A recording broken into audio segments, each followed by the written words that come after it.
Welcome back, everybody. Dipcatcher Radio back again. Thanks for being here. So if you're on my stream earlier today, which was about 3 hours, I was just doing live preparation for this. We did a lot of blockchain analysis. We pulled in every single Icosa stake and did a full end-to-end analysis. So if you want to learn about how to actually do advanced blockchain analytics, go check out the prior stream from just earlier this afternoon.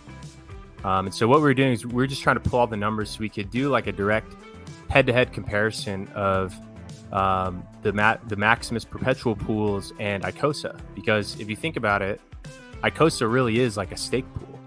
And so, there's some similarities and differences in terms of how the hex is actually staked and pooled and how the aftermarket works.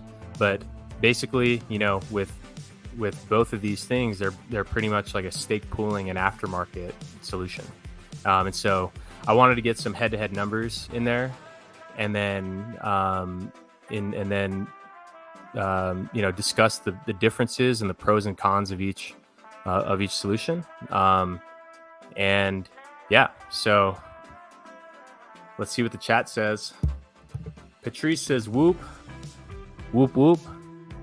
Modern Simplicity says, nice, Mr. Dip. Java says, first gold key soft FUD, and now you too, Dipcatcher? When will the children stop pissing in the sandbox? We're here delivering solutions and providing advanced analysis on this stuff. That's not pissing in the sandbox. We're speaking truth here. We have truth and numbers. Like, what are you talking about, dude? When will people realize casting shade on others doesn't make you brighter? We're literally casting light on others. We're showcasing the success of Icosa. What are you talking about, dude? 3 minutes late, unacceptable. We need alpha. Jawa, low energy. Yeah. Some type of energy. Layman terms about Icosa or an analogy of how its system works, please. I thought I was decent at math, but I guess not. Thanks. Respect for both Hedron, Icosa, and Maximus. Yeah, so we'll get into that. We literally have a whole freaking PowerPoint presentation on this. So we'll do that. Black Pepper says, I can't go to the pub until I get my analysis. All right, we'll try to get you that ASAP. Let's see. I got sunburnt yesterday, so I didn't want the light to be too red. Good vibes. Yeah, good vibes all around. Mr. E says, thank God it's Friday. It's always Friday in Maximus. Morning, mate. What's up, Thorsten? Hi, guys. Dipcatcher has the documents. I did the math, y'all. Did the goddamn math. My girlfriend is pissed I'm not at dinner. This stream better take 3 hours. That's funny. A pool that doesn't all end at the same time like your protocol. Yeah, they do. Something like over 90% are max length. So yeah, they do end all at the same time. The ones that can end, as many won't. Better not be holding those HS highs. I like you, DC, but you kind of mislead. How am I misleading, GD? Tell me. Not misleading. I'm the one leading you to the right information. What are you talking about? History. Only strength here. Icosa. Yeah, I mean, Icosa is awesome. It really is. We need new music. Oh, yeah, we've been playing this one over and over. Let's see if this one's any better.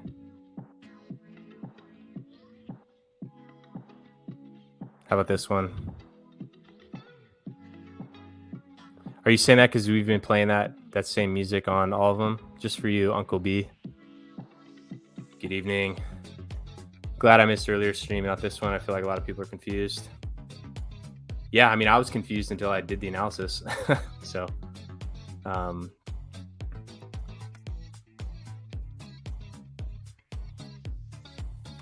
let's tweet this out. All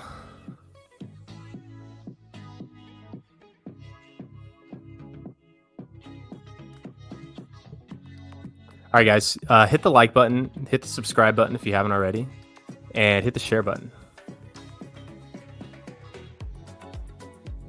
Also, retweet the tweets, and also share this link in any group chat you're in. Share this in the Icosa one. Share this in Hedron. Share this in Hex. Share this everywhere. This is very important stuff that we're about to share.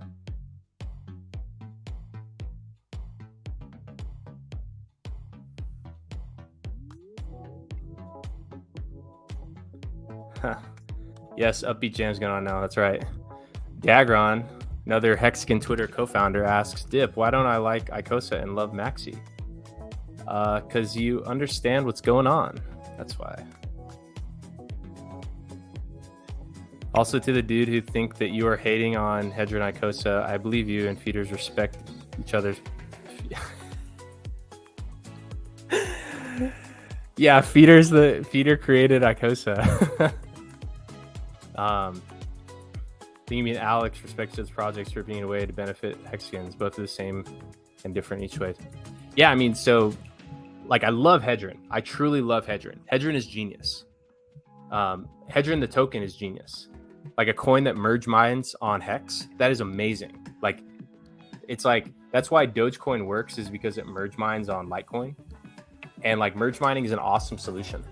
For those that don't know what merge mining is how Dogecoin operates, where instead of Dogecoin having its own miners, it actually just like piggybacks on Litecoin miners. So if you mine Litecoin, you're also mining Doge. And it's an awesome way to outsource your supply issuance scheduling to another system. It's like an awesome solution. Like that in itself is brilliant. So I love Hedron the coin. I think Hedron the coin can have a lot of upside. Absolutely. And what we're going to be talking about today is more on the combination of just kind of comparing the HSIs, which are NFTs that hold a stake, versus the stake pools, which is an ERC20 liquid token that holds your ownership in a stake. And then also just like the secondary market of the coin or of the stakes, selling on decentralized exchange versus selling on OpenSea, or by buying from an auction, from a liquidation auction. So that's so I love Hedron, like absolutely.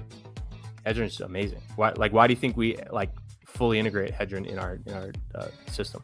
It's awesome. Hexlove says, I tweeted this out at Crypto Sloth, ask him to visit the stream. Yeah, if he wants to get on, literally, any Hedron or Icosa expert that wants to come and discuss this, absolutely. Send them all up. You can get Alex on the stream if you want. Anyone.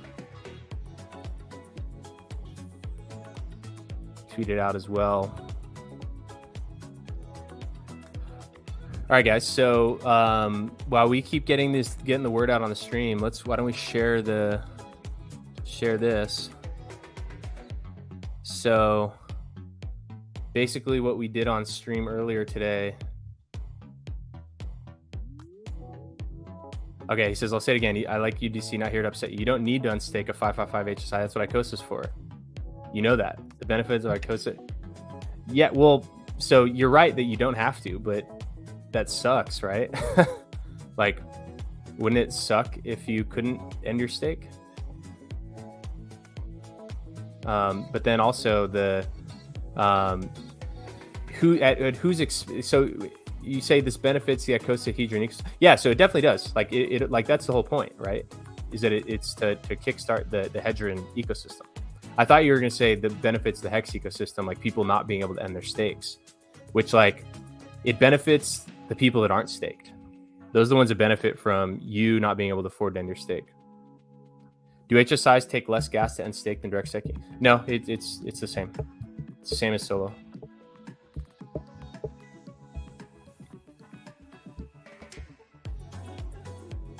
He says, no, it doesn't suck because you got paid in Icosa. So what if you and everyone else who can't end their stake needs to sell the Icosa to extract whatever value they can? Then what's the Icosa price going to be?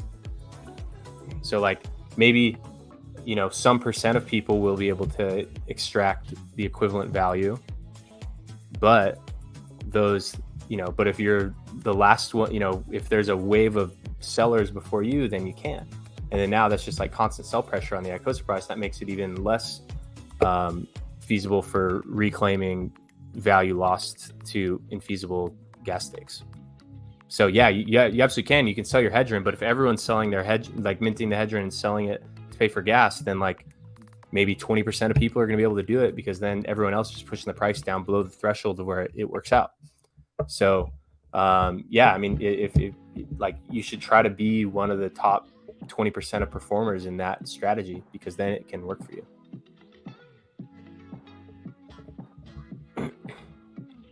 I know you've been super busy on MaxiDAO. Do you look at general markets at all, the interest rates, Bitcoin discounts, etc.? No, I mean, I don't spend much time on that, because it's like cool numbers. Like that's not like the things that are driving the hex price are hex buyers, and so those things, they all factor into like who the buyers are, but it's not like you can make like any like actual actionable decisions on that information. So no, I don't pollute my mind with that stuff. I more do a lot of analysis on Maximus ecosystem and the hedgerin stuff, like the stuff that's more that there's like actionable insights to do. That's what I focus on. Dagrin, respect, love your work, man. Thank you. Firefight says, hiding in the background listening to your stream, appreciate all your work. Thank you so much. Jimmy Diamond says, what up, Dipcatcher? What up, Jimmy Diamond? No FUD here, just facts. That's right. Java says, these pools have all different day ending. People have the option to add to their position. The unstake days will differ greatly from wallet to wallet. But because it's always going to be rolling. Because people can always mint Icosa. But we'll pull up. We'll show you how many of them are max length and what day range they came in. So yeah, instead of ending on one day, it's like, okay, over a 2-week period, they all end. And it's gonna be tough. Whoever ends up with those HSIs, that's gonna be a big. That's who wins. Is who gets the valuable HSIs from this.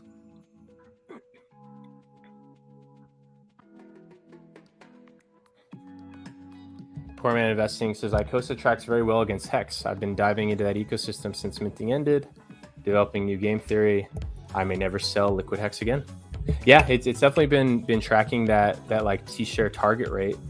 But then if you are like, because I read your tweets or something you had said earlier about how like instead of selling Hex, you just like mint it into HSI, then sell the Icosa. So like if you and everyone else is doing that, then you're not going to get as much value. Like that works because it's tracking it, but other things can impact that rate. Things like, and they're the same things that impact the maxi premiums. So hex price going up, because if the hex price moons, then everyone's ROI is positive, and so they may be actively trying to sell to capture that. And so that if you have to sell the Icosa, which is kind of somewhat tied in one direction to the hex price, then like increased hex price can cause sell pressure that can draw that down. Also, just like as the lockups, because there's kind of this initial lockup period from the stakes based on your size, where when we pull up the where's the website, icosa.pro,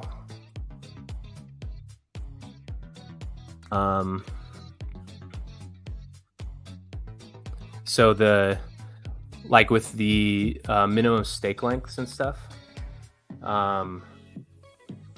so we're just past the 30-day one, but then there's like the 90, 180, 270, 360.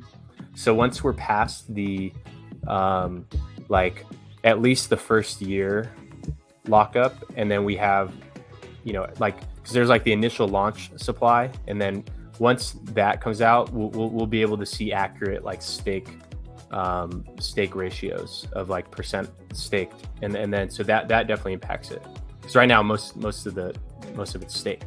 So so there will be windows of time in which that's a very lucrative strategy, especially if the Icosa price goes above the target and you're one of the people that's able to mint and sell into it. But again, it's just like everything else. Like if kind of like in hex staking, it's like if everyone's staking, then everyone's APY is lower. if everyone's selling, then the price is lower. And so, these things can work on local timeframes and for small numbers of people. But if everyone's doing it, then that diminishes your ability to do it. This has nothing to do with the topic, but what's in the top drawer below the printer? Shit like our dog vet bills. By the time they get to the max length, I will say 9% of them will have added their position and moved the end day. Oh, okay, dude. You're talking about Icosa staking. I'm talking about the HSIs. Okay, so Java, I think we were talking about something different. I was saying that the HSIs are what matters. But yeah, so yeah, he's right. That's the question. Is like, do people add to their capital and extend the thing? Add capital to your stake. Imaginary, what imaginary horrible? People doing what people do is like sell tokens.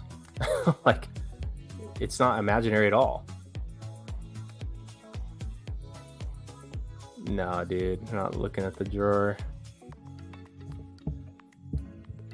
Do you have any thoughts on Team being the only token at a discount? Yeah, I mean, it makes sense because one, it's not like there was one, it's because it's not redeemable for something. It's not like there's there's not even no discount at all. Like the price is lower. It's like, what's the price now? Let's see. Let's refresh this.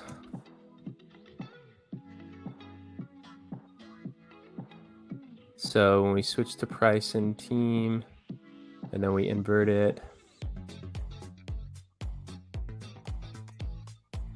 Yeah, so it's like it's trading at 0.938 maxi. So it's what is that, like 6%? So the one is just, there was so much participation, like so much of that initial. Here, let me show you my screen so you know what I'm talking about.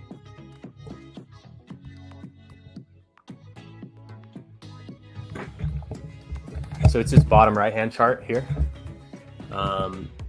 So combination of just like there was so much demand during minting, kind of like when Hex launched on day one, there was like massive participation, and then it dropped down to 90% below that initial rate.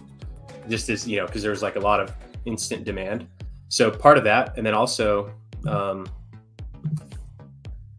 let's look at this chart here. Early end stake.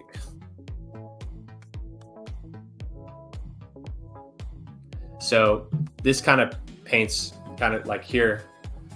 So this is like a mid phase, and then this is the price chart. So this says right here, stakers from last period are ending stake and selling Team. So I mean, there was no last period, but people that minted it who may just need cash are selling Team. And at the same time, since the next staking period doesn't start for almost a year, Team buyers are less urgent. Price goes down as a result, and Team panic sellers early end stake. So I think part of it is that like there's kind of no urgency to buy Team right now, just because they're like the next staking period is in a year, and so and just like there was 90 million maxi minted into Team. Like that was huge participation. That was much bigger than I thought it would be. And so, just like all the people that in the month of September wanted to get Team, most of them just minted it at the 1-to-1 rate. And so that's kind of probably the main driver of that. About to buy 1,500 USDC of either Hedgeron or Icosa right now. Which one should I buy, chat? I mean, your choice. I would choose Hedgeron. I like it because Hedgeron has the chance to go up 10,000x versus Hex. Icosa can't. It by definition can't. So Hedgeron I think can perform better, but there's going to be more volatility. When Icosa goes low, it gets staked. It does have good yield. Yeah, and it's like that trade-off, right? Just DM Sloth, what's your goal? Help or hurt Icosa price? I'm not talking anything about Icosa price. We're talking about Icosa we're not even talking about the Icosa token at all. Like the whole thing is not even about the Icosa token. We're discussing like Icosa as like a stake pool versus Maximus Perpetuals as stake pools. Hedron, Black Pepper, then stake for free. Yeah. If everyone's staking Hex, the world would be a better place. Yeah, it would be. Your title says Icosa.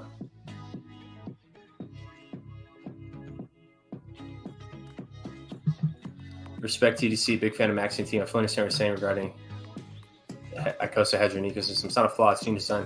Yeah, I mean it is, you know, it's something. And we'll get into this. We'll discuss all that in the presentation. Did you see Matty Allen's tweets of Sloth today? Could you please look up Crypto Sloth Twitter and decode their argument points pertaining to? Yeah, after we go through it, we'll talk through all that because I did read that, or at least part of it.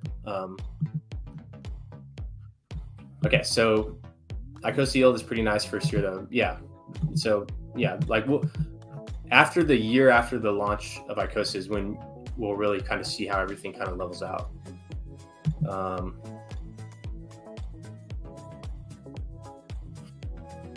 So here, let's go to the presentation. So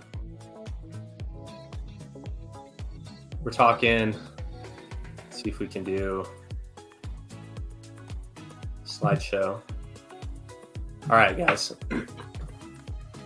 So today we're going to be discussing Maximus Perpetuals versus Icosa. We're going to be comparing these two systems as stake pooling and secondary market solutions, because that's what they kind of are. So here's an overview. So in Maximus, we pool Hex into large singular stakes. The purpose is to save hexagons from gas fees. It has other benefits like increased earnings and ability to sell at any time. But the entire purpose of the pools is really just to save hexagons on gas fees, because there is a lot of risk in gas fees, especially the longer the stake is. So the user's value proposition is increased earnings versus staking alone, 99% gas fee savings, and the token that holds your ownership in the stake is liquid, it's fungible, and it's easy to sell.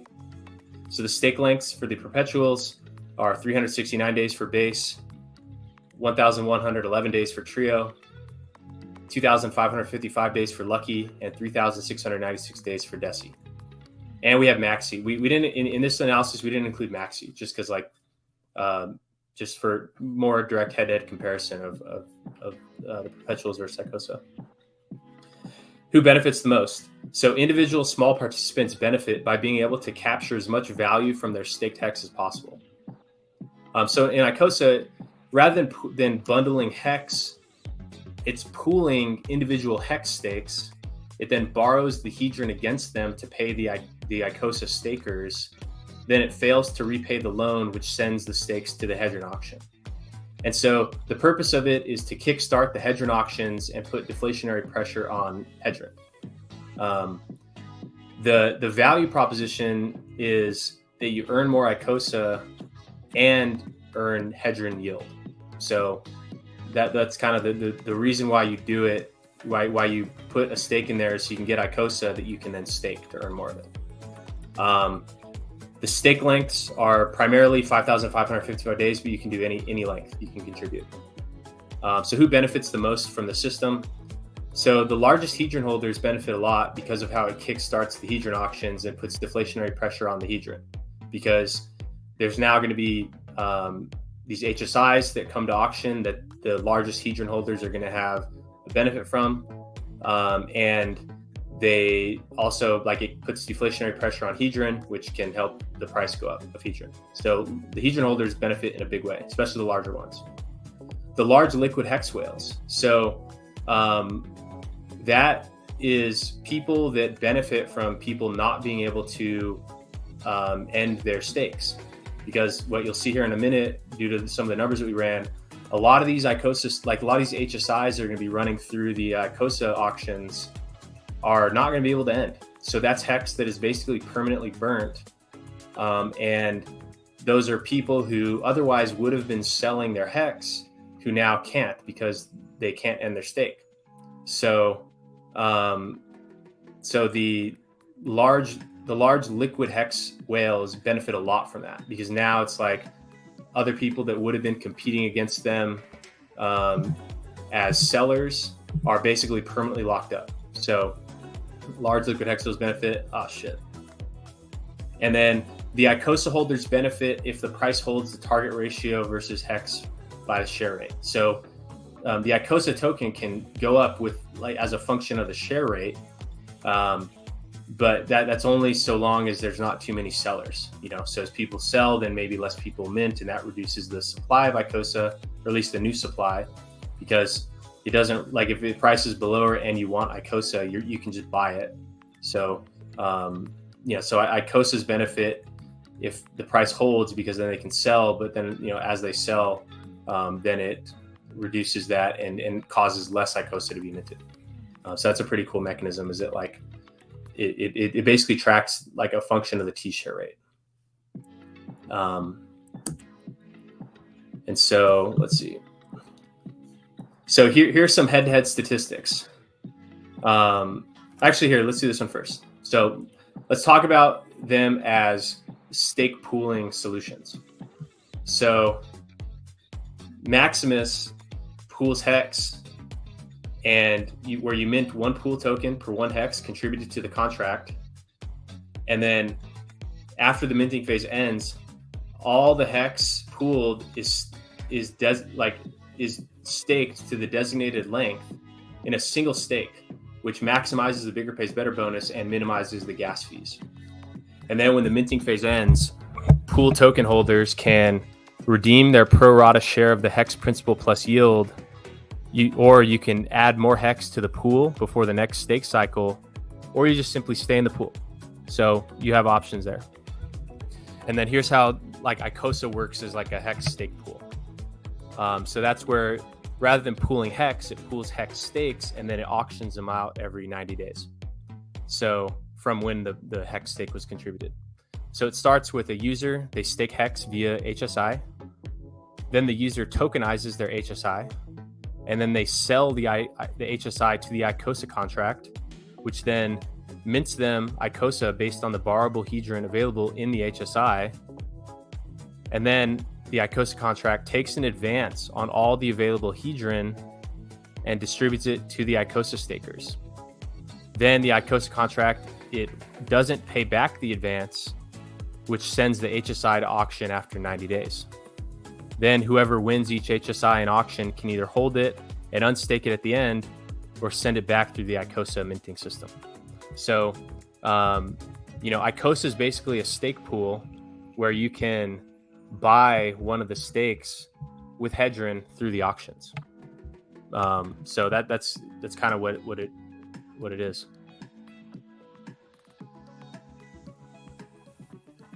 And then there's the aftermarket, which is, so this is like talking about selling the stake. So in Maximus, it's just the standard ERC20 token. So it's fully fungible. It has 8 decimal points, and you can buy or sell any amount at any time. And it trades on decentralized exchanges with automated market makers.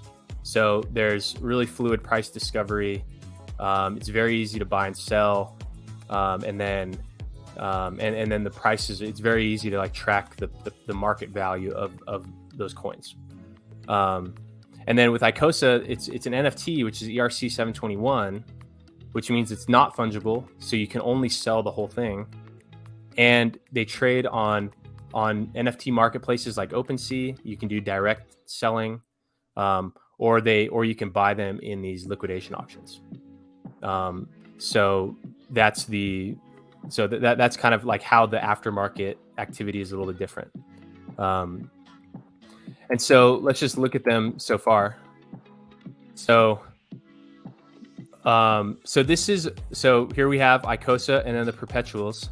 And so here it's number of stakes. So that's over a 15-year period. So, or at least like starting today, like over like that 15-year period, because like there's going to be 15 base stakes 3 trio stakes, 2 lucky stakes, and 1 deci stake. So adding all those up, we get 21 stakes total across that 15-year period. And then compared to 5,778 stakes that are currently, like as of today when we did the analysis, held in Icosa. So the T-share, so total T-shares is 60,970 T-shares in the Icosa system, compared to 90,100 T-shares in the Perpetuals. The total hex is 477 million in the Icosa system, compared to 811 million hex in the Perpetuals. And here's the thing that literally shocked me, but also didn't shock me at all, because it's obvious why. Because there's 5,778 stakes, and most of these are max length, whereas with the Perpetuals, it's the longest one is 10 years. The gas units require, so this is gas units. So you then multiply this by the gas unit price, which you get on Etherscan, and then that's what tells you the cost of ending the stakes.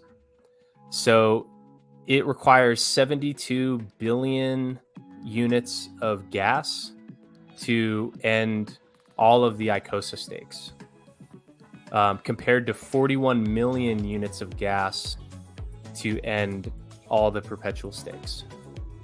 And so that's over so that's 1,700 times more gas, is regardless of the price, regardless of the gas price. Everyone likes to debate, gas price is going to be low, whatever. So like excluding gas price from the whole equation, we're talking units of gas. The people that hold the HSIs as a result of the system are going to be having, they would have to pay 1,700 times as much gas as the Perpetual pool holders. So major, that's like the big difference in the whole thing, is that those users get a lot of, or that Perpetual pool holders experience like 99.994% gas savings relative to the Icosa stakers, or not the Icosa stakers, the HSI holders, as a result of the Icosa stake pool. So far there have been 3,078 unique stakes, or unique stakers, compared to 3,348 people that minted in the pools. Those are unique addresses that do that. And of course, people can have multiple addresses, but just of all, these are unique staking or unique addresses in these systems. And then when we look at the stats of these stakes, so the average Icosa stake is 82.698, or 82,698 hex. The most common one is 10,000, and the median is 10,987. So that means half of all of these stakes are less than 10,987 hex. And then here on the Perpetuals, the mean is 242,000 per user.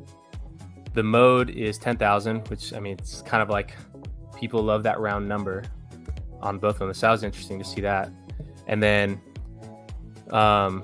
30,000 is the median. So half of the unique stakers contributed at least 30,000 to the pool, to the Perpetual pools. So yeah, that's the head-to-head breakdown of just participation, T-shares, and how much gas. So the important thing there is just like, regardless of the gas cost, no matter how you slice and dice it, the Perpetual pool people or the people with those HSIs as a whole are paying 1,700 times more in fees than the pool stakers. So pretty big difference there. And that's like basically like the main difference. And it just, I mean, and it makes sense, right? Because like the whole premise of the Maximus system is that when you're staking on your own, you have to pay the gas all on your own, and everyone paying the gas is they're like, you have to pay. There's extra gas for every day that it's staked, and so the longer the stake is, the more gas there is. And so what's really what I think is important here is that it's like just like the incentives that the two systems had created, where like the Icosa system incentivizes a lot of individual max length stakes, and then with Maxi we incentivize people to consolidate max length stakes. So that's kind of interesting, is that like we did a lot of stuff to try to reduce the number of individual max length stakes. And then what's interesting is that so we had 5,300 Maxi participants, and Icosa's had 3,000. But the number of stakes is that were created for Icosa was greater than the number of people that participated in the Maxi launch. And there was twice as much, almost twice, no, like about 30% more, about 40% more hex in the Icosa stakes than in Maxi. So it's kind of funny that like we did a lot, because like, so what this means is that for all these stakes, if each block right now is like what, 30 million gas limit, so it's 72 billion 013 166 220 divided by 30 123. So like at current Ethereum block sizes, all these Icosa stakes would take up 2,400 blocks entirely on their own. Meanwhile, the total number of blocks that the perpetual pools would take up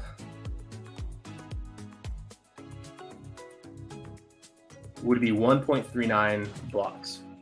So, that's like the main difference between them, other than like the bigger pays better bonus, because like the largest Icosa one is like a couple million hex. We'll look at like the max and the min and all that stuff, but with these, it's like even the smallest pool.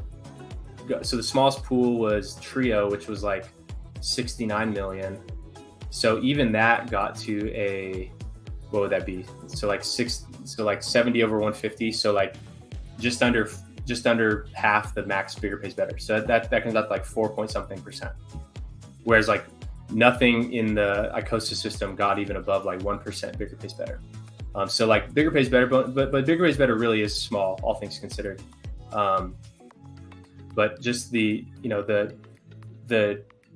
amount of gas that's going to be required to end all those stakes is pretty high. And so that kind of brings us to the conclusion, just like kind of my thoughts on this is that, so Maximus stake pools, that's like a direct stake pooling solution. Well, Icosa is kind of like a roundabout stake pool where it doesn't pool hex to stake, it pools stakes and then resells them at auction. And then, so the Icosa system is going to require 1,700 times more gas during that first 15-year period than the Maximus pools. Whoever ends up with the smaller half of the HSIs are fucked, as they may not be able to afford to end the stakes, or they may not be worth ending. Maximus stake poolers directly profit from other people not being able to afford to end their stakes, so we thank those bag holders for their service. So yeah, I mean, that's kind of what all the analysis really kind of brought out to me, was that just like how so many of the HSIs that are fed into the system, with half of them being less than 10,000 hex, that there's a real chance that those are drastically impacted by gas fees in the future, and so that's kind of what this has more just like confirmed, because I really wanted to understand just like what the impact of the Icosa staking is, and then and just comparing it to our system. Let's see what's going on in the chat. Oh, Sloth's in the chat. All right, let's get him on. Can't people target these large pool stake times? Always wonder that. Not sure what you mean. Can't wait to watch the conclusion. What's the result of the analysis? Many will last the whole time. They dump. Worried about will be very similar to how people freak out over those large rolling stakes every couple months. How do you find out how many gas units have to pay to end the stake? It is 2,300 times days plus 53,000, and that's the units of gas. Great stream. Thanks, KSB. Do you think there will be special hexagon node when EIP 444 is implemented? Maybe. I mean, or just like that just means that people need to record their own historical versions, and then maybe we log those historical versions to some other chain or something. Is there a way to give HSI holders the ability to convert their stakes to a new EVM chain with lower gas fees? Funny you asked that, Hexlove. So if it has to be on like a new chain, since like these are all native to the Ethereum mainnet, it's like you could do something to bring it over there, but then the people that can't afford it are just going to get both, and the people that can't, they're only going to get one. So they're already experiencing a haircut there. But stay tuned, because there may be a solution for some type of way to protect these small HSI holders from themselves that may be announcing pretty soon. So stay tuned on that topic. Java says, this isn't one whale that has a history of either dumping or restaking. This is a mass of people getting their payday, and they're going to want to take profit. Yeah, and which they can do. But luckily, I mean, not luckily, just like by matter of fact, that's what markets do. They price that in. So it's like you're aware of it now, and then everyone else is aware of it, and so then that impacts how like future activity, and and then that also causes the response from people that hold those tokens. So maybe that means that they're going to sell earlier. So maybe that means there's going to be a discount on those tokens at some point close to the end stake, because they're like, okay, everyone's going to sell. I'm going to sell first. And then it's just like, as those two people, like one group of people that's like preparing for like the big sale at the end of that stake is met with the people that are, selling their pool tokens early to try to cash out before everyone else. Like the combination of those two behaviors just kind of evens it out. There's going to be runs, there's going to be bull runs, there's going to be bear markets, and it's going to all be the same. But, it's like, that's what markets do. They price in these things. So it doesn't like, and since it's all transparent and fully public, the market's going to do a really good job at pricing that in. So, and that's people's choice. If you have your keys, your cheese, your choice. If you have the keys, you can sell if you want.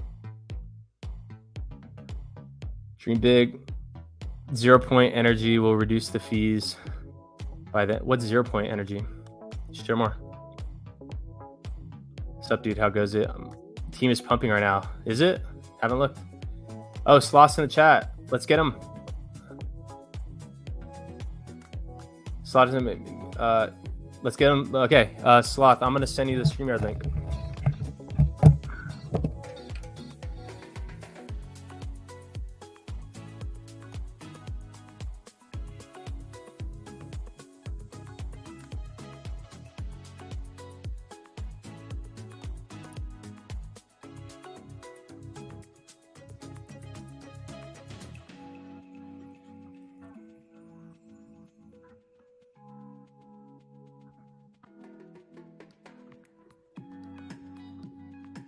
All right, dude, I just sent you I just Twitter DM'd you the StreamYard link. So if you he says he's got 15 minutes. All right, hope you can get on just for a little bit. As a large pulse holder, I appreciate that gas spending. Is gas only an issue on ETH-POS? Hold on, all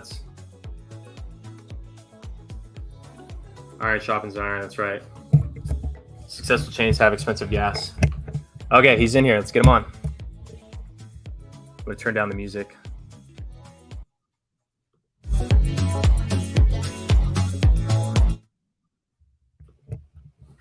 What's up? Welcome to the show, man. How's it going? Hey, Hey, I'm doing great, man. Thanks for having me on for a little bit. I Yeah, of don't have course. too much time, Thanks but for I hopping couldn't on. turn down hanging out with you for a little bit, man. Sorry, what did you say? I couldn't hear you. I was turning my volume up. Like I said, I don't have a crazy amount of time, but I couldn't turn down an opportunity to hang out with you for a little bit, man. Yeah, man. Of course. Of course. Um, Yeah. I saw that you only have probably 5 minutes now. So hopefully we can. yeah, five. I could probably stretch it to like 10, Okay. maybe 15 if I'm pushing it, but I'll Yeah. hop off whenever I need to. Okay. Yeah. So I mean, what's your take on just kind of what I was discussing Yeah, yeah. I'll there? just reiterate what I heard because I didn't catch necessarily all of it, and then you can fill in whatever gaps you feel are important. Okay. But basically, the one kind of maybe like fundamental difference or maybe advantage is a better way of framing it of staking via the perpetuals versus like the HSI staking is like the gas fee savings that you're going to get because like there's only one person or one gas fee that's being paid to unlock a stake that many people have access to versus each individual HSI, independent of how you get it, has its own gas cost associated with it. And so then like you ran the calculus on that, and I think that's the gas units required is like it's so much more gas required for everybody to extract their hex from their HSIs versus for everybody to extract their hex from the perpetuals. Is that's like the big picture idea that I got? Is there any specifics that you feel are important that I Yeah. I missed? mean that was like the big takeaway was that, and then kind of the premise before then was that like I was kind of describing Icosa as a system as a hex stake pool. It's like Yeah, I kind of like was the I Icosa contract itself, where it's like it holds them and then it resells. I mean, it gets them sold via auction. Yep. Have you thought about that or had discussion around that No, topic? no, I hadn't thought of like describing the Icosa contract as a hex staking pool. I was like, I popped in and out as you were actually doing the analysis and like pulling all the data. And I remember you said that, and I was like, I didn't get that. But then you explained it. I'm like, okay, I see what you're saying. It's like all of the hex is going to this one contract and it's being pooled in this contract, and then people have access to those stakes via the liquidation auction. And I think the perpetuals are a little bit more closer to like the definition of a pool, in that each one is directly redeemable for like the underlying stake value. But yeah, I think it is an appropriate way to think about the Icosa smart contract, that all the hex stakes that are sold to it via either being liquidated or for Icosa are being pooled in the contract and then redistributed out via a secondary market. Mm-hmm. Yeah. Yeah, and Um, and I guess there was one thing, yeah. a small detail that I wanted to point out, and it had to do with I think one of the slides, maybe the one before it. Let me see. Maybe the one after it, the one where you were talking about like the fungibility of Aftermarket. yeah, that one. So everything you said there is correct, and there's like a really small, and it's kind of a minor detail that I want to bring your attention to, and it's that because these HSIs are always redeemable for Icosa, in a way, these HSIs have the liquidity of an ERC20 because you can convert it into ERC20 and then sell it to a liquidity pool. Now, the thing that is important that you mentioned is that it is non fungible. So, like with like any perpetual, you can sell half of your stake, but with the HSI buyback, you have to sell the entire stake. So, like you have to funge it. You have to funge it before you make the stakes, not. But once you make it, you know what I'm saying. Yeah. Oh, I see that. That's a good point. How like because you can convert it into something that's fungible, Yeah. it kind of is fungible, or Yeah. I mean, it itself isn't, but you can. Yeah. That's actually a really awesome point. Yeah, it indirectly has the properties of an ERC20 because there is no barrier that prevents the conversion of an HSI, which is an ERC 721, to a ERC20. The difference is that because there's that level of extraction, there is a gap between the potential value of the stake and the value of what that ICOSA could be, right? Like you have like the secondary market of where you could potentially sell the hex stake for, and then you have the liquidity pool of ICOSA, which is the value you can extract versus like with the perpetuals, like there's only one liquidity pool you're worried about until the stake ends. Mm-hmm. Yeah. Yeah, and some that I guess I couldn't really find. I wanted to see like what the total HSI trading volume to date has been. Like Mm-hmm. I tried to look on OpenSea and it said something like 80 million ETH, but it's kind of hard to because it's like the ETH price has changed over time and Mm-hmm. the X price has changed over time. So like, do you know roughly like what type of trading volume has taken place in HSIs on OpenSea so far? No, let me look up what did you say it said? I thought it said 80. So right here. So Oh, there it is. or 672 672 two. ETH. I was like, you said 80 million ETH. I was like, what? What's really going Yeah. on? Okay, 672 ETH is the volume through OpenSea. Okay, and then what was your hesitancy with using that metric again? Just like like since the start of Hedron, both the hex price and the ETH price have changed, and so I would like to see volume of like how much hex has been sold by means Oh, of this was what I was trying to see, and maybe okay. I just have to do some more analysis on that. I'm not Um, personally aware of that number. Yeah, I was looking up how you're doing the analysis. I was like, man, I might need to learn how to use that. That's the kind of analysis I'd like to do on the side too. yeah, I mean, well, kind of. I Because I mean, have, how I built this was like this whole thing. What I mhm, did was um, I pulled in. Okay, here, let's refresh. I so I saved every single Icosa stake into a mhm, database, and then yep, just did this analysis on it. But it was actually really interesting. Is actually just like scrolling through all the Icosa stakes, mhm. and just kind of like just seeing the volume. I mean, that was kind of shocked to me, just the sheer volume. There's And so and much. there were some users that had submitted like one guy alone. Let me see if let me pull up an Yeah, exact number. One as guy you're pull. alone, he Yeah, go did ahead. something like 200 individual ones, like these small ones, and Yeah, I was like, I don't know if that was like I was like, yikes! Like what I'm concerned with is just who ends up holding that one. Because if you have a really mhm, small one, it's like so you can continue to just like you know be minting Hedron. Like you never have to end it with yeah, Icosa. You can always be minting Hedron. You can always be selling it for. Uh, you can always sell. You can sell an expired stake for Icosa, right? Forever correct, at any correct. point. Yeah. So Yeah, like you at least have that benefit.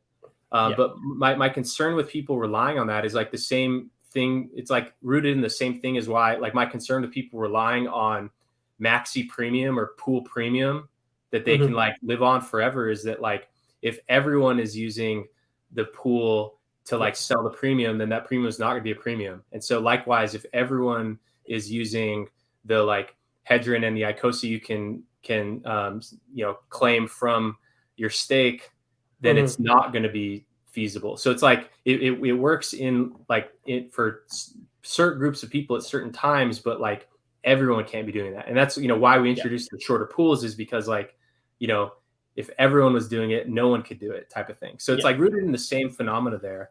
So yeah, that's probably my big concern is that a lot of these HSIs, I mean, because the median that we saw is 10,000 hex, mhm, and like I when I personally like am onboarding people into hex, I mhm, say if you don't have over 100,000 hex, don't even think about staking.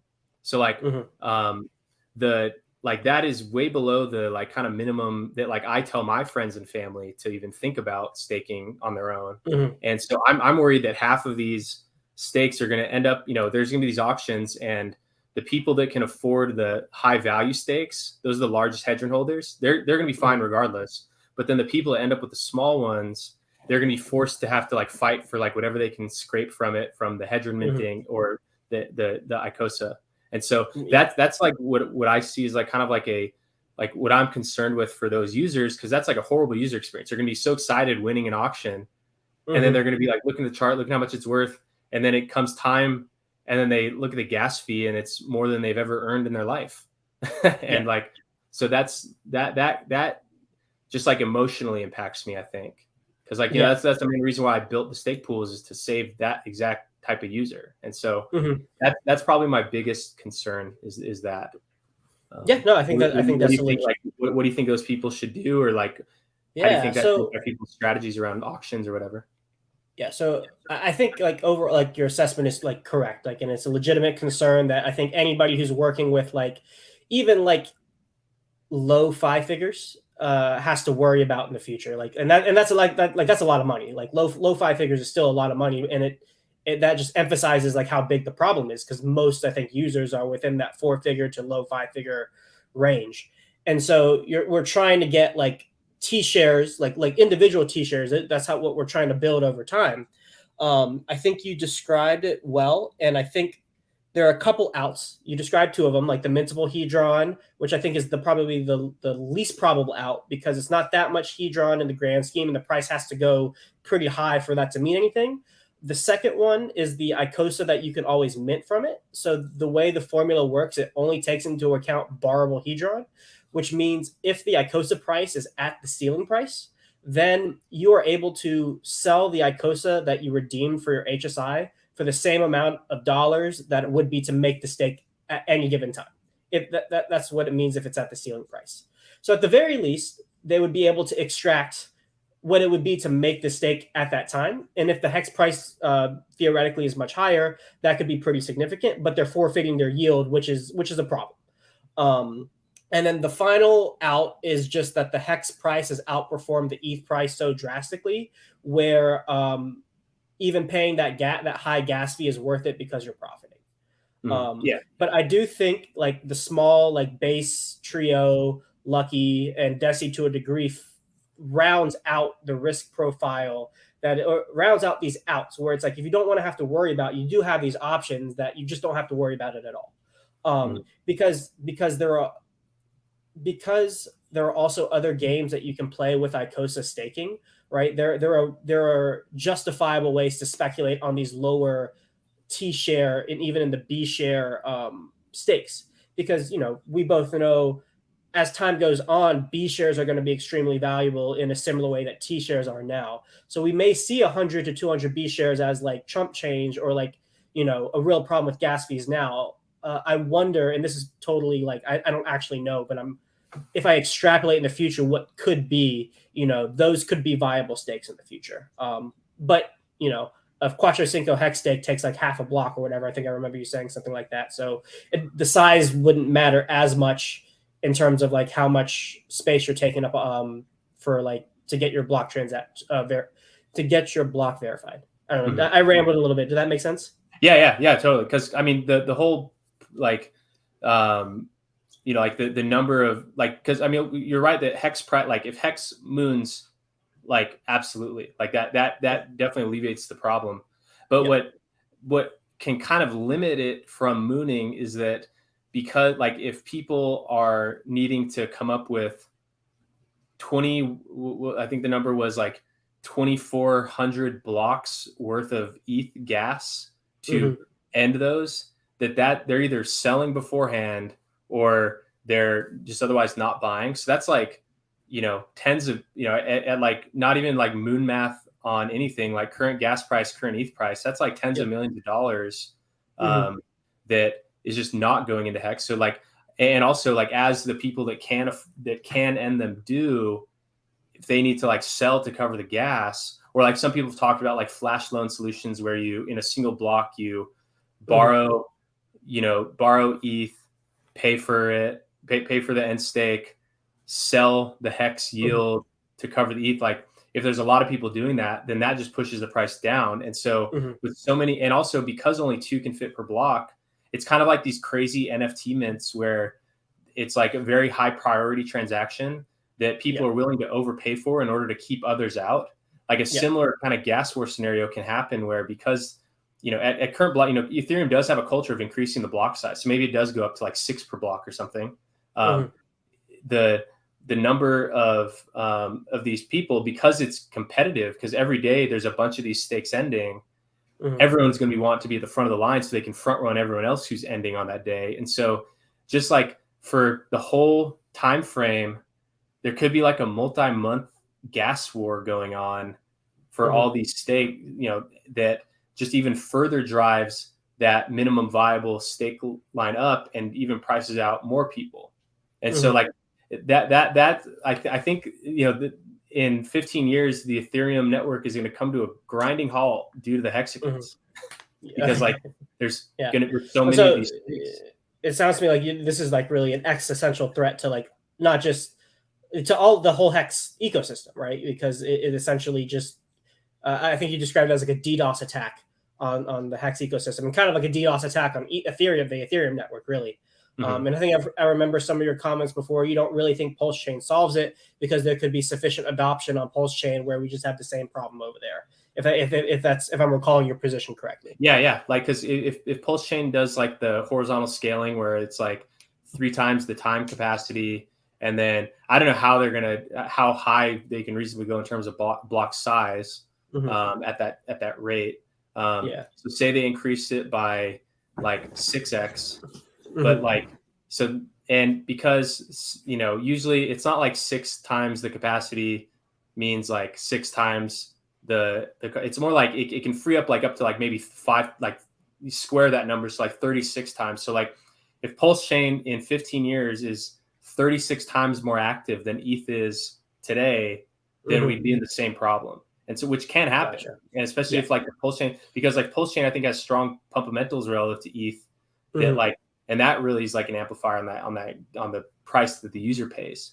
And there can always be new types of scaling solutions that come up, but it's hard. It's like you don't want to rely on that, right? Like you have to deal with what we have now. You can't just be like, this is going to be innovated away, basically. Yeah. I mean, you can, but like as like a person building things that people are hoping to rely on for 15 years, like I can't take the position that someone's going to fix it, like because it like I think that makes perfect sense.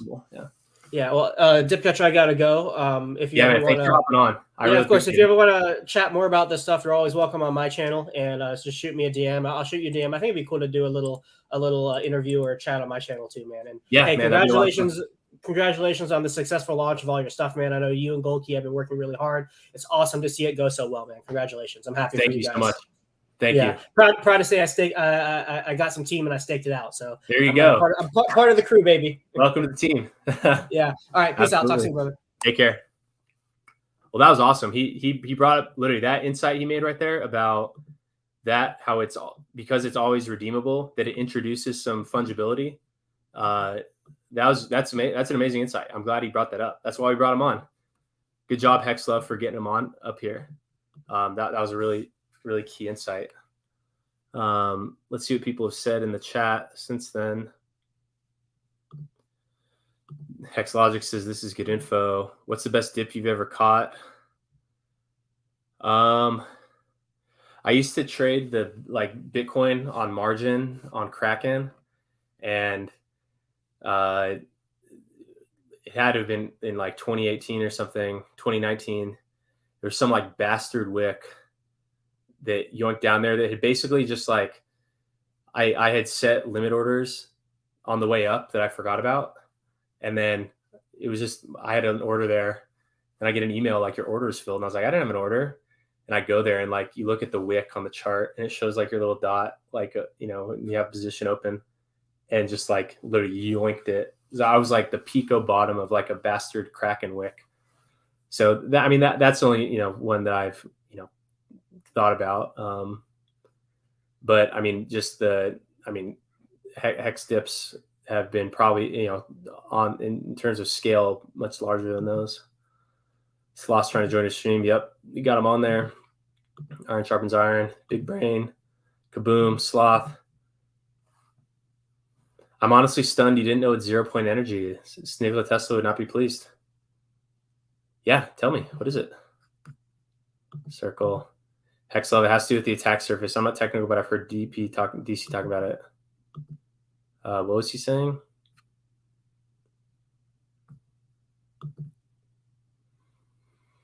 Oh, so if Pulse is successful, if Pulse is successful, it'll be an expensive chain. Okay, so what he's saying is that if Pulse chain is successful, then fees will grow over time. If Pulse chain is not successful, then fees will stay low forever. Great point, Slots. Yeah, that was really, really smart of him. NFTs can fractionalize into infinite ERC20s. I'm quite aware. Wouldn't that be a cool solution? HSI sales on third-party markets will probably remain fairly dormant until Hex token price starts to flirt with all-time high again. Yeah, when there's low demand, people aren't buying Hex anywhere, including those. So, that's probably when we'll see the volume pick up. Fact is, people making 10,000 hex HSIs and using for a buyback to Icosa should know that that's pretty much a throwaway hex stake. Yeah, which, like, kind of why throw it away? I mean, it's really you're throwing it to an auction buyer who's just going to get wrecked. Like, which sucks. It really does. Great question, Dipcatcher. What do you think those small HSI stakers should do? Just hold the hedron. Or buy something else. Or buy a pool. Into pool. Or there's another solution, which we'll get to later. I love the Perpetuals tracker app. Yeah, it's pretty awesome, right? Many upgrades to come to Ethereum over the next 10 years. Yeah, I mean, last Ethereum, okay, Merge was the last one, but before then, guess what the last one did? It made gas 3 times as expensive. What if they do it again? What if they increase capacity but continue to throttle up that S-load cost? That is literally, like, so this is important.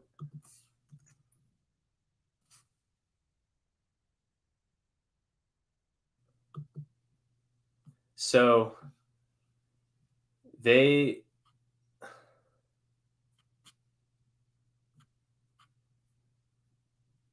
like, this is it's a security concern. Let's see where they say, yeah, in the 2016 Shanghai DOS denial of service attack, one of the most serious client bugs are fixed. One of the most successful strategies used by the attacker was to simply send transactions that access or call a large number of accounts. So, like, Ethereum can have massive innovation, and as they make it cheaper, they make it more feasible to pollute the chain with things. And what's one of the levers they use to prevent pollution? The same thing that they ratcheted up by 3x last year. It went to 800 to 2100. So the upgrades can come, but they don't necessarily help us. Like, that was, the CIP 299, it was like a security concern that they had to do, because as you scale, you have, now you have lower the cost of participating. Then that introduces more attack surfaces for people because it's cheaper to attack. And so now you have to increase it. It's like they can increase the total load, but to make it more expensive to do things that, like right there, it says one of the most successful strategies used by the attacker was to simply send transactions that access or call a large number of accounts. So accounts are the same thing as the daily data field in Hex, which is read over every single day of the stake. Like, they may describe something that calls the same memory field 5,555 times in a single transaction to be considered like part of a denial of service attack. And so Ethereum could have major innovations that drastically improve the scaling, but that doesn't mean the hex stakes are going to be cheaper. They could get more expensive. How many chains will be around in 15 years to gear transaction load towards more ideal executions? Well, so that helps in terms of like future load on the network, not competing with current load. But since these contracts are immutable, and like the one that's been around the longest has that like Lindy effect phenomena, it's like the valuable stuff I think is always going to be on the mainnet. And even if there's more chains taking other stuff off, that could lower that. But like, all that means is that if there's so much demand to use the blockchain that like they need new chains to offload to, as the price to use the main one goes down, then now more applications can just run on the main one, and that brings it back up, and then maybe it reaches a threshold where people offload. And so it's still kind of always like there's always going to be demand to use the most immutable, most censorship resistant, the most secure, the most long-standing network. And so those things can have like an impact, but it's just like basically just resets that like minimum threshold. And so it's still, and he said, Def Kyle addressed it. Yeah, what he talked about was that, Ethereum does have a culture of increasing that block limit. And he even said something that about how block limits could become variable at some point, which would absolutely help. But still, it's like, okay, now there's just like more people want, now that the capacity is increased, now more people can use it cheaper, and then that encourages more people to use it. And then it just kind of reaches back to like that, whatever balance it is. So yeah, I mean, the upgrades to Ethereum can happen, but that doesn't mean that they're making it cheaper to end stake your hex. See, and that's the thing, is that like regardless of the of what the cost is, like here, this is gas units. So regardless, even if the gas is modest, the gas poolers are still going to outperform by 1700x. So it's like, and I bring this up a lot. Let's put up on Twitter.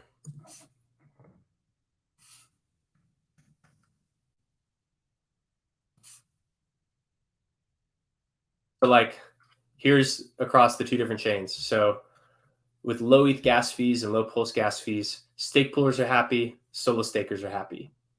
Stake poolers are 1,700 times happier than solo stakers, but solo stakers are still pretty happy. So maybe there's a limit of how happy you can possibly be. So they're roughly equal.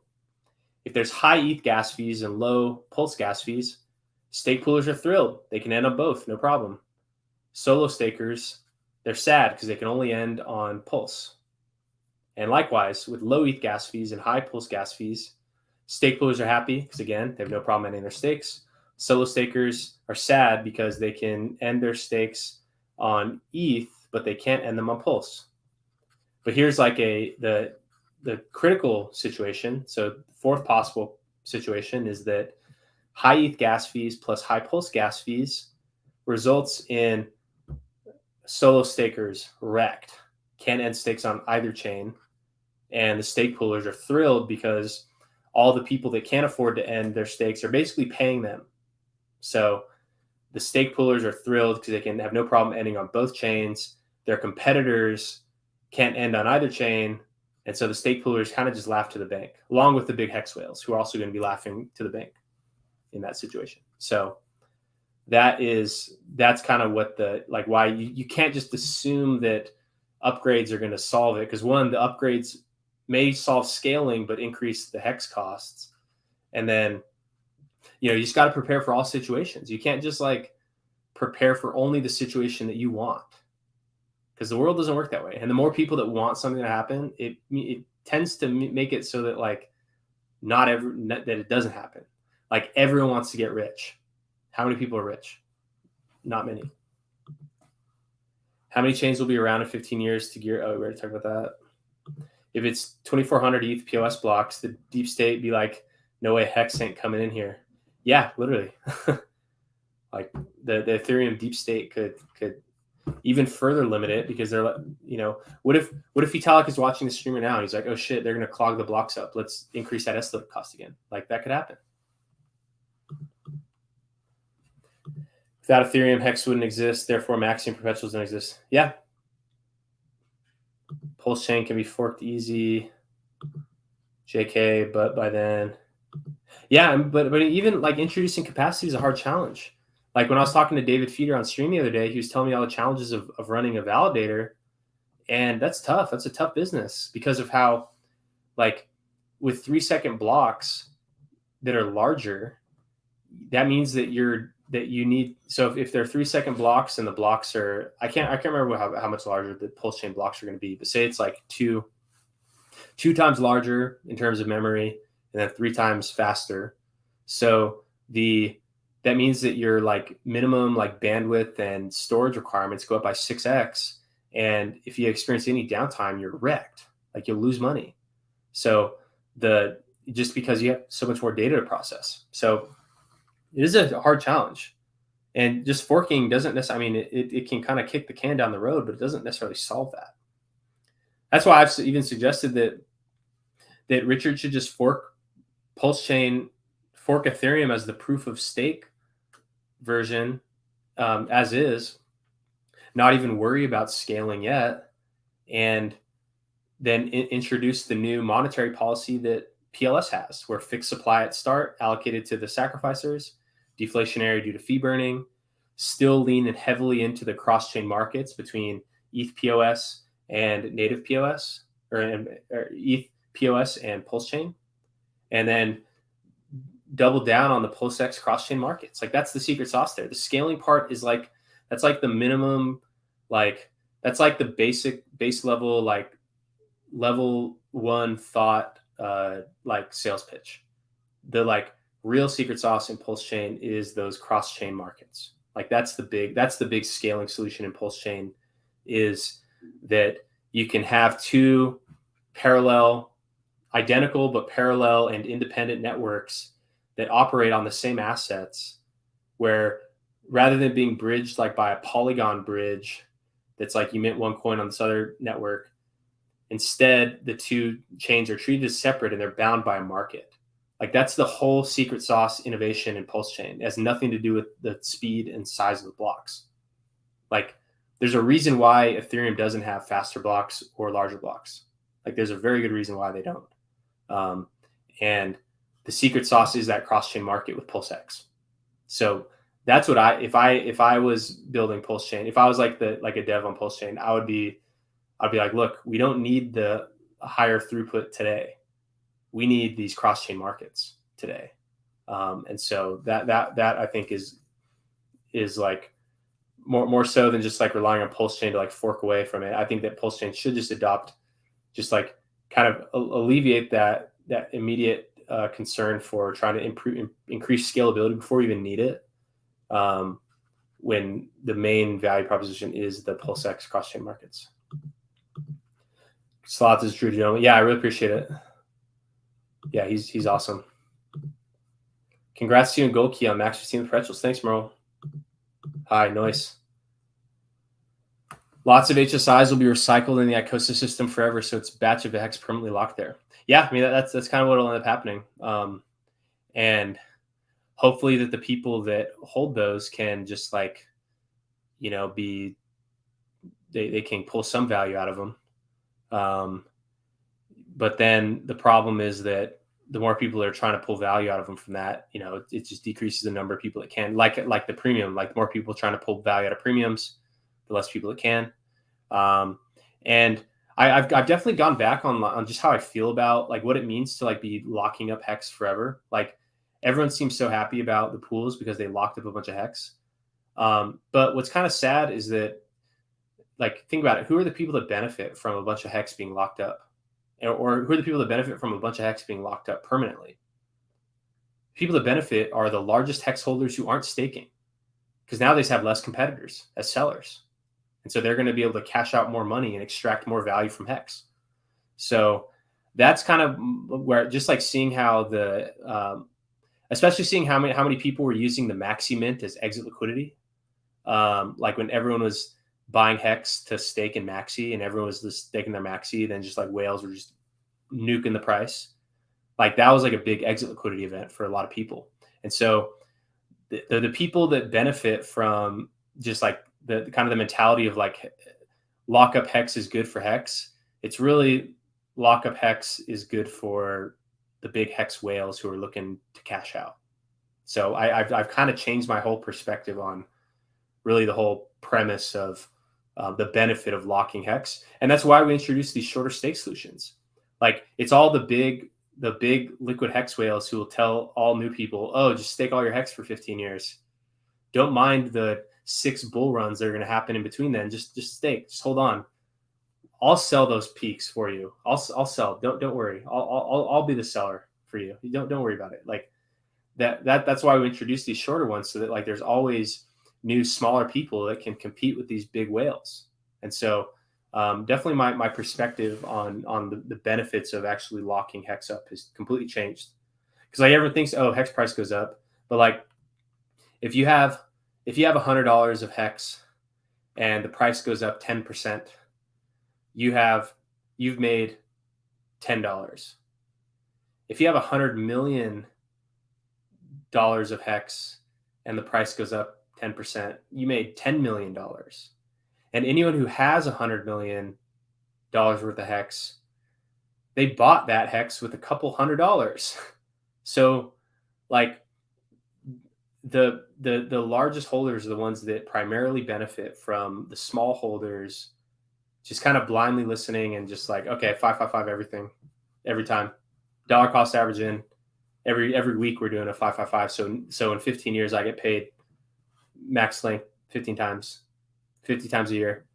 Like it's literally like it's horrible. It's really horrible, the end effect, because it's basically like the new people are just providing gains to the old large people, like, which sucks, because then it's just like that reduces, because the whole like viral feedback loop in Hex came from people with not a lot of money were able to experience massive gains.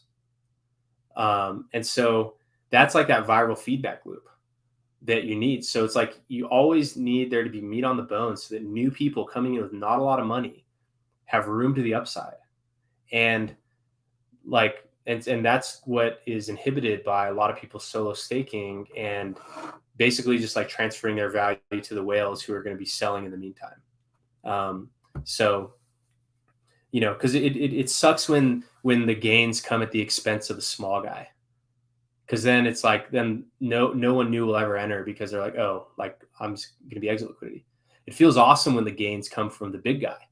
I mean, a lot of, when you look at the Hex chart from early on, if we look at, you know, hash, we look at the all-time Hex chart and we see that that big move up in April of 2020 came from a billionaire buying, God Whale, the Ethereum, maybe it's not God, but the Ethereum Genesis whale, who pumped the price from where the price went up. Let's see, price range in that time in dollars went up almost 10x just from that buyer alone, which, you know, from these people, that's like 24x.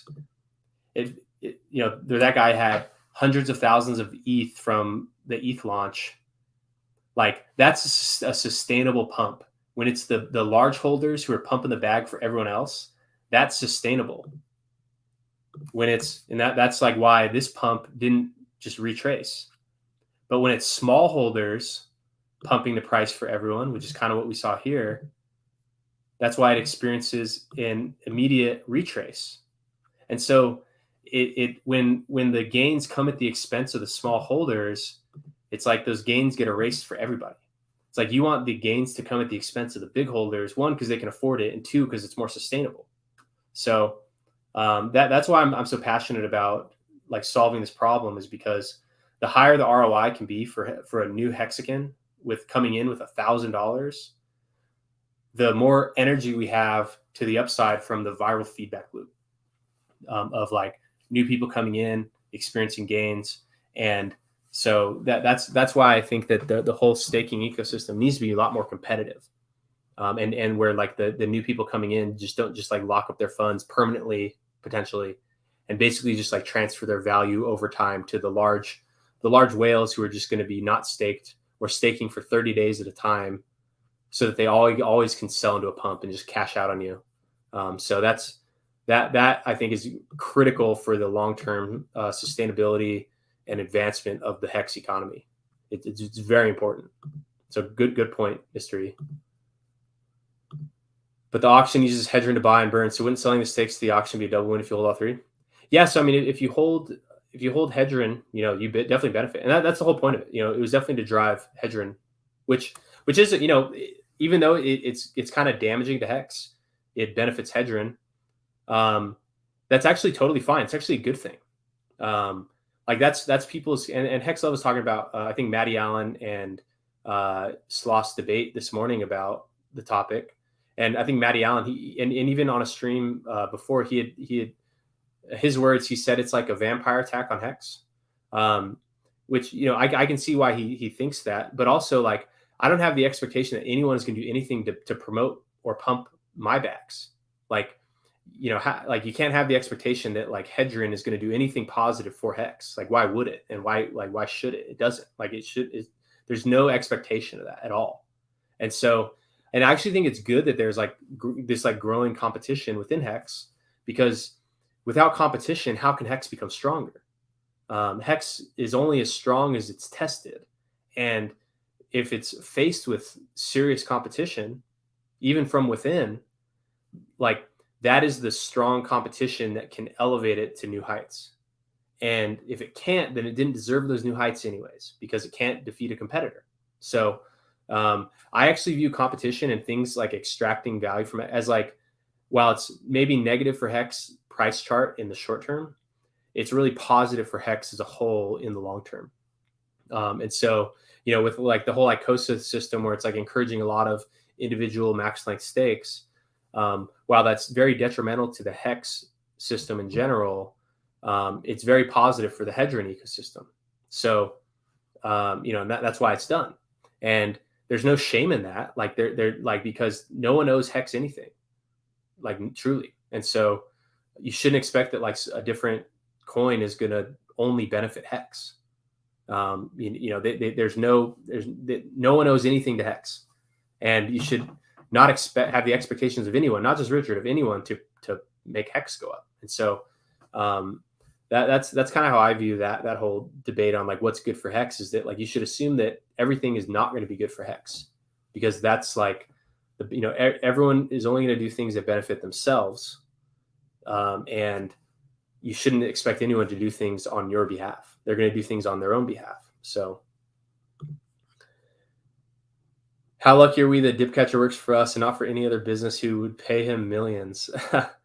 Yeah, I mean, we're like, I feel a very strong calling to uplift others.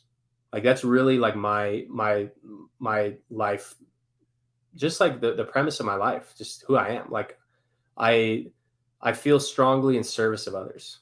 Like that's where I get my energy. When I feel like I am helping others, teaching others, that is like my highest sense of self. And I'm lucky that it's kind of through this channel where there's financial gain to be had. Cause like, I could otherwise just be doing charity work, going and like, building houses for people that need it, or like building schools in like the third world. And while that can make a major impact on a handful of people, there's not like a quick feedback loop on the like financial gain from that. And I really believe that if you want to make the world a better place, you need to surround yourself with people that have the same worldview, the same positive, productive worldview as you. And you have to have more financial resources than your competitors who have evil worldviews, who are working real hard for that money so that they can assert their negative worldview on the earth. Like the only way to make the world a better place is for the people that have good in their heart to outcompete financially the people that have evil in their heart. And that's why I feel such a strong connection with Hex, and why I want to amplify others around Hex is because it has that life-changing financial potential baked into it. And if we can have good people, and because of the good people that are just naturally attracted to this, and so that combination of like high growth asset plus good people in general, like by default, just the people that are drawn to it have good hearts. That if, I can serve those people and uplift those people, and we can all together grow our wealth, then we can take on any competitor that has evil in their heart, and then we can make the world a better place faster than they're trying to make the world a worse place. So that's really what drives me in all of this. Is there a special announcement tonight? Perhaps once Golkey texts me back.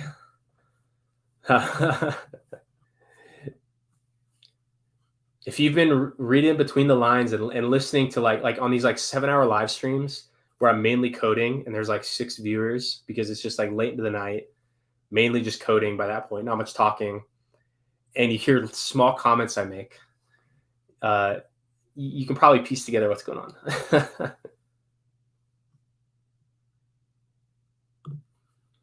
It eventually bleed out in penalties that will be paid to the perpetuals. Poor man investing. Oh, Alex is here. If we see gas cost of S load increasing massively on etc. native stakes, HIC, Max. Yep, absolutely. Like if the S load continues to go up, even Maxi's in trouble. And so, good thing, that we have the shorter pools. If we want to talk imaginary horribles. Yeah, I mean, that's it, they're all things can happen. It's kind of like you prepare for the worst situation. Believe you, Alex in the house. Only Arch missing the good traffic.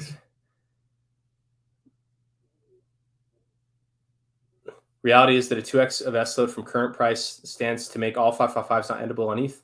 It's an imaginary horrible at the moment, but could very well make pulse hex de facto. Yeah, that could.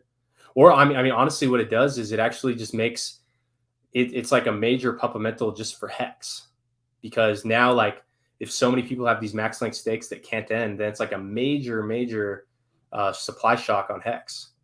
Like because most of the inflation goes to those stakes, and if those stakes can't end, then the market will drastically adjust. So like people with short-term stakes, like those in the short-term pools, or people that just hold liquid hex, massively benefit from that. By the way, I love both these layers built on hex. That's why I'm a part of both as much as possible, because I can't assume you know the way, just like you said. Great to see Alex from Hedra in the chat. Come on, let's have. Hey, you want to? If Alex is still here and he wants to hop on, absolutely. Let me know. I'm with you, Krill. Hedron Icosa system benefits participants on whale activities. Even if whales scoop up HSIs, all Hedron Icosa users benefit from the scoop. It's not all negative. Gas fees are a problem for show. Early yield will outperform, in my opinion, but sustainability of the system is still in question and may need support from the SA/deployer, but there's inherent sustainability in the perps. I'm up for Alex Dipcatcher chat. I'm going to disagree with this. Hex price up benefits everyone.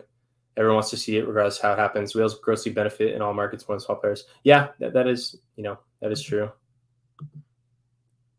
Crypto, gold, stocks, especially real estate. That being said, I agree with the Maximus is a smart move for small stakers. Makes a ton of sense. Yeah, that's literally like what it was all built for. The idea really came, I decided to take action was when people that called me, I'd onboarded them.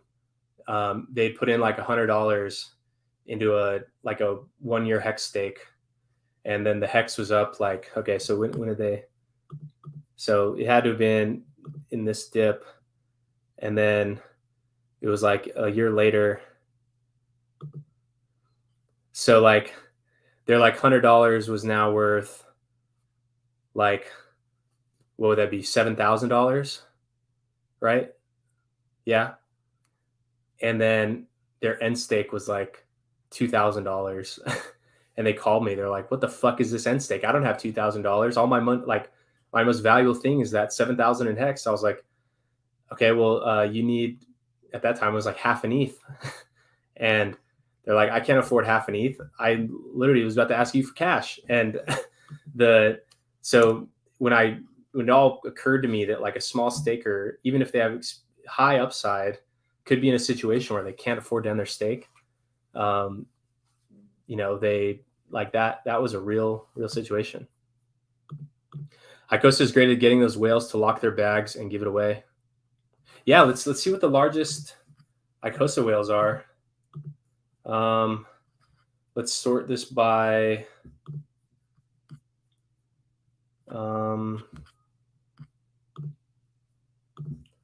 let's sort this. Search tables dot sorted tables dot order by the column name is going to be principal, right? And then let's see what order that gives us.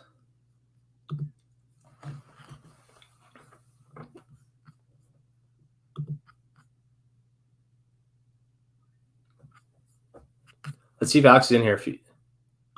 He says he can hop on after he eats. I'll be on as long as you need. Truly, we're doing it, dude. You're awesome. No camera, that's fine. No problem. Yeah, I'll be on. Yeah, take your time. We got Alex coming on stream.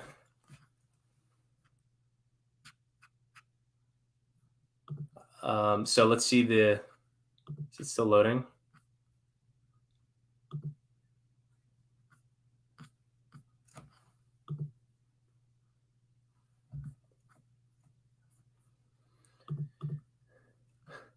Maddie's a complete moron. I wouldn't say that.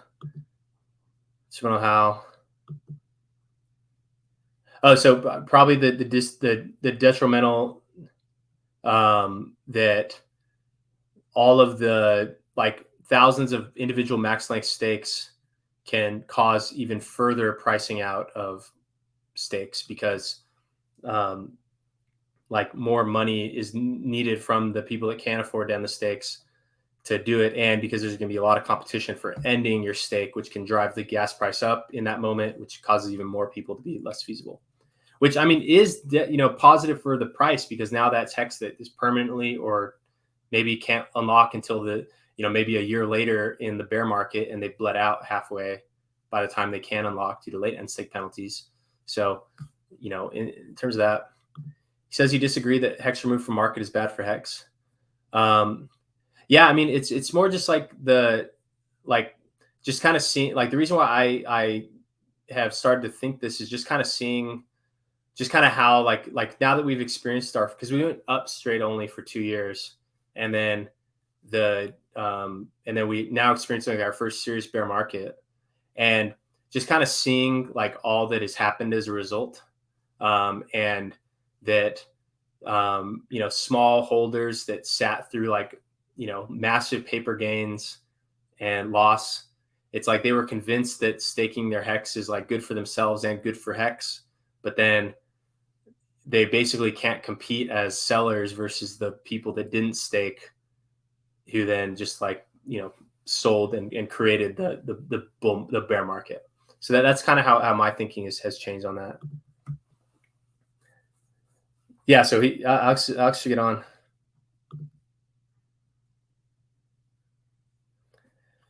I mentioned earlier that I'll probably never sell liquid hex again. Whales also do what's best for themselves. Early whales need to be valued for new people to enter.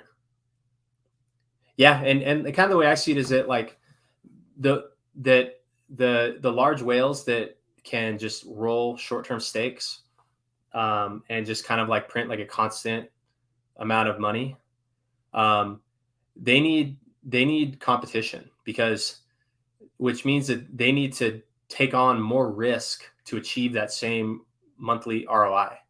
And so the way that they take on more risk is trading. Like I would rather those big whales be taking on that risk that they to gain that ROI from just like short-term perpetually cycling 30-day stakes that they're selling yield every time.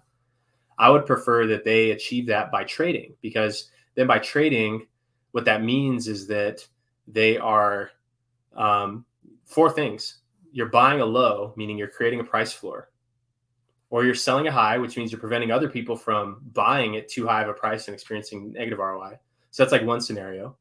Or the whales that trade poorly, they're selling a bottom, which may cause like a temporary big dip down that allows new people to come in and buy at a low price, or they have to like rebuy higher, which pushes the price up and lets other people that maybe bought that dip to then sell into.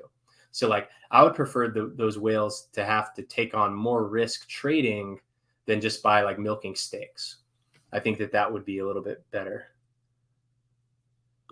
Is there an imaginary possibility that 555s become unendable on ETH? Yes. Will that hurt hex? Certainly. This is the whole reason Pulse Chain was made. Yeah. So if that's the case, then at least with Pulse Chain, there's like a little bit more control over that. But I mean, it like even that wouldn't kill hex, because then it's just then now like what it turns to is that the max length stake is not 555 days. It's maybe Lucky becomes the new max length stake. Who knows? That would be great. Hexlove saying, I believe in a Richard Hart walled garden blockchain ecosystem with a big, beautiful door. Welcome everyone in. Diffcatcher doesn't agree with me.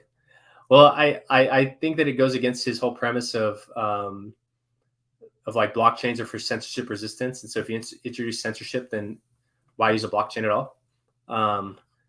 But perhaps he could change that perspective. Invite out. Oh yeah, he's coming on.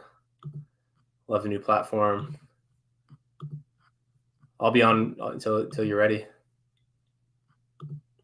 As long as it takes, hop on after you if you're still going. Yep, I'll be here. Do you know how the end stake will cost us in the end for Maxi and Perpetuals? So you don't know the price of that, but what you do know is that it only takes one transaction to end it. And so there's a couple thousand people in each pool. So that means that a couple thousand people can pool Ethereum and then end the stake. I have a contract written for a trustless gas pool because the Perpetuals and Maxi, they save who actually ends the stake. And it saves that value so that that person could be potentially reimbursed by a contract trustlessly. So I have a prototype of a contract that allows people to deposit Ethereum, Hex, other tokens, and then to incentivize someone to end the stake, where if you end the stake, you can reimburse yourself from that pool. So I think DC. No, I very well know that Synergy is Alex. I was just not. I haven't gotten there in the chat. I want to say thank you for being the number one team player and huge perpetual whale. That gave me added confidence to grow my bags. Yeah, that was exciting. Well, how do you know it's him? It's a Hedgener player. It's difference. The stream is dope. No, I was going to bed, but now I have to see this. 3 a.m. here. Can these mods tell DC this? Yeah, I know it was him. I just hadn't gotten down the chat yet. Nobody knows who owns manages a Hedgener employer address. Copy that. Sorry. Oh, well, he knows. I see those small HSIs that are used to generate Icosa as an effective hex burning mechanism. Yeah, I mean, which just sucks for the people that buy them. So, same here, bro. His worldview is why I'm here, honestly.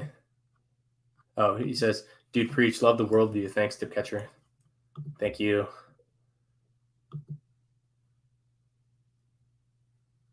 Large whales away. The amount earned hex from the whales is significant if they dump large positions. The liquidity is not there. Yeah, that's why they like. You always see those big stakes that are always ending like in the next 30 days. It's because they don't need high yield. They just like want something there.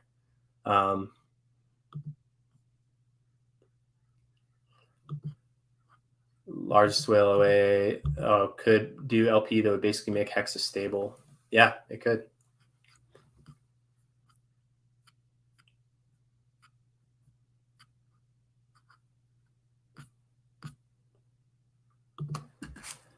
All right, so Alex is in the chat.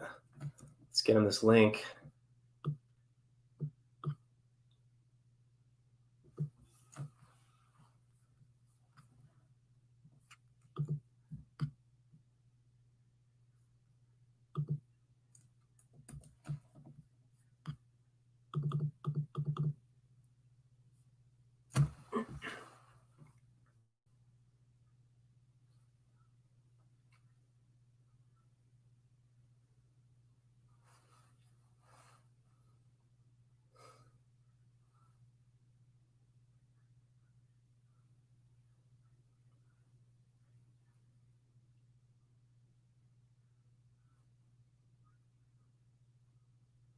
Okay, I'm just getting him this link. 1 second, you guys.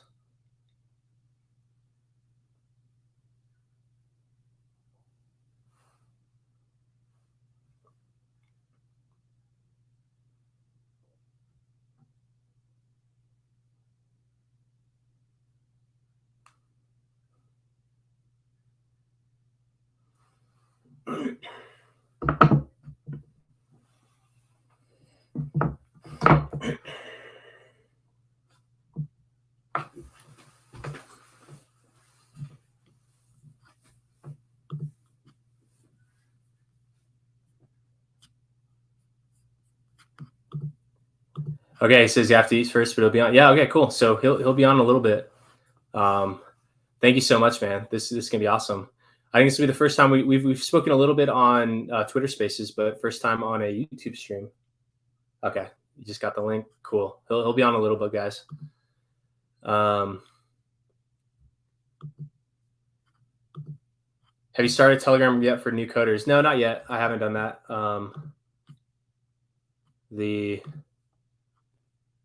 Let's see. Yeah, haven't done that yet. So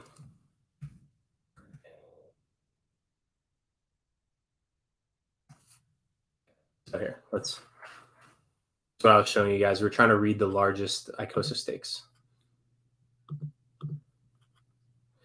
Can I expect the mystery box to use those funds to end the Maxi and Desi stakes? You cannot expect the mystery box to do anything because it is a mystery. I would love to learn to code. It's really awesome because you don't need to be that advanced to be able to do a lot of cool stuff.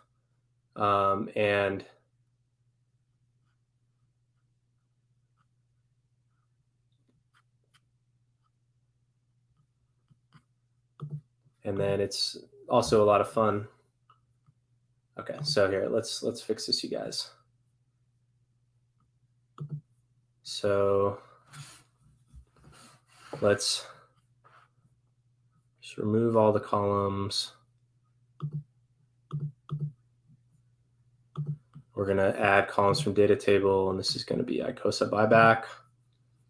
Okay, so we don't need the price. Don't need that. Don't need that. Don't need that. P shares. Start day. We don't need the seller. We do want principal. We want the share rate. We don't need the share rate because it'll. Okay, so here.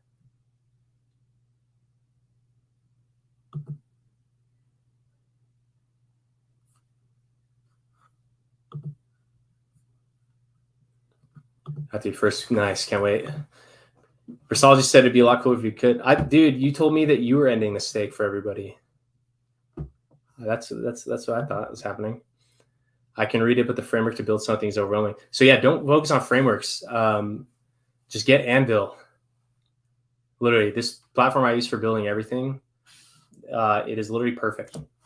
And it alleviates all the difficult like framework stuff that you have to do in web development. It's literally like incredible. Where to buy principal, where ascending.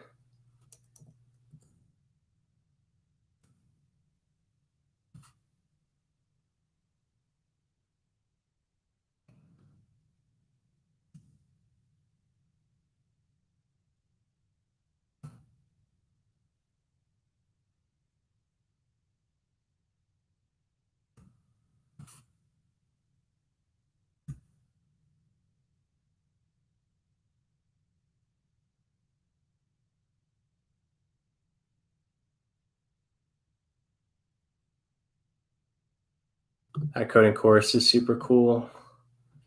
Yeah. Did you already do the Code Academy thing? Hydrology says makes no sense comparing perpetual gas costs versus HSI gas costs symmetric as to why take a reserve. No, I mean I wasn't saying better or worse. I was just saying like noting that the perpetual poolers as a whole are going to pay 1,700 times less gas than Icosa HSI auction holders as they end. Like, but it does, because these are like those are like the cost of goods sold, right? Like all these costs matter.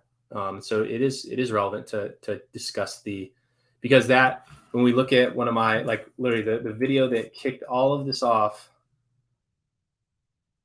I logged in. The video that started this whole thing was right here. So first, this is the video here. It says stake valuations. How much is your stake worth? Oh no, it's right here. What is the minimum viable hex stake? Like this was the like original like premise of it was this whole discussion about minimum viable hex stake.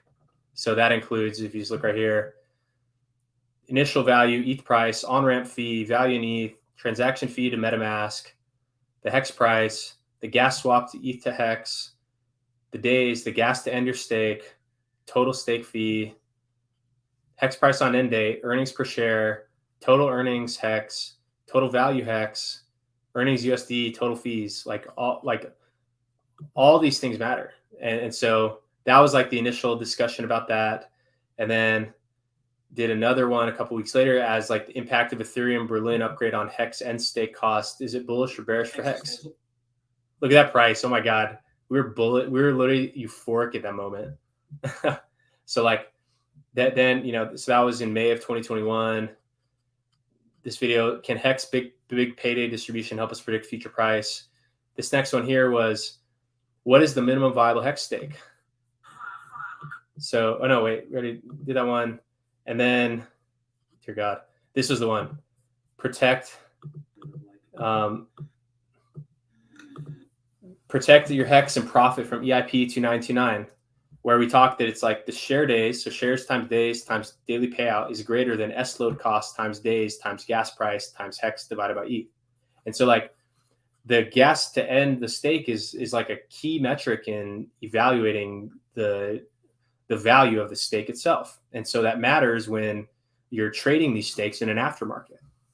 So it is really important. It's not comparing better or worse because they're different things. You know, I was kind of drawing a comparison where Icosa is itself kind of like a Hex stake pool, because it's like the Icosa contract holds a bunch of stakes right now that it's about to sell. And, you know, kind of like how the Maxi contract holds a single giant stake and it issues tokens that are then tradable. So it's kind of like this. It's very similar, and to a stake pool. And so that's why these costs are highly relevant, very relevant. Like you should just go back and listen to these streams from a year and a half ago about this topic, because it is very, very, very critical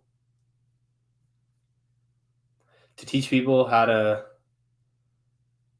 Oh, Icosa. Okay, Icosa staking is fully different. I like that. That's gas isn't a problem in Icosa staking. I'm talking about tokenizing your HSI, selling it to the Icosa contract for Icosa. To teach the coding, teach people how to make front ends and create a more robust system. Great idea. Yeah. Oh yeah. I would love to teach, because staking HSI is not related. Yep. Yeah. They are in terms of how the Icosa you get comes from the, but all that to say, we have a very special guest here. Founder of Hedron, founder of Icosa, overall genius, amazing beard. We have a special guest in the building. We have Alex from Hedron, Icosa Hedron. Welcome to the show, Alex. It's awesome to you face to face. How's it going? Pretty good. Just been streaming. Thanks for hopping on, man. No, yeah, people are DMing me saying, "Hey, Dipcatcher's on stream talking about Hedron Icosa. You should get on there." So it's like, okay. Yeah, man. I'm glad to have you on. And I guess before we start talking about that, there's some questions I've always wanted to ask you. Like, what's your story, man? Like, how'd you get here? Like, what led you to this moment? I mean, I invested in Hex and it did very well, and it's so long ago. It's so hard to like remember like what I was thinking at the time. But really, I felt very strongly that the T share was like the most important aspect of Hex, and I wanted in a way to like represent that in tokenizable form, which ended up being just the Hedron token. And then additionally, I thought having encapsulated stakes and being able to either trade them with each other or send them to other chains is a very valuable thing. But it had to be done in a way that was like open and acceptable, which ended up being NFTs. And those were like the primary driving forces of everything. Mm-hmm. What about before Hex? Like when like what got you into software development, and what even in crypto, like what were you doing before Hex existed? Like what put you in the right place at the right time to recognize that opportunity? I mean, I've been doing software stuff like since I was a kid. Like it's been just like something I've always done for as long as I can remember. But I remember getting really interested in crypto, like I want to say like 2013, 2014, but it's kind of too young and broke to really do anything about it. Like at that point, like FPGA mining in Bitcoin had become real popular. We weren't quite at ASICs yet. But you know, even the FPGAs were $5,000-$6,000, and it was like, I'm not gonna be able to do that. But eventually, like later on, I want to say like 2016 era, roughly. at that point, I graduated through school. I had started full-time job making money, and I decided to get into mining. It was really started with mining. I was doing a lot of Ethereum. Eventually bought some Bitcoin miners, which were a bad idea long run. But like that's just kind of where I started, because that's where I always wanted to start when I was younger, looking at the stuff. Um, and from there got into just like buying and exchanges and doing things with like exchange arbitrage and stuff, which sometimes worked and sometimes didn't. But I was really doing that, and that's when I found out about Richard, and pretty much liked everything Richard said for the most part. So I invested in Hex because, like I agreed with basically all of Richard's core values, and I figured if this is this guy and he's smart and he's figured this stuff out, then Hex will probably do well. Mm-hmm. What'd you study in college? Did you go to college? Briefly, I went for electrical engineering for a while, and like switched into computer science, and then kind of just got to this point where I was like, they're teaching me stuff I already know, and I had a job offer from somebody else at that time, so I was like, yeah, I'm just gonna drop out, take the job, and that ended up working well for me. Doesn't work well for everybody. I don't know if I recommend it, but it worked well for me. It's kind of a similar situation for me, where I studied optical engineering, where my focus was optoelectronics. And so I was kind of going down the route of like defense science and like, mainly around like 3D imaging systems. And then for my capstone project, I had to come up with some product to build. And so I came up with this 3D virtual reality camera and a virtual reality app for sharing photos and videos in VR. And so I like completely switched where I was basically, because I didn't know any like programming at all. I knew a lot of math, and I was like kind of going down like lab science route. And then I just kind of switched, through that, I just switched up into startup mode. And then as like the school year was ending, I was starting to like have interest from, like for raising money. And I was just like so focused on building this app and this thing that I didn't drop out, but I just withdrew from one of my required classes for my optics degree. And then I was like, oh yeah, I'll just finish that in the summer or something, but I just never did. And so I was in college for 5 years with like a packed schedule, like great grades, but I didn't technically graduate because I started my first startup, and that was what Golke and I first started working on together.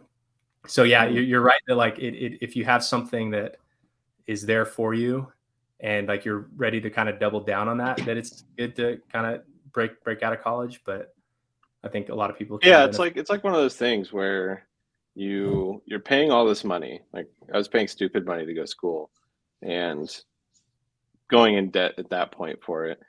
And it was like, I'm doing this to get a job. Like, that's why I'm here. I think a lot of people, like, they don't really hit that home for you in college. Like, they're not telling you, hey, you're here so you can get a job later. It's like, it's all like frou-frou fluffiness about like, oh, it's expanding your knowledge and education, right? That's what it's all about.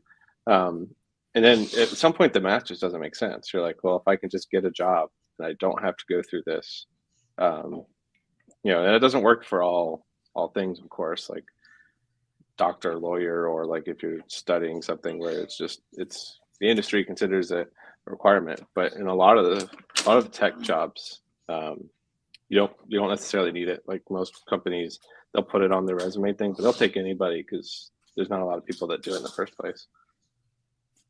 Mm-hmm. How old are you? 30. Okay, cool. I turned 30 in just a couple days. Yeah, it's not a fun one. Yeah, I mean, each additional one, these all kind of blend. And yeah, you feel like you're going to be old. Sometimes I feel like it, but like I don't know. You don't feel any different, but the number feels worse. Yeah, I mean, and it just goes by so much faster because like each additional birthday is like a smaller and smaller percent of your whole life, and so it all just starts to blend. Yep, pretty much. Hours. Yeah. Sorry. Are you married? No. Not yet. Yeah. I just recently got married. How's that going? Good. Good. Yeah, I mean, we've been together the way I say it is that we've been together since Richard was solo mining 50 Bitcoin blocks. That's funny. Back then. So yeah, it's just kind of, I mean, it's already kind of felt like we've been married for a while just because how long we've been together. But it was really nice to just kind of take just to have it done. Yeah. But yeah, so I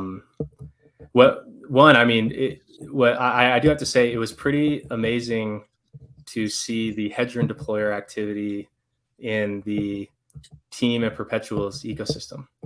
Like, it was has it done something? I haven't actually looked at it in a while. I've been really into the HSI auctions. Yeah. I mean, to do. Well, they were the largest. Let me pull up the numbers. They were the largest team minter by a factor of 5, with 10.249 million team minted, and they had some unique numerology in their stake to liquid breakdown, which was 3,693,693 team staked, and then 5,555,555 liquid team. And so that was pretty cool to see the numerology there. And then not only that, the hedger and deployer minted in all of the pools, with 2 million hex in base and 2 million in deci, and then 1 million in the others. And not only that, they provided liquidity to the maxi hex chart in a very balanced way. There was about 4 million hex on one side, 1 million maxi on the other side, and then about 1 million team in the liquidity pool and just under 1 million maxi in the liquidity pool. Or maybe it's the other way around. So then that happened. And then,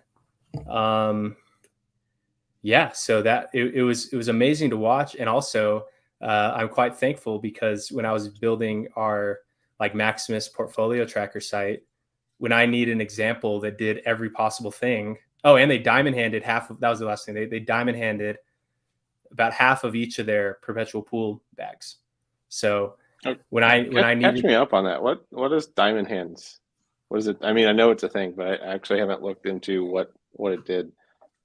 So diamond hands is a contract for time locking your perpetual pools, where you can earn rewards that come from early unlock penalties or airdrops that are paid to all the coins that are redeemable by team are also redeemable by diamond hands. So diamond hands is basically a fork of the team staking system, where you just commit to locking your perpetual for the length of the stake. And so for base, it's 1 year. For trio, it's 3 years. Lucky 7, deci 10 years. So you can time lock your tokens, and if you early unlock, you pay a flat 20% penalty. So by joining, it's kind of like Russian roulette style.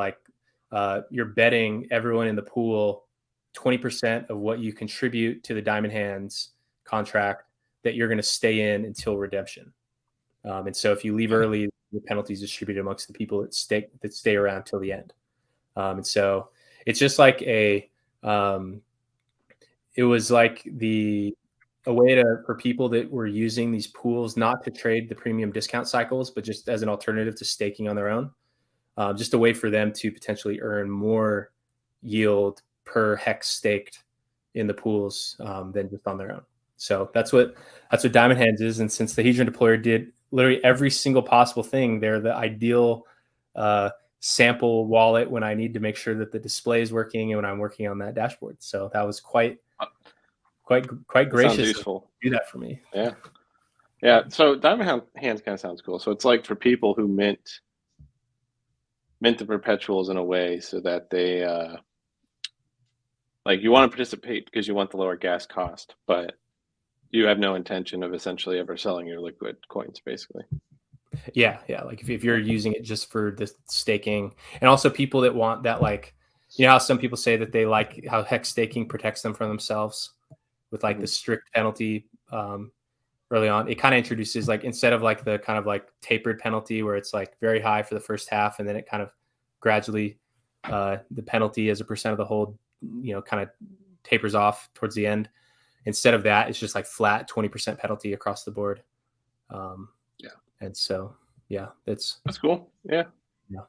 I think that'll be interesting for people who did it. Did a large percentage of the perpetual minters do it, or is it like, what that is roughly? I don't know. It is. So of the 810 million hex that went into the pools, 89 million was diamond handed. So like, yeah, so that basically 10% of the people are going to get all of that extra yield. So it might actually be lucrative for them. Yeah, especially what I would think makes sense is that on the longer pools where the premium can exceed that 20% penalty, where it makes sense that it might, because on base it'd be pretty silly if someone is buying base for 20% over redemption value.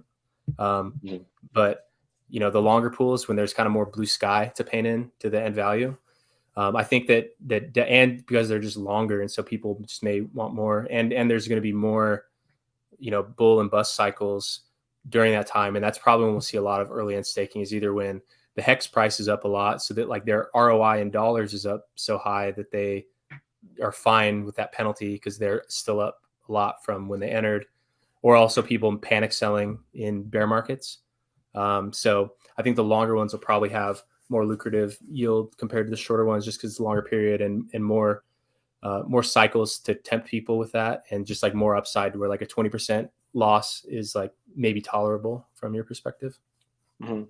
Yeah, no, but I think that's a cool little thing. I think the people who went in that probably, as long as they don't eat that 20% on the out because they can't stand themselves. But I think people who stick in that probably will enjoy that if they can do it. And we've seen so far, there's been like, well, I guess so team, it follows that same model, but it's on like a year by year. There's only been like one person that early unstaked in the Desi pool, and it looks like they had, because of the strict deadline of when you had to start the diamond hands before the stakes started. You like someone who had like I to protect people from themselves from accidentally staking for 20 years, because if you staked a minute after that deadline, it's like you're locking into the next diamond hands period. And so to protect people from themselves, I had it so that like if it was, as the day ticked over, the UI stopped letting people stake in diamond hand. Like if you really want to do it, you can go to Etherscan and do it. But like I just, to protect people from making that mistake, but someone said that they had just had the window open before that time ticked over, the interface was still there, and they staked it. And so I think that it must have been that person, because where they accidentally diamond handed, realized that they're staking their diamond hand for Desi for 20 years now, and that they just like backed out. So there's been one, at least last time I looked, but there has been some team early in staking that's accounted for like 5,900 team being burnt. Yeah, but I was in, last I looked, I think it was like this whole new perpetual system. Is it, I think I said like 690-ish million hex, was that including Maxi, or is that? No. So including Maxi, it's like 1,100,000,000.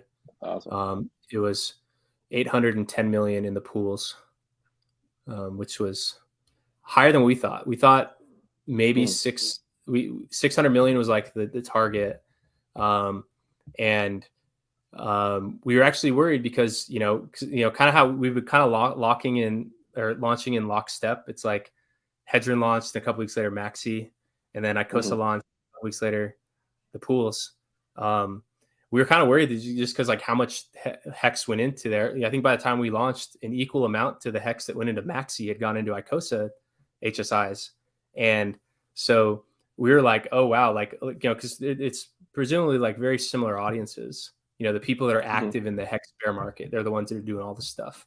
And so we did think we were going to actually, we were worried that we were going to kind of undershoot our 600 million target, just because like, now compared to when Maxi was launching, there's so many other options, like other good options, compelling options that people can do. So it did exceed what we thought it would hit, and it's cool to hit that 1 billion total total mark. Well, what I think is, I think we actually have we definitely have community overlap, but I think when it comes to the silent people, there's a lot of people who use Hedron that aren't in any of the telegrams, and I'm sure there's some that have minted Max who don't move the same way.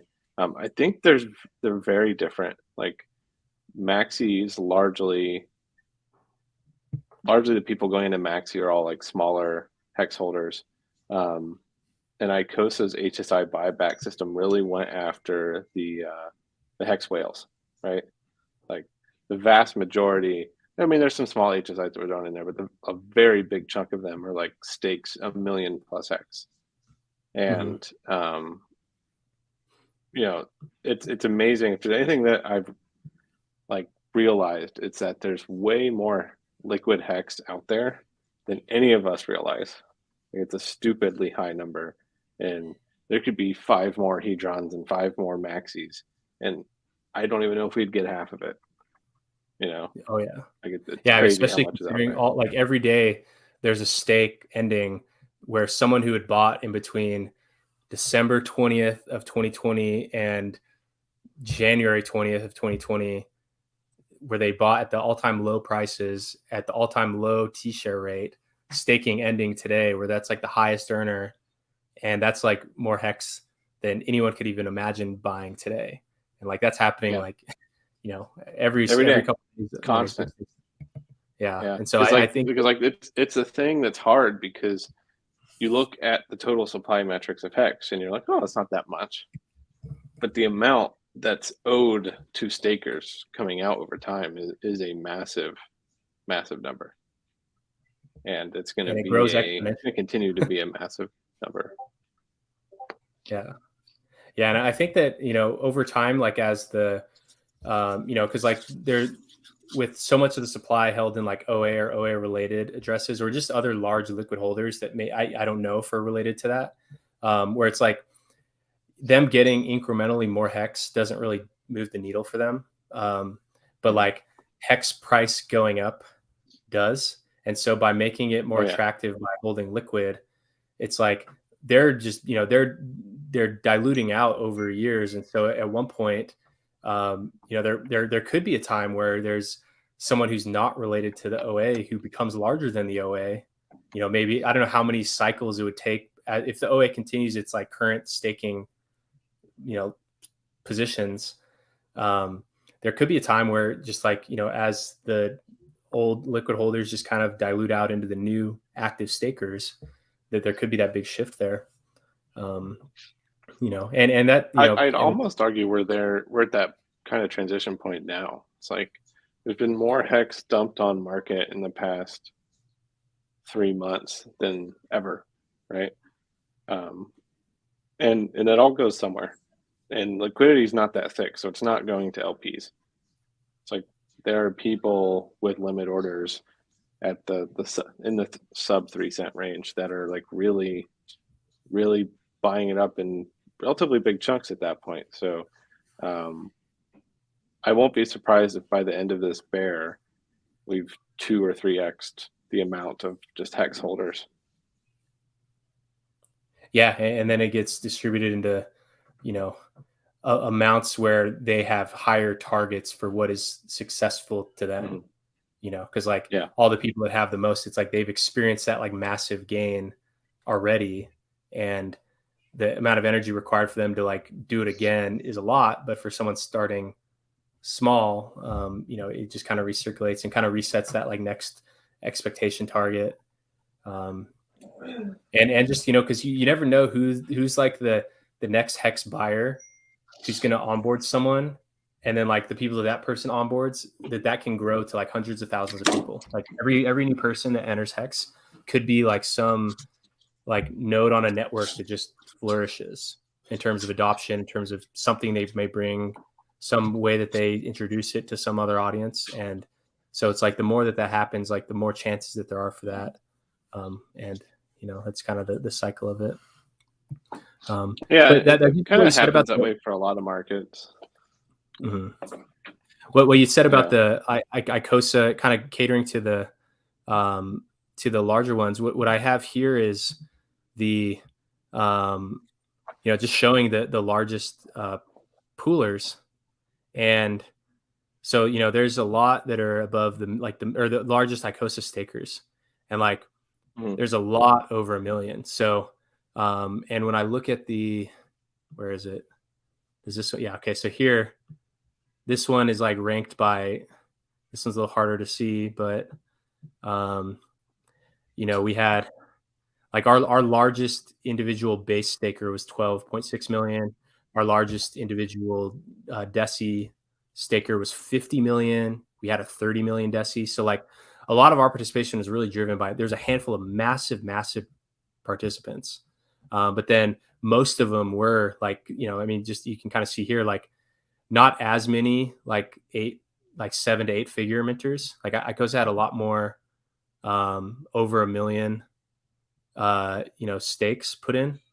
We had less of those, but there was a pretty big demographic shift from Maxi to the pools, where in Maxi we had 5,300 minters putting in just under 300 million hex, whereas now we had 40% less.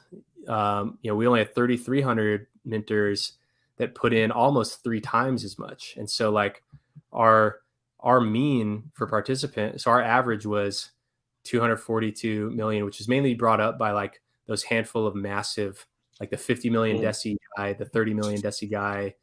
But then, and then, but also our median was quite high.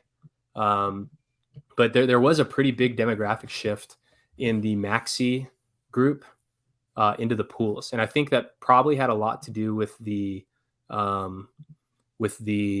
premium on Maxi. No one really expected that premium to happen, and so a lot of and because all the messaging, we had talked about potential premium, but the main messaging around Maxi was the gas savings for small stakers, so it kind of hit to that audience more.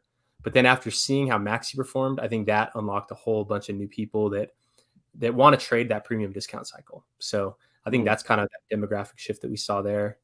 Yeah, what was your reaction to me? Oh, what were you gonna say? I was gonna say, did you think that the Icosa participation, how did that compare to what you thought it would be? Was it more participation than you thought, or less, or kind of what was your reaction to how it's played out so far? Oh, it was massively more than I thought it would be. I knew people would stake Hedron. I knew that would be a thing people did because they got their free coins. They want to get their free yield. Makes sense. I knew that would be heavily gone after. But the amount of HSI buybacks that happened and the size of them, on average, was just huge. It's absolutely massive.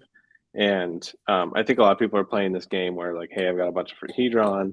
I can make this stake. I can put it through here, and then 90 days later, I'm just going to go buy it back out of the auction. And the mass confusion when there's thousands of them in there, right? So, and you're seeing stakes still go in every single day, where they're trading that kind of the arbitrage point between Icosa and the hex price.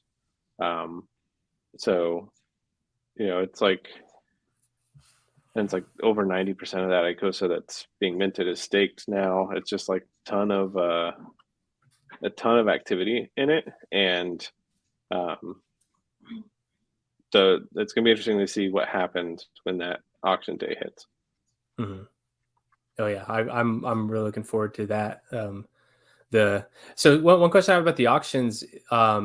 So to date, so when I was looking at the contract on Etherscan, I was trying to see how many auctions, and is it where, so is the stake ID it increments by 1 each time, and so where it's the last one that returns something is 29? Does that mean there have been 29 auctions so far, or does that mean that there's 29 currently active auctions? There's been 29 so far.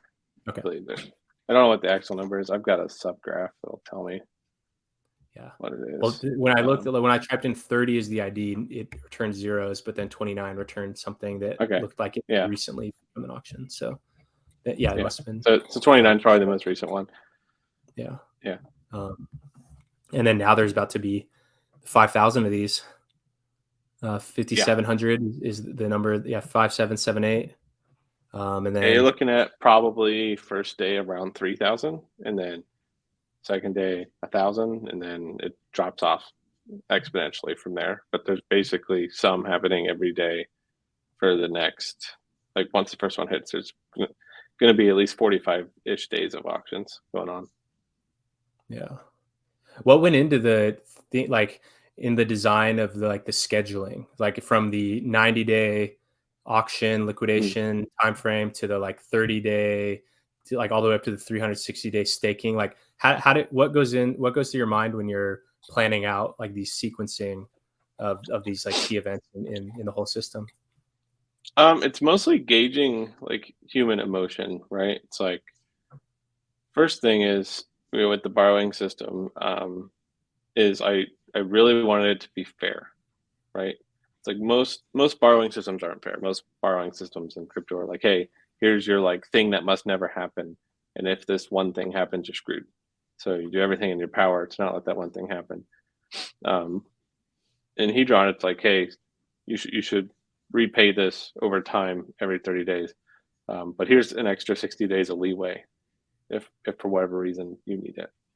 And it also makes the arbitrage plays longer, right? Because one of the things Hedron can eventually do, because not too many people know about it because we haven't hit it yet, but Hedron also has a price ceiling like Icosa does. There's a point at where you'll be able to borrow more value from your hex stake than the hex stake cost to create, in which case you'll just sell it and then do it again until you fix the price.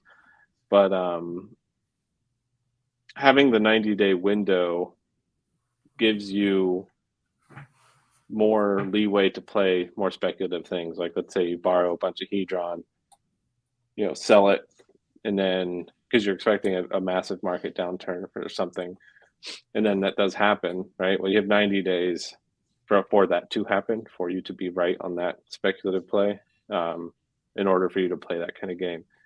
It's a bit risky to play, but if you make everything instant right now, you kind of lose some of that speculative stickiness that a lot of people have with Hedron. Hmm.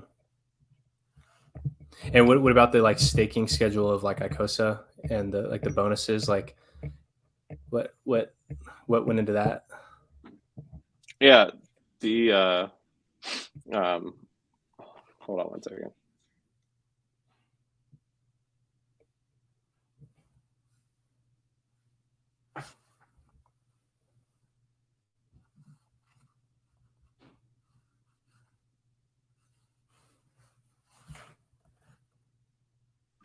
Okay, I'm back. Sorry, I was requested. But yeah, it's the staking terms in Icosa are all just 90 days apart, basically. So the first one's 30 because you need some minimum because there's no time definement. So I wanted to do something kind of opposite of hex stake in terms where you don't define a time. Time can be whatever you want to be, but the time can't be zero. So you have to accept what the minimum is, and that's really to slow down economic mass of massive holders, right? And yeah, they could split their stakes up in many wallets if they want to not be limited. It's that's fine. Do that if you want to manage all that, but you can only restrict people so much. But realistically, it's about saying hey, you're this big guy, you have massive potential price movements that you can do with this bag, so you're restricted to this kind of time frame when you stake. And if you don't want to stake, obviously like Hex, if you don't stake, you're not affected by that. But it's kind of like this thing that we're seeing now with Hex, where these massive whales that weren't massive whales day one, right? It's like what was $2,000 in January is a lot of money now. And the real piece of that's kind of, I don't really think it's a problem for Hex. I just think it's a thing Hex has to get through, is that those guys are still massively in profit even today. And they will continue doing their 7-day, 30-day stakes, getting some interest and then dumping the interest because it's free, right? Like you have 500 million hex and you stake it for 7 days and you end it. You don't get a ton, but you get a decent amount of hex out of that, and you can sell that, and you can just stake it again. And it's really to slow that kind of process down within Icosa. Yeah, but if you have enough hex, that's not insignificant. Yeah, it's insignificant for like the smaller holder.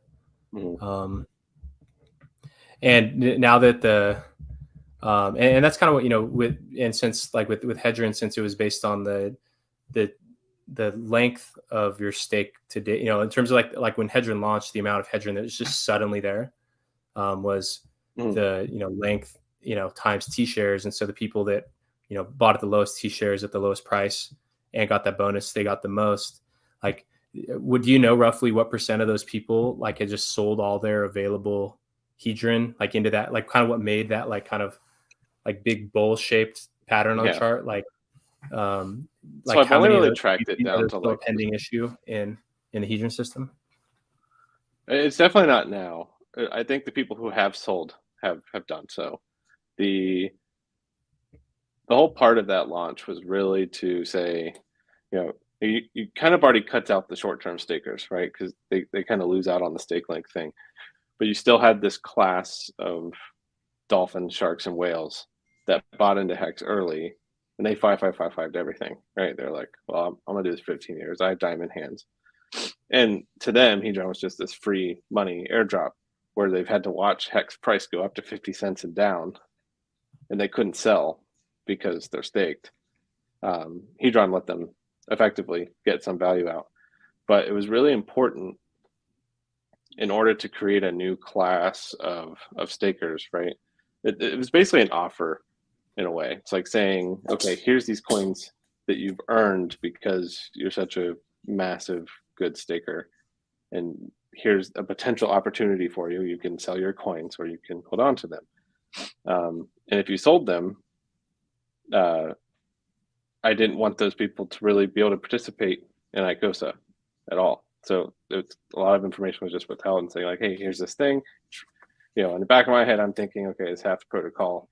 People who take the free money and sell don't get to participate in the other side. And what you do is you create a bottom, and a lot of new people, a lot of the smaller stakers, because the bottom, I think hex was around 20 cents when Hedron really bottomed.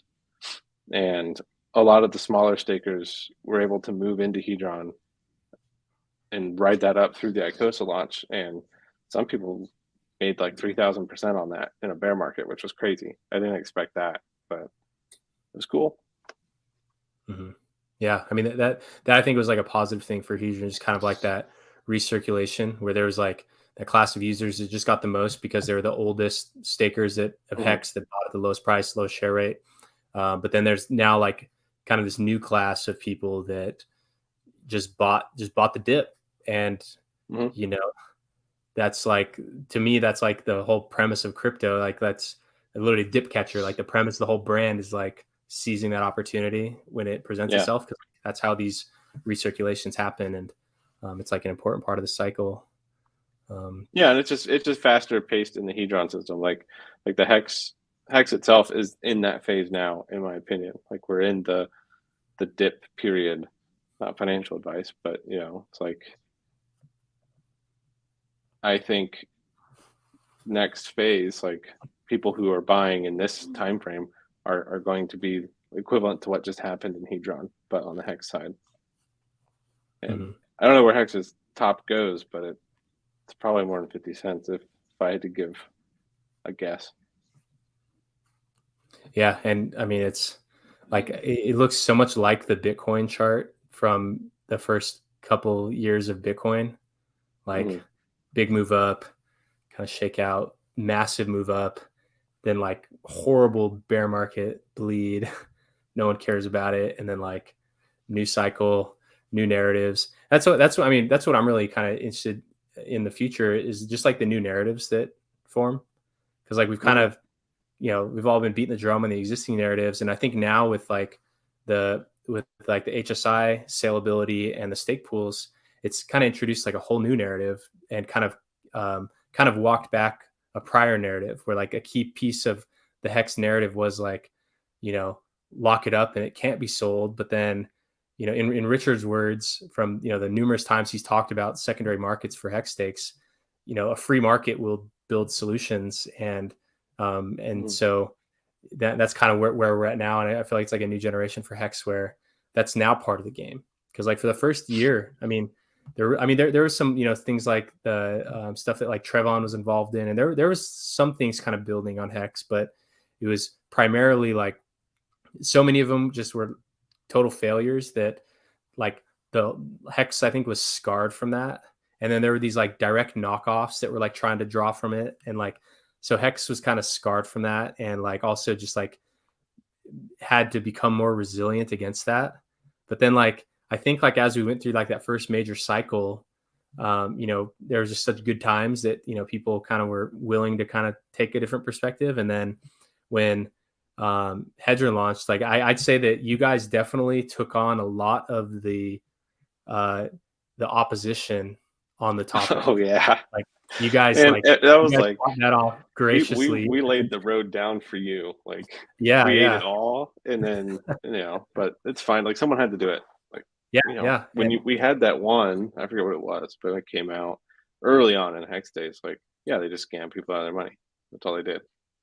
And of course, people are gonna think the same thing. So, yeah, it's like the timing of that was quite perfect, and it really came down because I'd started working on the concept in like November was when I first was like I had like a prototype that was actually a full DAO running on a platform called Aragon DAO, and the minting was like a big pain in the ass, just like a whole complicated thing. You basically had to like, the way it worked is you would write literally like free text description of what types of transactions should be allowed. And then it's called like optimistic governance was like their whole innovation that they thought of, where then anyone could submit a transaction. And if it followed those rules, then like every transaction by default would just go through. So it didn't require voting. It just like required no one to oppose it. But if anyone opposed it, then it would go to something called Aragon Court, which like basically the largest Aragon holder. So basically the VCs behind Aragon decide if your transaction that you're putting forth followed the rules or didn't follow the rules. And so that was actually the original like stake pool idea, was because it had this concept of like a shared wallet that like everyone owned, and they had like redemptions built in and stuff. But so that was like the first idea, and I was going to try to launch it through like a formal DAO built on Aragon. That was before I knew any Solidity at the time.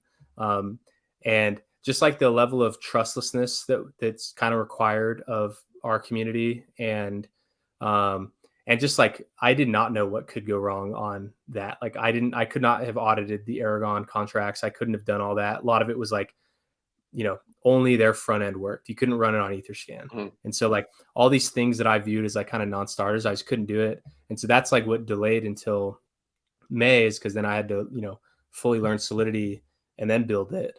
But looking back, I'm so glad that worked, because who knows if it could have even, if like the introduction of stake pools happened through a DAO where you basically had to trust that the Aragon DAO VCs are going to make it work. And like, there's no way people would have, like, that would have completely tarnished the whole concept. And so no one in our community would have gone for that. It would have been like, that'd be red horrible. Flag heaven. Yeah. Yeah. So, and so the timing of that all, I think, kind of worked out.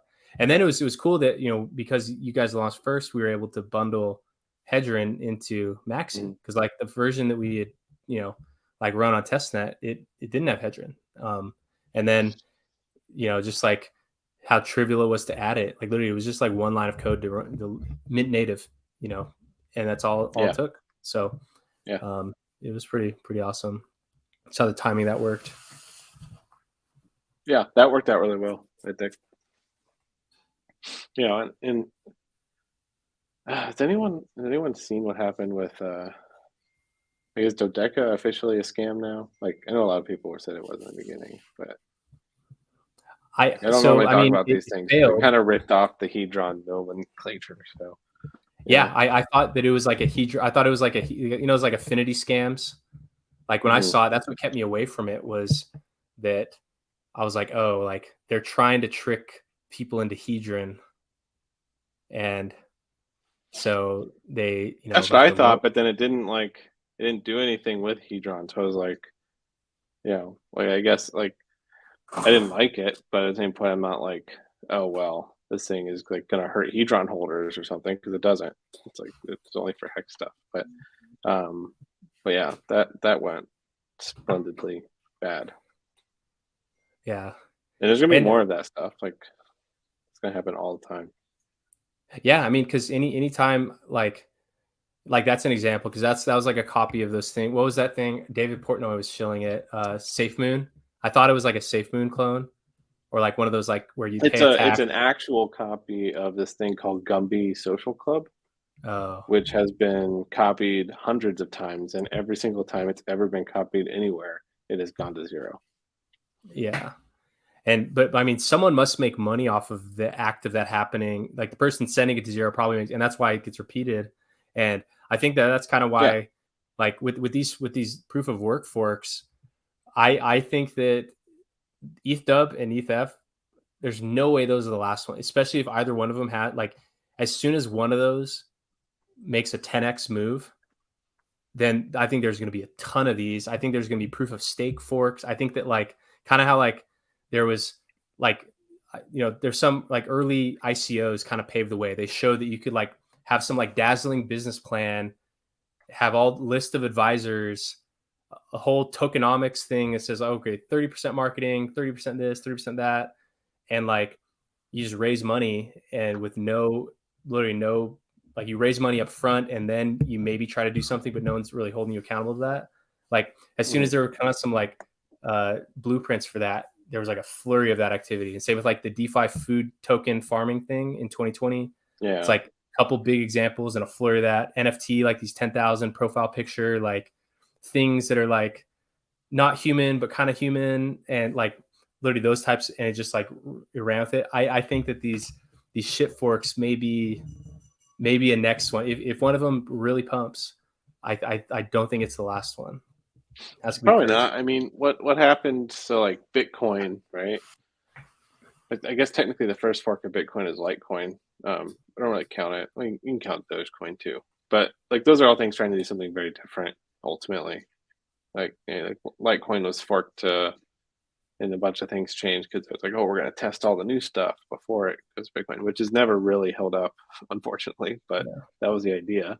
Like Dogecoin's this is just a meme, right? But when it was decided to actually fork Bitcoin, which I think the first one was Bitcoin Cash, I can't remember, but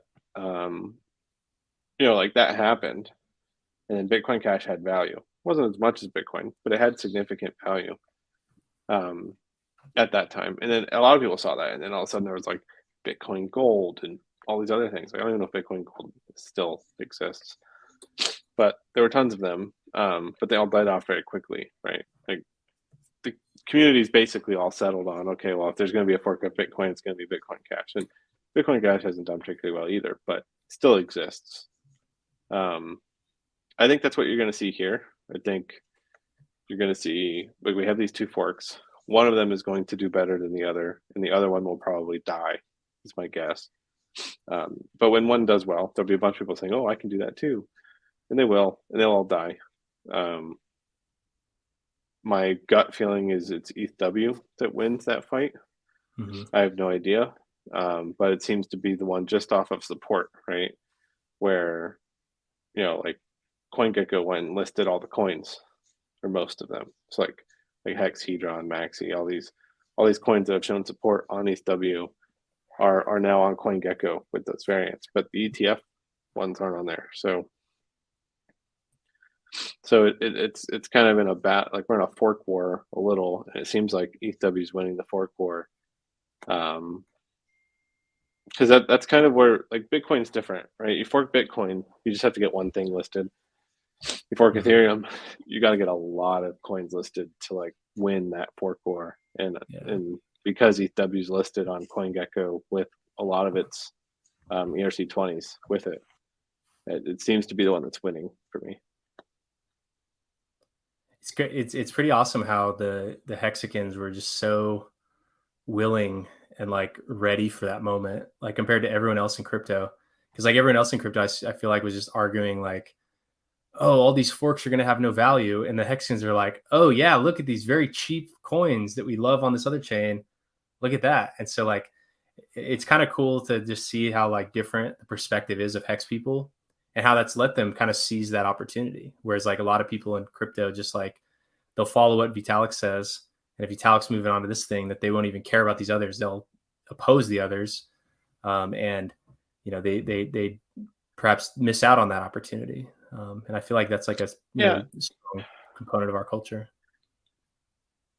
People in blockchain tend to forget that this is just computer code, right? We all, at least a lot of people in this space, they're like politically motivated almost, right? We all have our own little community silos. So, you know, like if you're supporting Ethereum, there's a lot of people out there who won't support ETHW out of principle, right? Like they won't point their apps at it. And I think that's fundamentally stupid. I think, hey, this chain exists and my code got copied there. And my code's immutable and doesn't have oracles, so I know it'll work regardless of what actually is broken and not broken on that chain. So for me, it's like my community knows about this thing. It's happened. Everyone knows there's free coin copies there. Like whether it succeeds or not, that's not my problem. I don't care. I have no idea what that chain's going to do. But people should at least be able to like play with their monopoly money over there. Because you know, I think some of that stuff actually has value now, but in the early days it didn't. Like no one knew that chain could have died the following day. But you know, ideally people should, since all this is just code, if it can be done, I think most projects should just support every chain that forks, because like people like to play with their free coins. Like it's that simple. Mm-hmm. Yeah, I mean, and it's so trivial to add support. Like, well, that depends, because like if you need Chainlink or something, you're screwed, right? Yeah. A lot of things use oracles. You know, I wish more projects, because like Icosa used Uniswap as an oracle, which is safe because it's on chain. But you know, if you're using Chainlink where they're injecting off-chain data into the chain, like you're just screwed on forks, pretty much. How would if say the fork could happen during the Watsa launch, how would that have impacted it? The Watsa launch would have just prematurely ended on the forked chain, because it checks in Solidity 8. You can check your own chain ID in the Solidity contract, so it checks to make sure the chain ID is 1, which is Ethereum, before it lets you actually mint the NFT. If the chain ID changes in the middle of that launch cycle, it'll just end the minting of Watsa early on whatever chain it was forked onto, just because you can't trust Uniswap anymore at that point after the chain's been forked. Yeah, because you know, it was during that whole merge, and I mean, this was even before I knew that the fork would happen so soon. Like, I was on stream just kind of watching it, and it's like I knew that nothing would go wrong, but you know that feeling you get where it's just like nothing should go wrong, but like what crazy unpredictable thing could happen. So it's funny, just like it felt like even though I was like a 6-year-old when Y2K was happening, but like kind of like a Y2K moment. Everyone's like waiting the clock tick down, and then time switches over, and then just like it just keeps going like nothing. What it did kind of show how like when Maxi launched, it was supposed to be a 30-day mint, but we cut it to 15 because we wanted to not cut it close to Pulse Chain fork. That was when mid-May was like the target. Yeah, if you would have known back then, right? Yeah. And so it was just funny how, because like, and the whole point of that was that even though nothing would change, there are two reasons why we wanted it to be all the same. One, if the supply is equal across the chains, then you can use 1-to-1 as parity, as like your parity benchmark on PulseX markets of like Emaxi versus Pmaxi, because there's like an equal amount of them. And so, and they're backed by the same amount of hex. So like the equivalent assets I thought was important, but two, just like, so users didn't have to go and mint on two chains. because like even though we added support within literally hours of the forks happening, huge difference in participation across them. Like the large holders, I mean, a lot of small holders minted on both, but of the largest ones only minted on mainnet. And I think that was probably just like kind of like a risk weighted thing where, and even a lot of the people that kind of oppose it, the people that were like kind of more not apprehensive, but like a little bit more kind of guarded on it and on the whole topic, usually the people that have been around the longest, because their risk appetite is much lower than, or their risk tolerance is much lower than the new people, where it's like, okay, well shit, I'm already down 90% from when I first bought Hex, might as well just go on this other new thing, like who cares, what could I lose? And so a lot of smaller participation on the other one, and so now the supplies are vastly different, and that was what we were trying to avoid, the shortened pulse chain or the shortened maxi mint, to avoid that on pulse chain. But it all just kind of smooth, and it felt kind of cool that on, at least on mainnet, that the maxi pool tokens and team were the last coins to be minted on proof of work Ethereum, and the first ones to be minted on proof of stake, because minting just kept going and issues. So that was kind of a cool historical moment there.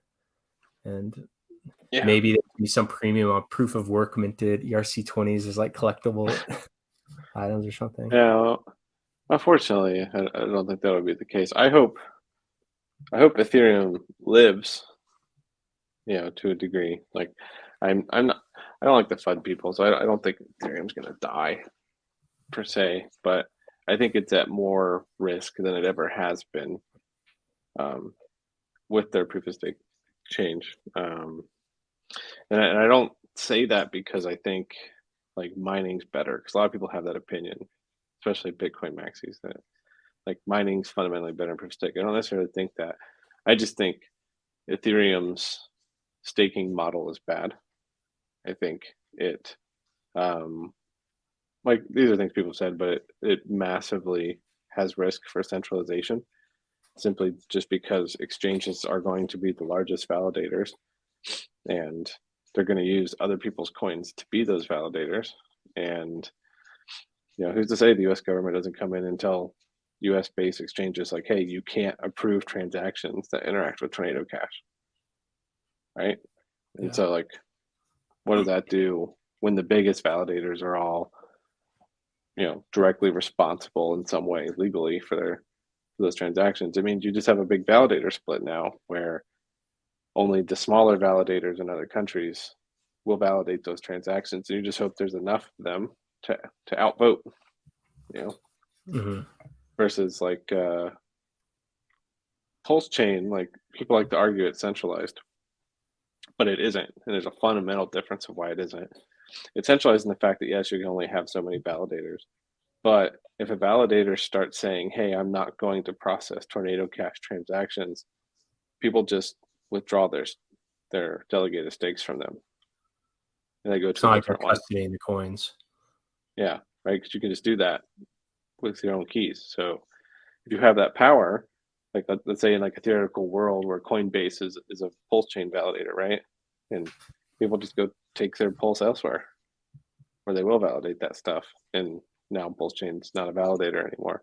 So it's almost like the limited number of validators that can exist at a given time, while on paper appear centralized, are a very strong decentralization tactic, because it's a small enough number that a massive amount of users have a significant amount of control over who gets to be one and who doesn't.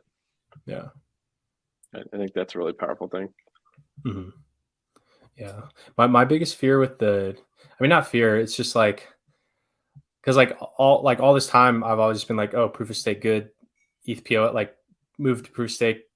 I was never in like a rush for it to move, but like always viewed it very positively. But then I think just as it set in, that like kind of that topic where you brought up of like centralization, it's like there used to be like good separation of power, where like the people that are publishing the blocks are different from the largest holders or largest custodians, and they're different from the developers, even though over time the developer, like with Consensus and the Ethereum Foundation, kind of merged with like the largest holders. But there was kind of like a difference where like the people publishing the blocks didn't have the most supply. They had they could procure the best energy sources, and they had the most hardware, and they could operate their facilities. And that's like, and they're net sellers of ETH. While it's like a negative externality on the price, it's like kind of, in my view, like a good thing that like people that are ready, or people that don't already have like a huge sum of like uncompetable ETH, they're the ones that are earning those fees. Like I kind of liked that it was, but now it's like, okay, the largest validators, it's like they already have the most. Now they're earning the fees, even though fees may be burning and over time become deflationary. Like I liked that it had that kind of separation there.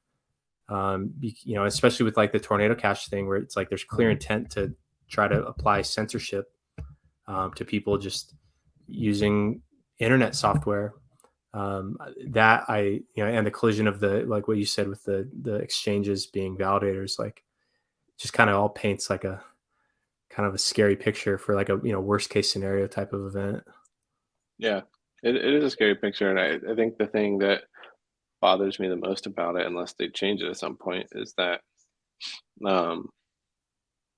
like Coinbase is one of the biggest validators, right?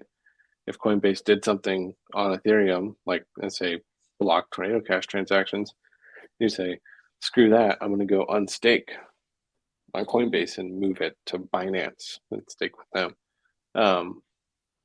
They can tell you no. They can just stop you from doing that.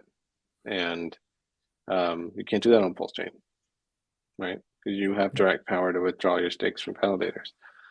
So it's a thing I don't, I think it's an oversight potential that a lot of people deep in the Ethereum ecosystem and the devs and things don't think it's that big of a deal, when it actually can be quite a big deal, in my opinion. Yeah, I think hexagons are a lot more like sensitive to things like censorship resistance. I think that kind of comes from the top. Like that's like a core piece that's always kind of remained true in Richard's messaging, is about like blockchains are for censorship resistance. And since like hexagons have kind of felt censored from, coin market cap, major exchanges, it's like we're extra sensitive to that. And then now there's like a new avenue for censorship. I think that, whereas other people in DeFi, like in kind of fake DeFi, like they want censorship, like they want the exchanges to kind of be the purveyors of truth or what's allowed in that setting. And it's just kind of like a whole different worldview. Yeah. And so it'll be interesting to see what happens with Pulse. I think that's going to be it'll be a bigger deal than a lot of people outside of the Hexagon ecosystem think, I think, just because of the amount of capital thrown at it. But, it stands to kind of be a very good example. Like if should something bad happen to ETH, it would be the best thing in the world for Pulse Chain. I hate to say that, but I think that's true. Yeah.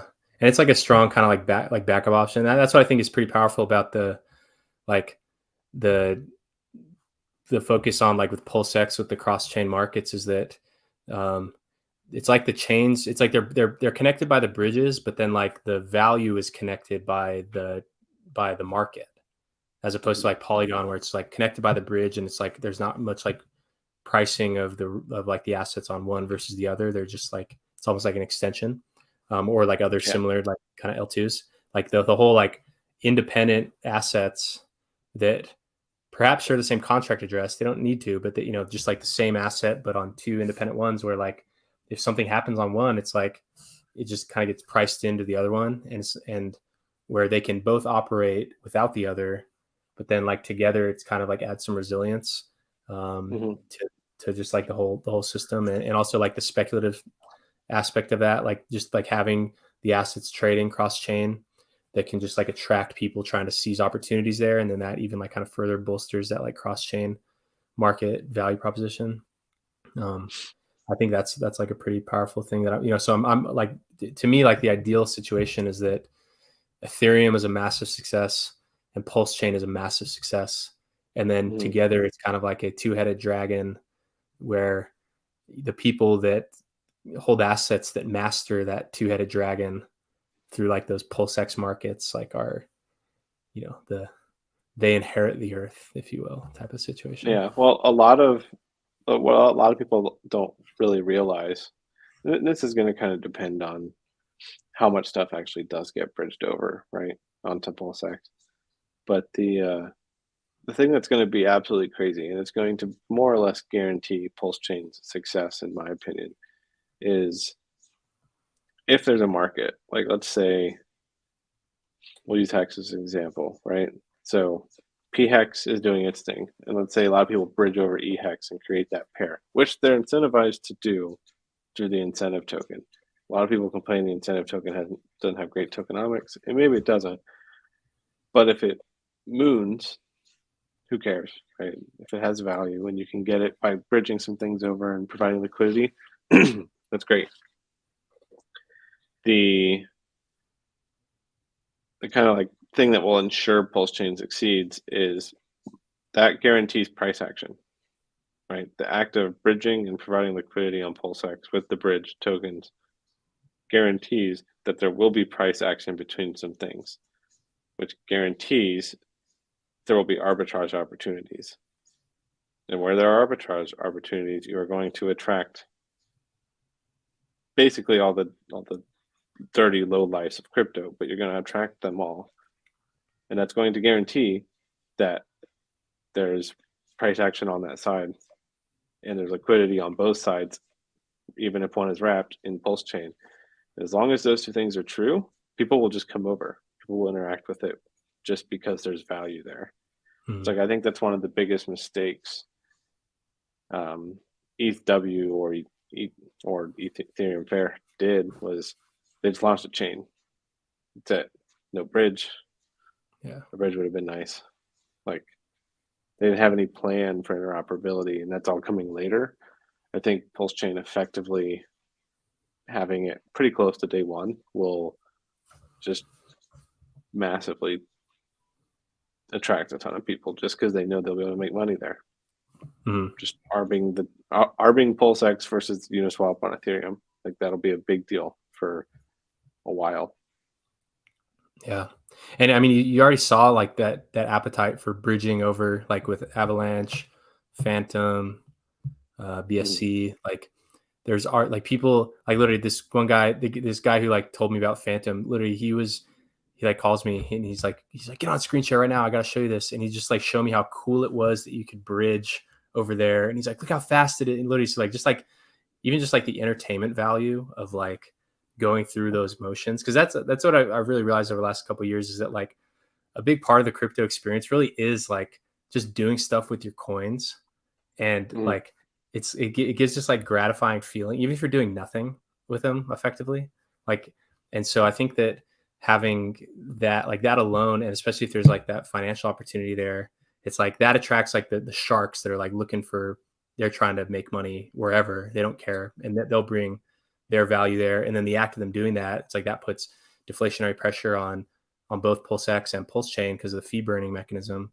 And then like all the people that just like want to just have fun with their coins, it's like they're bridging in. So it kind of spans like those two opposite ends of like the user base. And it's it's like an attractive opportunity for them. Yeah, and like that's kind of like one of the design intentions of like the Hedron Icosa system, right? It's like, hey, take your Hex, go lock it away in this safe little stake place here. Forget about it. Go use your free Hedron, go stake it, get some Icosas, take that. Do these things that are more short-term paced versus your long-term paced Hex stake. And don't think about your Hex stake. Wait 15 years, see what happens. Maybe you like it. That's kind of like the whole intention, is like, there's so much Hex just coming out of these massive short-term stakes constantly, and if we can get a lot of it locked for long periods of time, then it's easier for price appreciation. Yeah. What do you do for fun? This. Yeah, me too. This is my life. This is all I ever do. I'm been working the past couple weeks on having like contractors lined up for this like pulse chain data center thing I'm trying to build, and there'll be a validator there, but it's really going to be about doing. I want to be able to provide like nodes, subgraph indexing, all that kind of stuff on pulse chain. Try to have it there by day one, just so if you want to move to pulse chain or support pulse chain, you can just do it. It'll just be there. Resources all exist. So that'd be kind of like one of those like minor co-location facilities, but for validators and nodes. Is that what you mean? I mean, it can be. It's mostly just for like if you can think of like alchemy, where you can like spin up your own Ethereum node for your own stuff. We'll do something like that. I want to be. I'm going to host some subgraph indexers so that people can create and build their own subgraphs. The fun part that I'm working on is effectively doing our own subgraph hosted service, because that's actually going away with subgraph and relatively soon. The one that Kodiak built? So the hosted service, but yeah, that'll be one of them. So I think it's actually it's actually in a couple days. So the October 1st, they're going to stop letting people make new subgraphs on the hosted service. And then early 2023, they're going to turn the hosted service off entirely. So that means people will have to either run their own indexer and serve their own queries, or they have to query the decentralized network. And every time you do that, you have to pay in GRT. A lot of people don't even know that like subgraph has its own network with its own token and all that stuff. But yeah, you'll have to pay in GRT for that. So like if like your front end, right? Like you probably use a subgraph. Yeah. So you're telling me that all my sites are going to have to find a new way. They're going to have to pay. Yeah. Well, you can still query them. Like, yeah, there's web endpoints for the decentralized network you can use, but every request is going to cost GRT. Or you run your own indexer node and query yourself for free. You can do that. So yeah, so it looks like the $700 a month that I was paying to Zapier to run my Maximus Minter bot. Now that minting's done, now that can just be the subgraph GRT budget. Yeah, well, it's like it depends. Like subgraph severely reduced the Infura load. It's like there's a while there. I think the Infura build for the Hedron website was like $2,000 a month for like people just hitting going through hitting liquidations like multiple times every day, just because it's a ton of queries. Subgraph reduced that significantly, but now it's just going to have to pay it in GRT on the other side, or have to spin up an indexer. So, but the reality is a lot of that stuff's hard. Like it's great that we have Infura, but Infura also sucks. And there's not really a service that does like hosted subgraph indexers for your own purposes. So I think having those two things on Pulse Chain will just make people's transitions to Pulse Chain much easier. So it's like one of the things I'm working on. And if no one uses it, fine, I'll just use it for myself. But yeah, it's work. Yeah, because I feel like that's what really like the developer tooling is like a key part of all of it. Like, you know, there's like you could choose any, like there's so many different chains, but like who else has Open Zeppelin? Who else has you know, just I mean you can use Remix for any of the EVMs, but just like or like Hard Hat or like just all these different tools. It's like you kind of go where you can actually get stuff done. And yeah, and it's like there's chains I like there's chains. A lot of people talk to me about Secret Network, which is one that employs a lot of Monero's strategies, but they're not EVM compatible. You write smart contracts in Rust on their system, and it's really cool. I like the idea of it, like transactions natively, regardless of whether their contract interactions or not are obscured, right? I think that's cool and valuable, but I think they have a long way to go as far as tooling goes, because like I like Remix. Remix is okay, but it doesn't touch Hard Hat in any way, shape, or form. Yeah. Like Remix is great if you just want to do something simple. But if you want to actually like write tests and do all the stuff, like Hard Hat's probably the best thing since sliced bread. Yeah. So with your subgraph thing, so what challenges are you like having to overcome to like get that done, or like what's like how long do you think that'll take, and like what issues do you think you're gonna have to work through? I think the biggest issue with the subgraph stuff is lack of documentation on subgraph itself.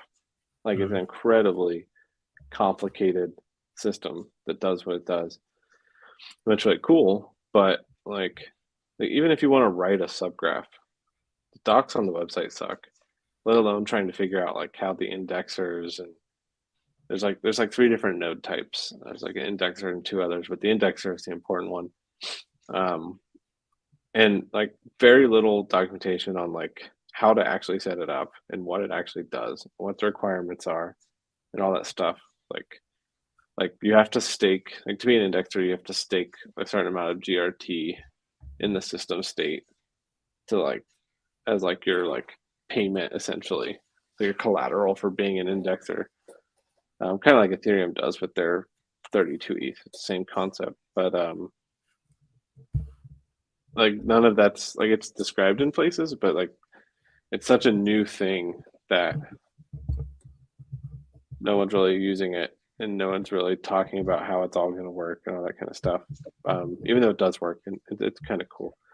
So the thing is like the hosted service severely undermined all that, right? Because you could just go there and write a subgraph, and the hosted service would just serve it. But with that going away, I think it's going to have a lot of pain points because there's probably a ton of apps that depend on the hosted service. A lot of people probably wrote things like a year ago and just don't even keep up on it anymore because it still works, and they'll just not work as soon as that happens. That's like my site, hex.cash. It has like a stake earning estimator, and it relies on what Kodiak had stood up on that, like that API. And literally I haven't touched that app in now it's like a year and a half, and now you're telling me I gotta figure something out. And that, I mean, that also like that also is used in the max length stake bot, which because it estimates like the earnings from that. And it because that actually that's the critical one that's actively uses it, because it like rather than like listening to events before I really knew about that whole concept, it just queries the subgraph URL like every 5 minutes and checks for new stakes, and then that's when and then that's when it kicks off the thing. It's pretty funny because when Icosa launched, that was like the beginning of what had let my Zapier bill just creep up, because I run the Twitter part on Zapier. It's like as soon as Icosa launched, it's like I met my monthly allocations in like 2 days, and then I increased it, and then it was still, so even at the high levels, like there have been times where it shut off for like the tail end of a month or something, and then combination of that running, and then now I didn't done it with the minters. That one I was using Alchemy to send alerts anytime funds entered any of the contracts, and so a little less load in general, but just like the frequency of them, it's like every couple of days I'd like, now I'm on like some enterprise pro plan, and it's just like if you don't mind setting up your own stuff, like for things like that, I think DigitalOcean's got the best prices. You know, when I first did the Hedron stuff, I used DigitalOcean for a little while, and it was like their service is good. Like they're not going to give you crazy bandwidth, but you don't really need it for a bot or something. But they're very cheap, like $20 a month. They don't really care what you do as long as you don't need a ton of bandwidth. So I think they're really good, but you have to do it all yourself, right? They just give you a Linux server, and it's like, here you go, have fun, do whatever you're gonna do. Well, the tool that I use like for truly everything is called Anvil, Anvil.works, and it's like, so they market it as a tool for building building and managing and deploying and hosting full stack web apps all in Python. So but it's it's all just it's just AWS services that they built some really good SaaS around that. So like from my perspective, it's like, okay, I'll just like add a server module and then connect it to a database. But then in reality, it's, those are just like the AWS services, like what like just whatever I've been so far out. It's removed so much of that hard thinking for me that I can't even recall the AWS services that it's like on the back end, just because like I've been using Anvil for now 3 years. And ever since that, I used to be pretty plugged in with like all these new web development frameworks. As soon as I found Anvil and started building everything on Anvil, I've like completely like, I don't even think about new things in web anymore. Just because like everything it just works. And then like the people behind Anvil are just they're just like this crazy talented team where like, it's like every couple of weeks, Anvil just suddenly gets like 10 times faster and like just 10 times better, like brand new IDE. And so it's like really nice where and that's how like, the Twitter bot, it runs everything. It drives it on Anvil, but then it triggers a Zapier endpoint just for the Twitter integration. Cause it's just a big pain in the ass to do that. But that's kind of my like DigitalOcean is Anvil. And literally I'm like very opposite. Like any developer, I'm surprised I haven't shilled Anvil to you relentlessly yet. Any developer I meet, I'm just like, dude, you gotta try Anvil. It'll make you forget everything you know, and you'll never be more thankful for that. Yeah, I'm like, because like I'm like very much opposite. I'm just like my laptop, VS Code, and in a Linux server somewhere, right? And I'm just like write it all out, push it. But that's just how I am, right? It's like most of the time I avoid, because there's a lot of automation tools out there, and I like some of them, but like my favorite one is probably like Ansible, because you have like it's text based, so you have to define it all. But I like the fact that you can define it all. A lot of people like the ones where you like drag and drop stuff, and I'm like, that's too much magic for me. I want to know like, what is it provisioning? How's it doing it? Like I want to know the nitty gritty on half that stuff. Yeah, I'm like, don't even tell me. I'm like, I don't even want to know. It's like you just want to drag it and then it works. Yeah, like the more hard decisions that I don't have to make, I feel the better, because like what I love about Anvil is that like one, just because like I spent time with the guy who made it and the team that made it, and these are like Galaxy Brain geniuses, and then like and so it's like they're the people that I would want to hire for like my DevOps infrastructure and like to do that. And so it's like I feel like I just like have this awesome team that's kind of does all that stuff, and then it really lets you just focus in on like the value proposition of your product, where you're not thinking anything about infrastructure at all, like not even slightly. It's like all the infrastructure stuff is just packaged for you nicely, and then like, and just there's some magic in like their like being able to write Python on the client that is connected to with like an autocomplete to client on your server, and then the database API is a Python module, just like that full end to end where it's all connected by autocomplete. It just flows, because if you know that if the autocomplete is like finishing your sentences for you, that everything is working just fine. And as soon as like the autocomplete stops, you know that there's some mistake.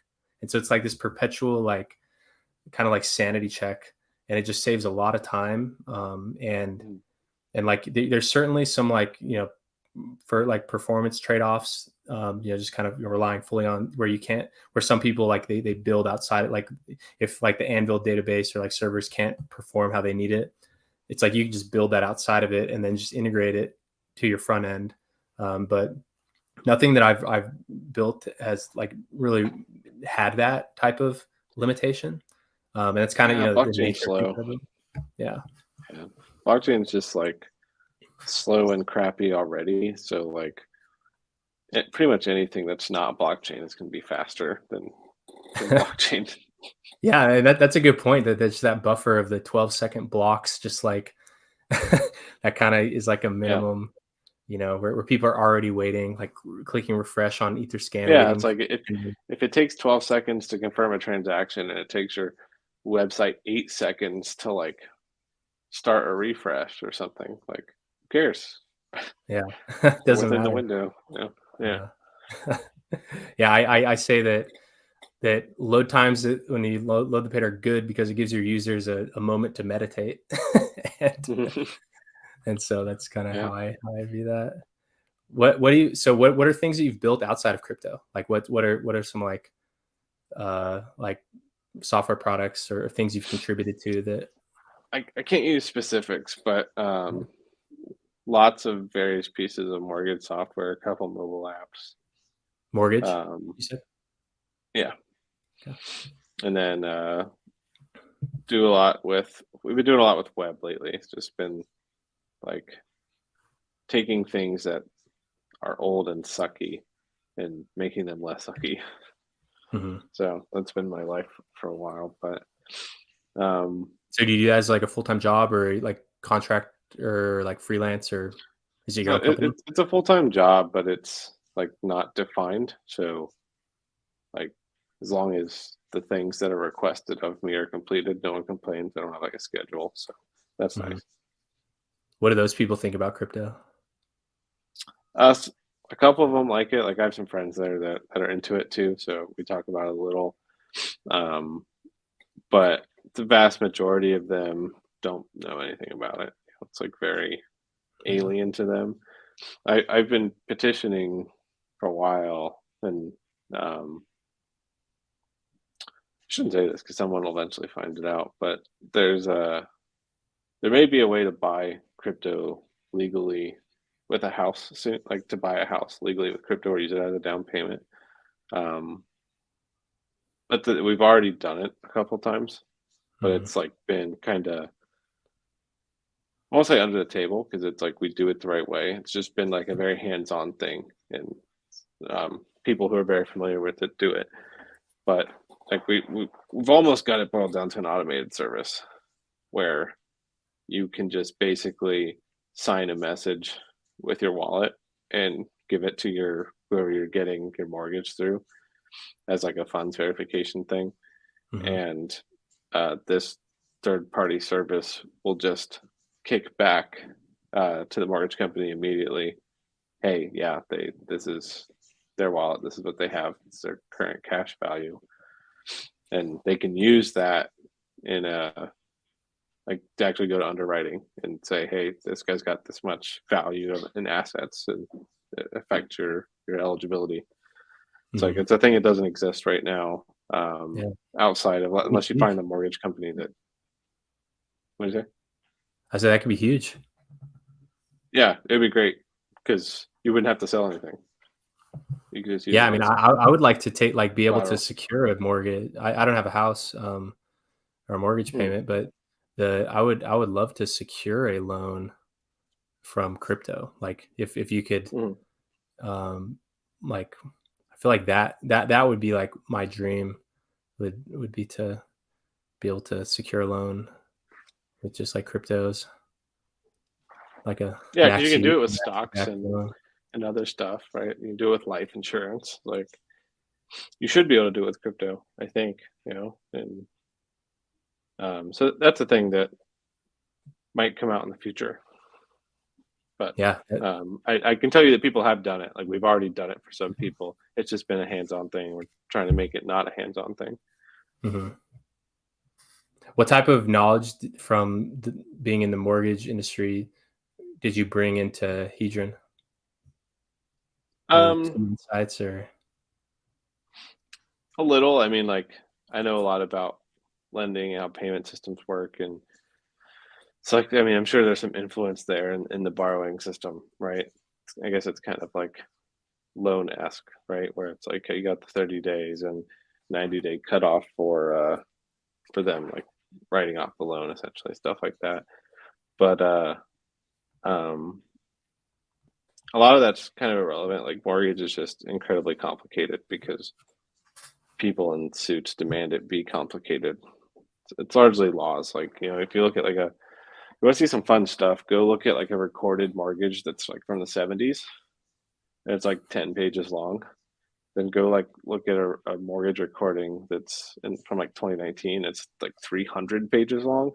It's like so many things have been added, so many legal loopholes have been used to like either get out of them or to sue the bank or do all this stuff that like it's an incredibly complicated industry for no reason. Yeah. What do you think about like those new types of things like Open Door, where they're kind of like a buyer, like where they buy and sell, and they kind of have a portfolio of homes? Like, has that started to pop up on your radar? And what are they like Yeah, I in mean the that's what everyone's market? doing right now. It's like for, I'd say 40%, even today, even with interest rates as bad as they are or as high as they are, like solid 40% of everything that the company I work for does is all like investment fundy people, right? It's like not Mhm. people buying houses to live in. Yeah. A lot of it is just, oh, we're gonna buy it to flip it, buy it to rent it. Like 6 months ago, someone came in and bought a whole neighborhood. Jesus. Like they went door to door to people who weren't even selling their houses and offered them a number that they could not refuse just so they could own the entire neighborhood and then raise comparable rents for like the city as a whole. That was their whole So is that intention. like a developer with like nearby assets, and then they No, it was I can't tell who it was, but it wasn't a developer. yeah, huh. There's BlackRock probably. 13 of these people and they own lots of things in the country. It Oh, wasn't the person, but it's a company that, lots of conspiracies about these companies. the people One of that those run the guys. Federal Reserve Bank. Is that what you're saying? Not, yeah, maybe, That's funny. the usual suspects, but it's like, but very large company subsidiary of theirs just came in. They pay people like 2x what their houses were worth and bought the whole neighborhood. Damn, And that's they did it for one reason. Um, this was before interest rates got real bad, but yeah. it seems like they're really just buying these things as a leverage tool, right? So I don't know what the end result of this is, because it's like at some point the leverage breaks, right? If interest rates keep going up, like these guys who are taking on leverage through the real estate market are going to get squeezed. So they either raise rates to so unbelievably high that no one can afford to rent them anymore, or they don't care.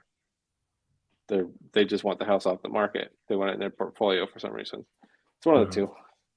Because like it doesn't make sense to do what they're doing right now, where they're still doing it. Like it made sense to do what they were doing at 3% interest rates. At 6% interest rates to keep doing it, it Mhm. it doesn't make sense. Like why would you go buy $1 million house right now when you know 3 months from now the interest rates are going to be 7%?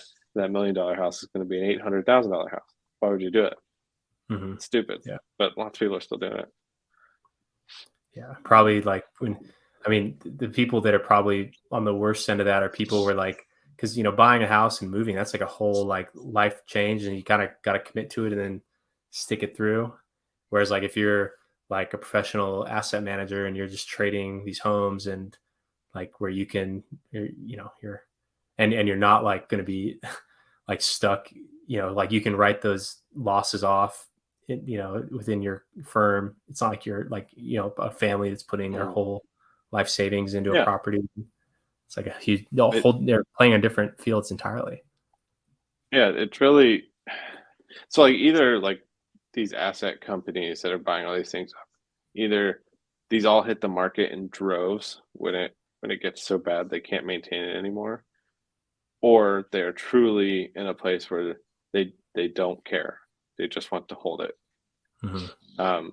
It's kind of like a game of chicken, right, between what the market's doing and what these asset managers are doing. Because if everything gets so bad that they have to sell, like that's insta crash. Like you're basically looking at 40% of all homes in the country that are just instant sold. It'll Yeah. all happen. It'll be like 2008. It'll be all over again, where they're all just like they all go insolvent and they all dump at the same time. But if that doesn't happen, well, then the housing market stays inflated regardless of interest rates, just because it's like hex staking. You know, they're house staking. They're just sitting on them. A lot of them are unrented. They don't care. Like, go to New York. Go look at like a lot of New York real estate, and you'll see like storefronts. It's largely commercial, but a lot of it's residential too. And it's just empty. Yeah. No one's there. No businesses, no people. Like, it's kind of insane. Like, why is there nobody in New York? And if there is nobody in New York, why are they not lowering prices for renting? Why is it still like $30,000 a month to rent retail space in New York when half of them are unrented? Doesn't make sense. Yeah. Like, there's either something really bad, like these people are really in a pickle and they can't lower it, or they don't care. And I hope it's the pickle, because the pickle means people can start to afford houses again. Yeah. But if it's not a pickle and they just don't care, this is going to be a not fun time we're heading into. It's not fun regardless, but yeah, and it's interesting because like I hear like my parents' perspective when like the whole housing thing happened, and then like kind of comparing that to like crypto bear markets. It's like, at least in crypto, like, I mean, some people obviously lose more than they can afford, but it's like the worst that happens is that you lose your digital tokens, or the value of your digital tokens goes down. Whereas like people like foreclosures and, you know, like that, I think in a way, the crypto markets, that's what enables people to just continue to lever up the risk, is that like the actual downside, it's just digital token financial loss. It's not like I mean, the people that obviously mortgage their home to take on more financial risk in the crypto markets, you know, they may lose their home, but like these bear markets and like, you know, things only get better as a result. Cause like every time there's like these boom and bust cycles, it's like, you know, major consolidation in the industries. Like as it's going up, it's like funding like new innovations. And then where it comes out to, it's like the bottoms, they kind of trend higher because like in between there, just a lot of risk has been alleviated. Whereas like in housing markets, like these cycles, maybe there's new development, but like it's not like the whole housing game just becomes better. In many cases, it kind of becomes worse, because if they're bailing out to, you know, it's like it never kind of experiences that, like, because there's not really, I mean, with Sam Bankman-Fried, perhaps like there's now the culture of bailouts in crypto, but that's more like at grabbing assets at like fire sales. There's like kind of like a restoring force where like things get washed out, the good stuff survives, the bad stuff fails away, and then it kind of is the foundation for the next cycle. But like I don't feel like that happens in other markets in that same way, and it happens over a longer period of time as opposed to crypto. It's like, okay, a couple months of bear market will set us up for a 2-year bull market. Like we're spoiled in crypto. I think the days of the super fast crypto cycles are quickly coming to an end. But like in this, I think the thing that's sad about what's happening in the housing space is like, it's like you said, like these are things people need to live, right?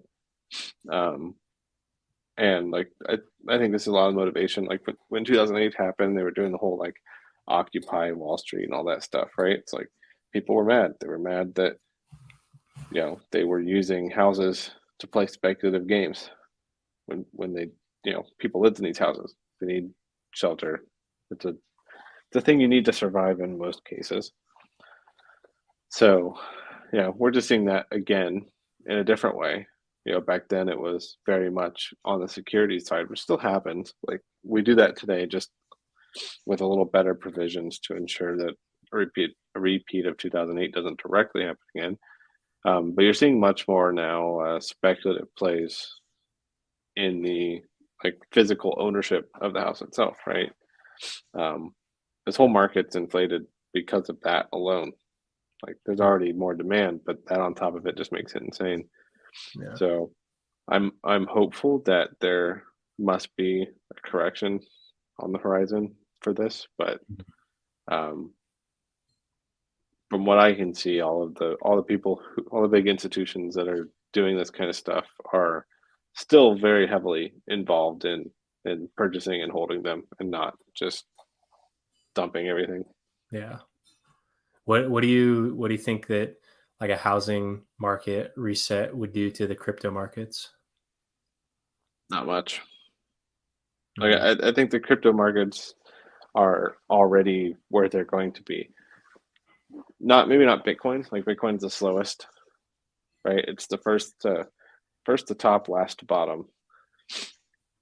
The then ETH. It's like everything kind of just lags, right? It's like Bitcoin will top, then ETH will top, and then slowly everything else will top, and then Bitcoin starts going down, and then same thing, everything else follows it on that trajectory.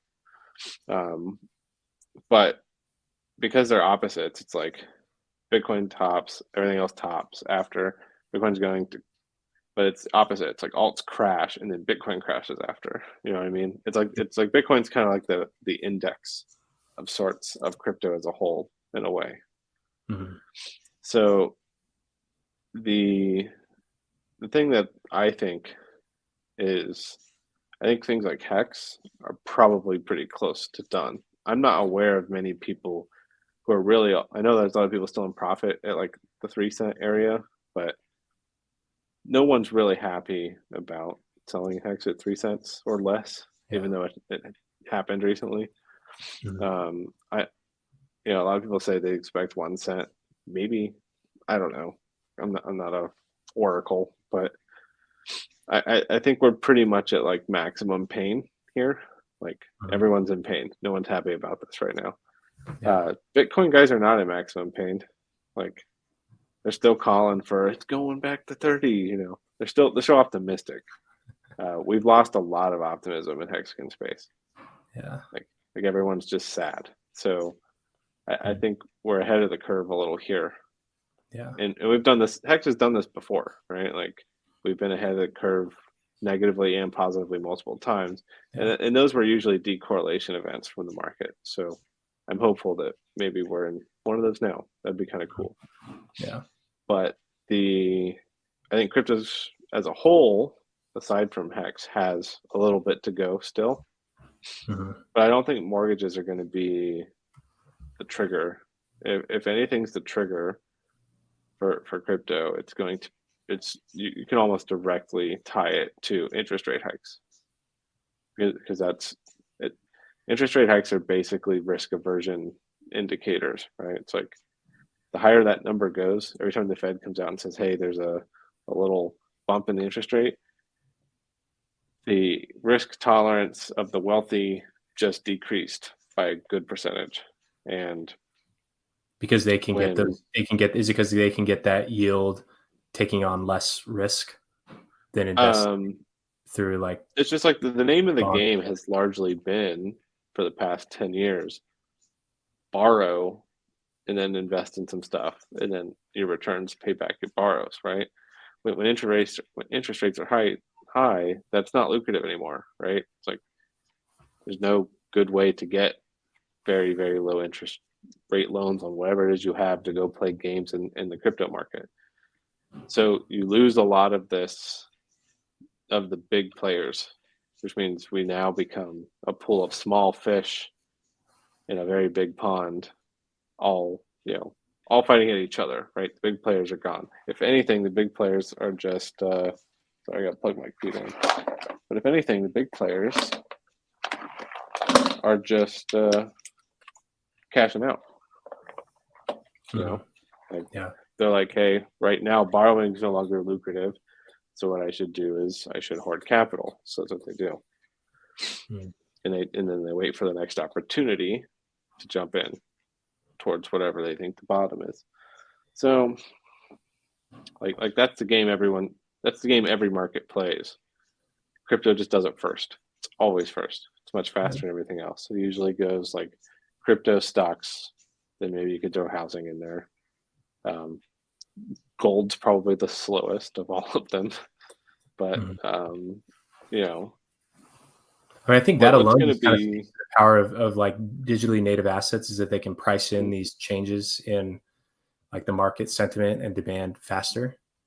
Because like Well, that's the sure, whole and like point, is to transmit that information. there's a lot of people not telling you what you can do right now either, right? It's like crypto is a 24-hour market. It never stops. and you can buy and sell any amount that you want, whenever you want, with no repercussions. You can't do that in the stock market, right? If you own so much of it, people will tell you, no, you can't sell this all at once. We won't. We as your brokerage won't let you do that. Or, if you're Elon Musk, right, you can't just willy-nilly sell Tesla stock. You got to file with the SEC. You got to do all this stuff. You got to announce that you're going to do it, when you're going to do it, and you got to schedule all that. And in crypto, it's like Wild West. Just like wake up one morning, Satoshi could wake up tomorrow and sell his millions of Bitcoin, right? Like, and no one would be able to stop him from doing that if that was the case. It doesn't exist anywhere else outside of crypto, and I think that's something that's probably changing. I think crypto is going a direction probably where these days of you just being able to do anything you want, maybe on like smaller chains or like in the niche corners of crypto, you'll be able to do that, but like on Ethereum and probably Bitcoin and on exchange, like you're already seeing Canada come out with regulations on what you can and can't buy within a year. Yeah. Like that's insane. And then you're seeing all this talk of the SEC is getting more and more interested. You got the CFTC getting more and more interested. Government's calling for all this regulation stuff, namely Biden, but a lot of that's a show right now, right? Like they're really just advertising to the people who lost money and things like Luna, like, hey, we care about you. We're going to do something about this. And the reality is they're going to do something that largely benefits them when they choose to do so. But what's probably going to happen, in my estimation, is BlackRock already basically owns USDC, right? Like they own Circle almost entirely. And the only other half of USDC to buy is what Coinbase owns. And I look at what Coinbase is doing, and they're entering this partnerships with BlackRock where they basically are going to have like Bitcoin and Ethereum ETFs that institutions can buy into. And I'm like, great, okay. But you see like BlackRock getting more and more involved with Coinbase. You see Coinbase execs selling the price of stock down. Well, what happens when you see the executives of a company selling the price of their own stock down? Typically, that means acquisition. Typically, that means, hey, I've got a buyer, and I'm going to sell my own stock down until it's at a price where they're willing to pay it, right? And it's all conjecture because obviously they never admit to that, but that stuff happens all the time. It makes sense to do it. And I like to point out past things like the Activision thing that happened where those allegations against all the people in Activision, right? It's a big deal. Everyone was talking about it.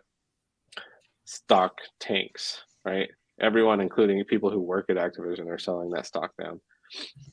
2 weeks later, Microsoft comes in, buys Activision at a very good valuation because the stock's at a bottom. And then no one talks about the Activision lawsuits anymore. It just disappeared. It's like stuff happens all the time.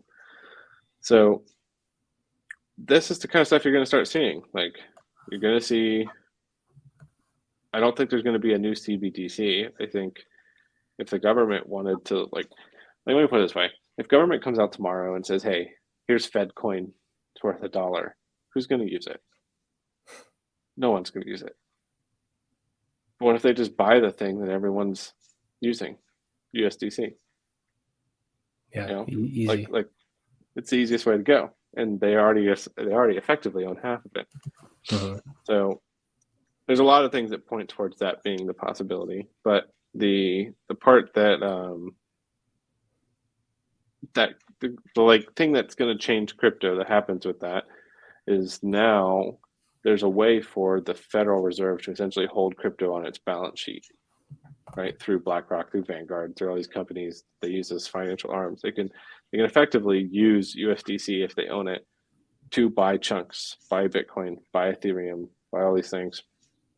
They can hold it on their own balance sheets, and when the Fed does that, they don't sell, right?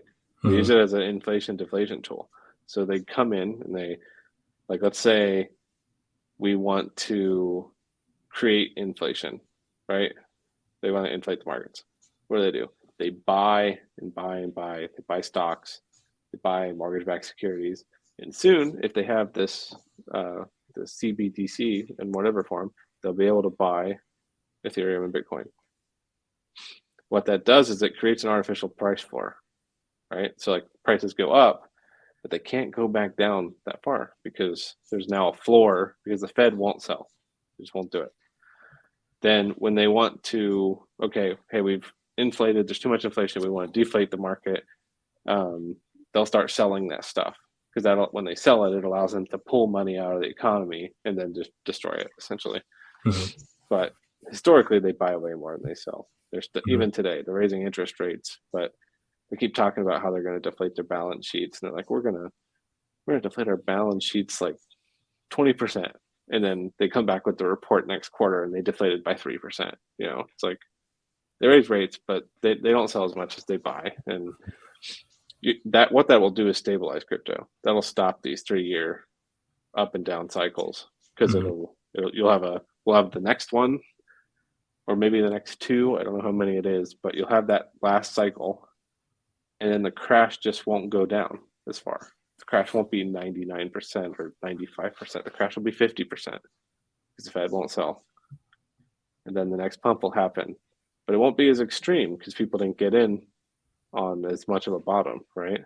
Mm-hmm. So the pump's smaller, then the next dump is smaller, and then smaller, smaller, smaller until you just have this, what the stock market does over time, it's just gradual incline, not these crazy swings.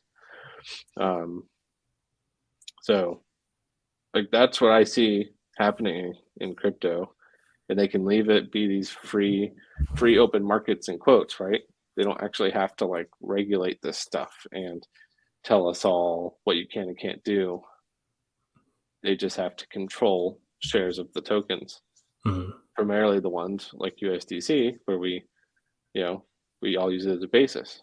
Like, I don't know if you noticed with like ETH how obvious it was how much they used as a basis, right? Where like all the tools would say hex is like, I forget how high hex went in like dollar terms, but the hex was like $20 or $30 on ETH, right? Because yesterday the market cap on Maxi on ETH was $13 trillion. Right? As quoted by that, because there was a massive buy, but it was like on 22,000. It's all funny, right? Because it just indicates how strongly we rely on USDC in the DeFi space, even because that calculation, all it does is check, hey, how much USDC is Maxi worth? And it assumes so it says $21 trillion, but really what it means is 21 trillion USDC, because that's the pair it's checking. And it's just we're just assuming it's worth $1, but it's not. And like we have a long ways to go for like pure DeFi in that case, because a lot of our tools make these assumptions and we rely on things like USDC too much.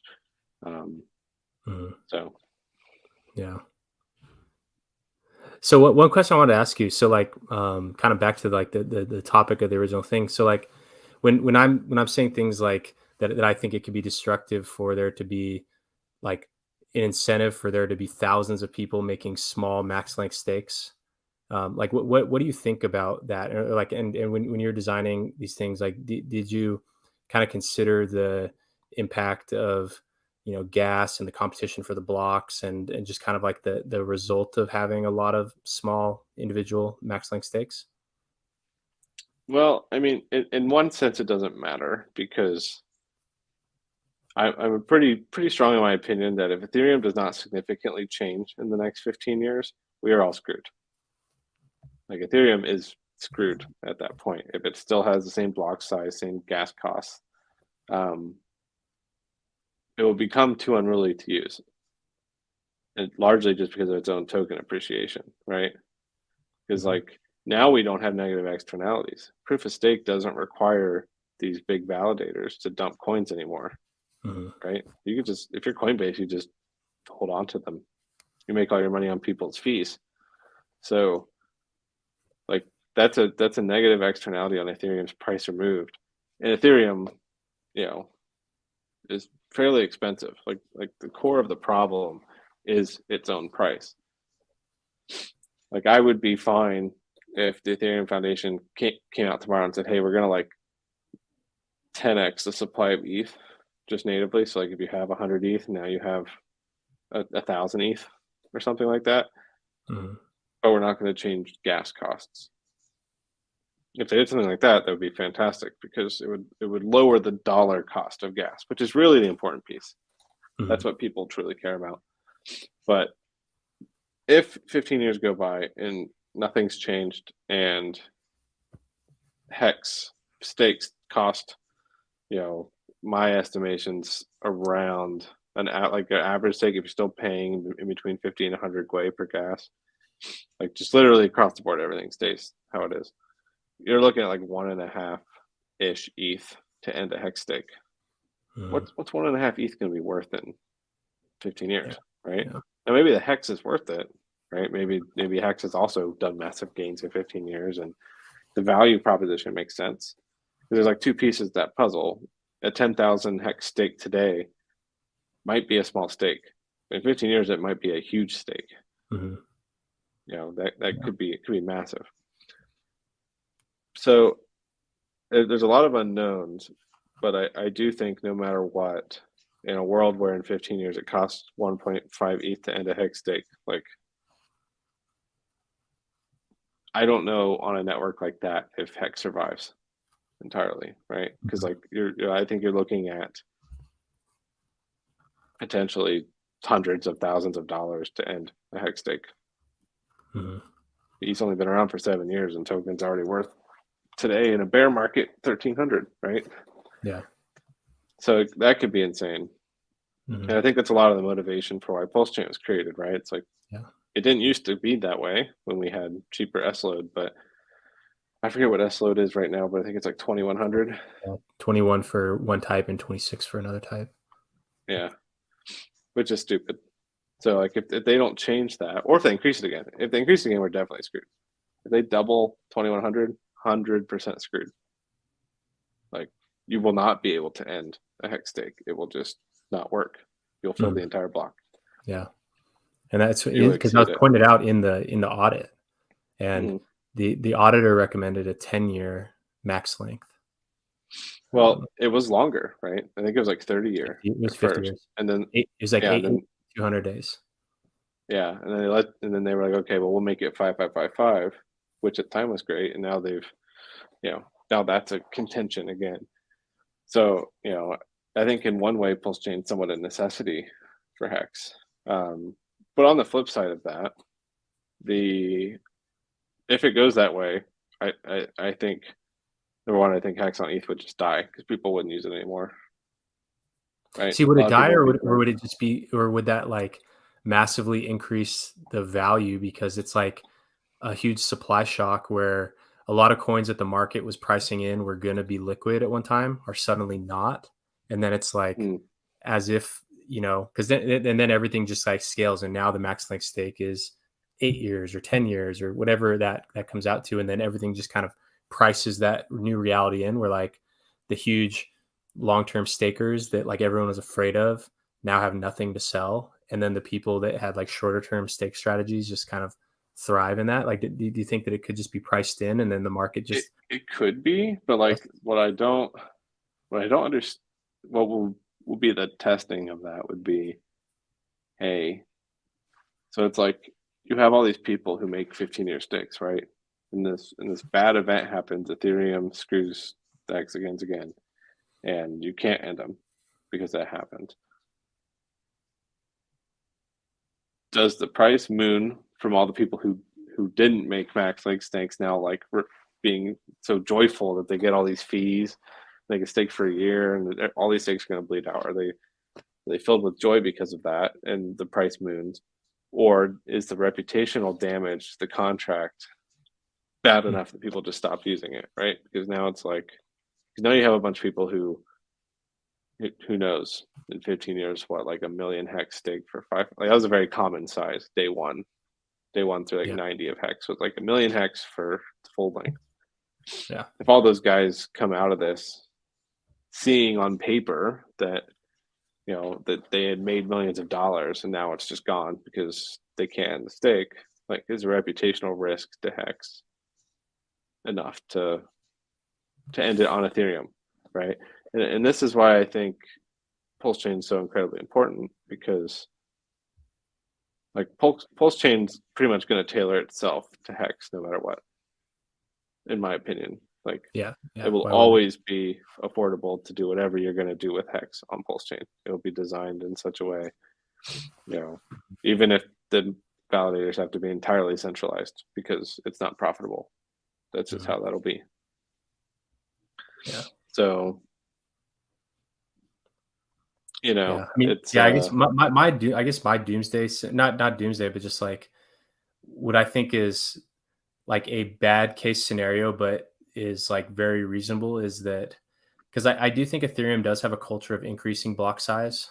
It's like they've already, like, if you look at the block size, it's crept up from very small to large, and that's always like a tool that they have, and then they as they like increase it, they then can, because I mean the S load increase came at the same time as a block size increase happened, and so like when you read the EIP for the EIP 2929, the whole premise is that the S load is a tool for mitigating risk of denial of service attacks. And so like I kind of see like where the block size grows over time, but also that S load like the cost of using it increases with that growth. So like there's not so much risk of the like this whole computation to not be able to fit on a block. I think it will be if they continue kind of on that path, but it's going to be more expensive, but it's going to be there,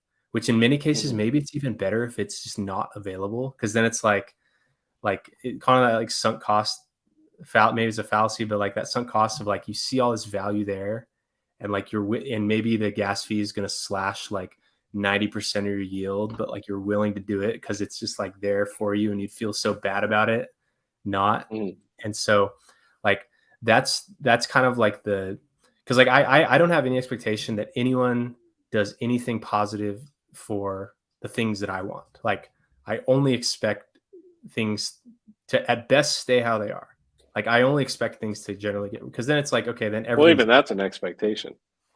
Yeah, it's like you're like you have, if you're starting with no expectation, because like they don't owe me, Vitalik doesn't owe me anything at all, like and so like I think that's why I kind of come so strongly on that side, is that like I feel like just strategically it's putting yourself at an advantage if like you're prepared for both like a high fee and a low fee situation, that like either you win by a lot or you win by a little, but like either way you're outperforming the other people. And so that's kind of why that, and also I mean I guess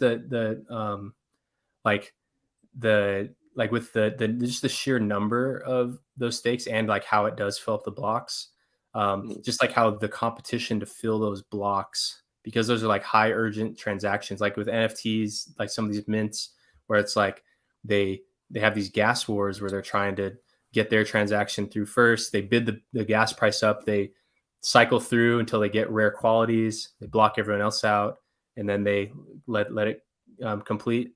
Like maybe there's gonna be some type of gas wars where like the largest max length stakes ending each day, they're trying to get in front of the others, and so they're willing to pay an even higher price, and that has like downstream effects on just the total gas price, and that prices out even more people. So like, and you know what I mean? And so that to me, I think is like and I've described it as like a negative externality, where just like the competition to fill those blocks could even further price out those users. And also like if they're using solutions like flash loans to end it and then sell the hex, it's like that's simultaneously pushing gas price up and hex price down.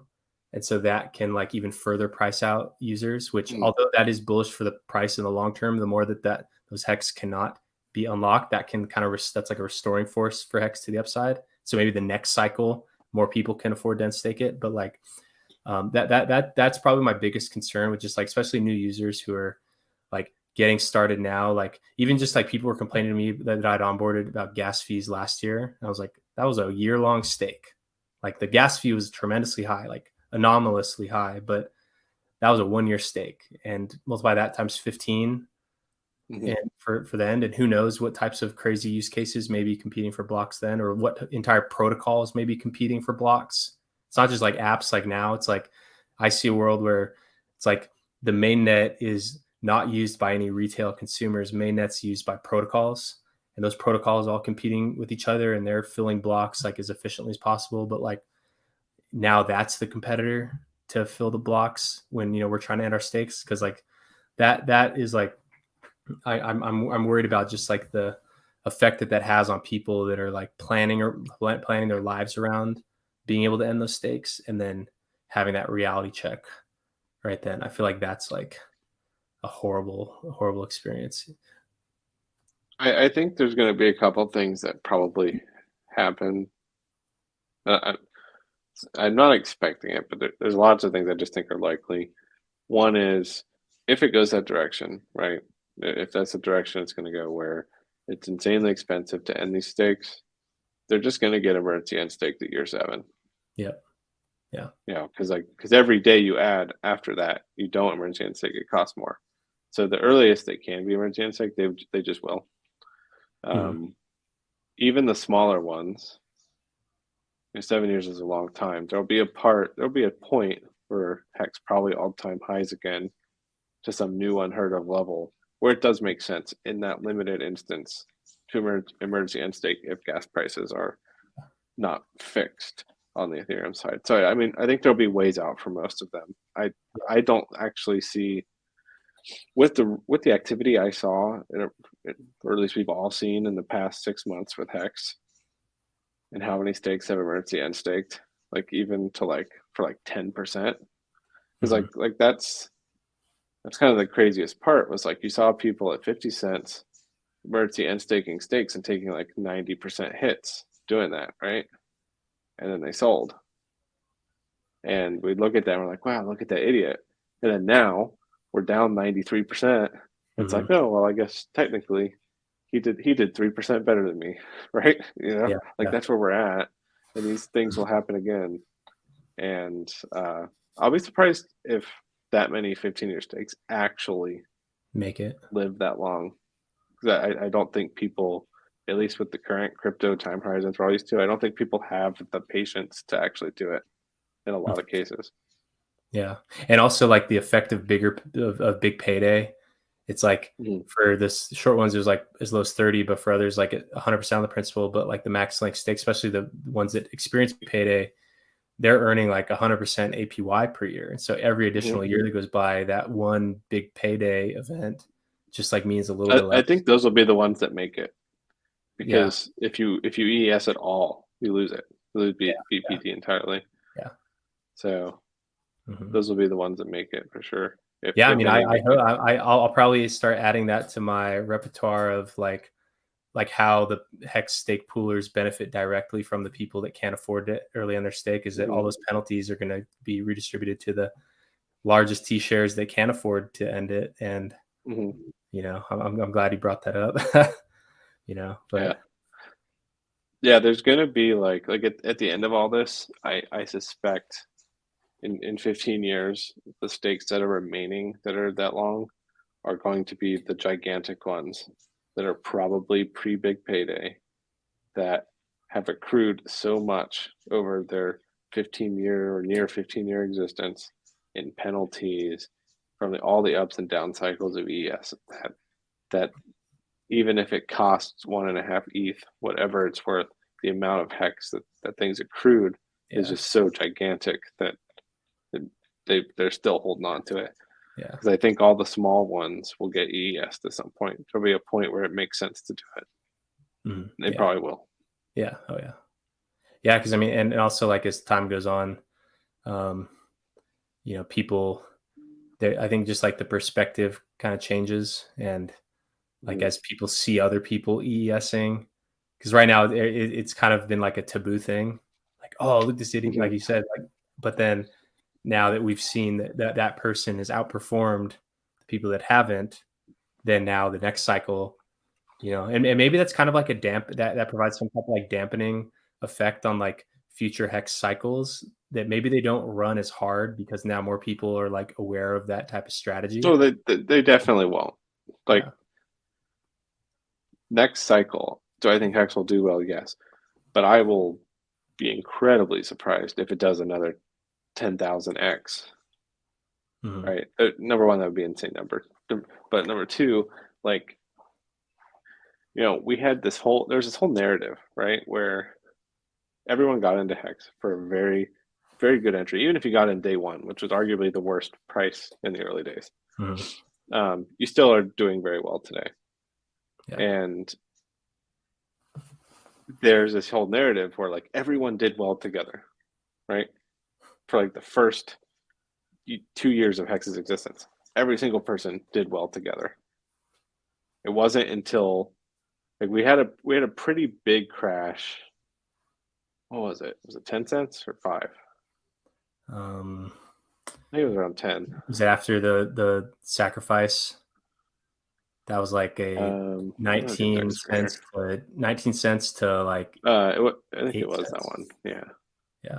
That was like we've had events that were bad, but that one was particularly painful because Hex had hit a point.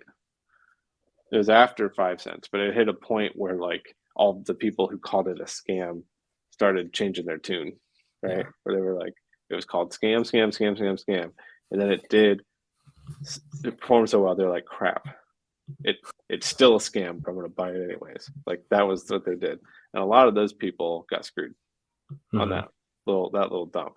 If they would have held it to 50, they would have done fine, but they didn't. They were like, I knew it was a scam, and then they sold the bottom. But Mhm. Yeah, because I mean, at that time when you just look at because right now it's like the log chart due to the follow on 5x after that, it's like it looks just like a little tiny thing. But then if you're looking at the linear chart on that day, it's like that 50% sell off just yoink. It was like 70%, I think, if I remember. So it was like a huge just like elevator down. Whereas like this bear market now, it's like we took the elevator up and then the stairs down. And so there, even though this is like a very aggressive bear market, it wasn't like a huge blow off top. Like our blow off top was just like it hit 48, then hit 47, hit 46, like over the course of like September through October, and then it broke down.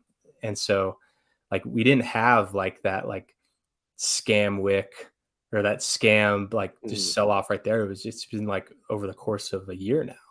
And yeah, it's been a slow bleed. It's probably better. I wonder what everyone's mental health would be had the price not ran, but just simply just like crept up kind of along the tree. Like if you just follow like the channel that it was in, like through like mid 2020 on, basically before like, I don't know, March of 2021, like if it had just crept up like that to where it is now, I wonder what would be different. Like Hex hits all-time high of 3.3 cents.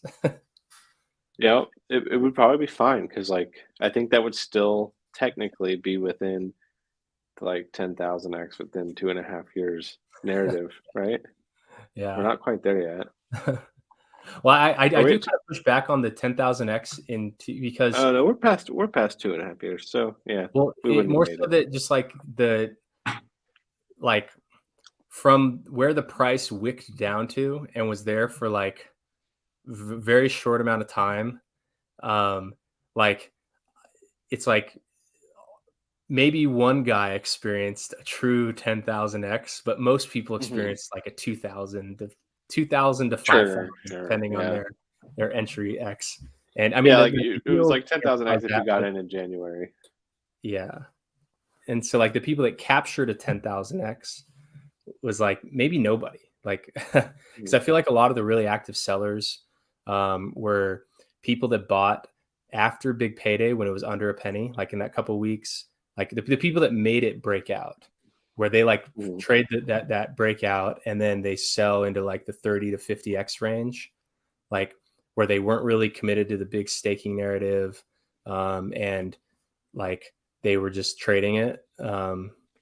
like I feel like that class of seller was like a very active top seller, and there were certainly the like OGs that just happened to have 2-year stakes that end, and then now they're up massively with big payday, low share rate, all those things, low price. Mhm. But I feel like there was like an aggressive seller class that was like the people that experienced like a 30x or a 50x, which is still like very few things actually do that, where you can actually realize that gain. There's kind of, I think, different categories of sellers that we saw through that.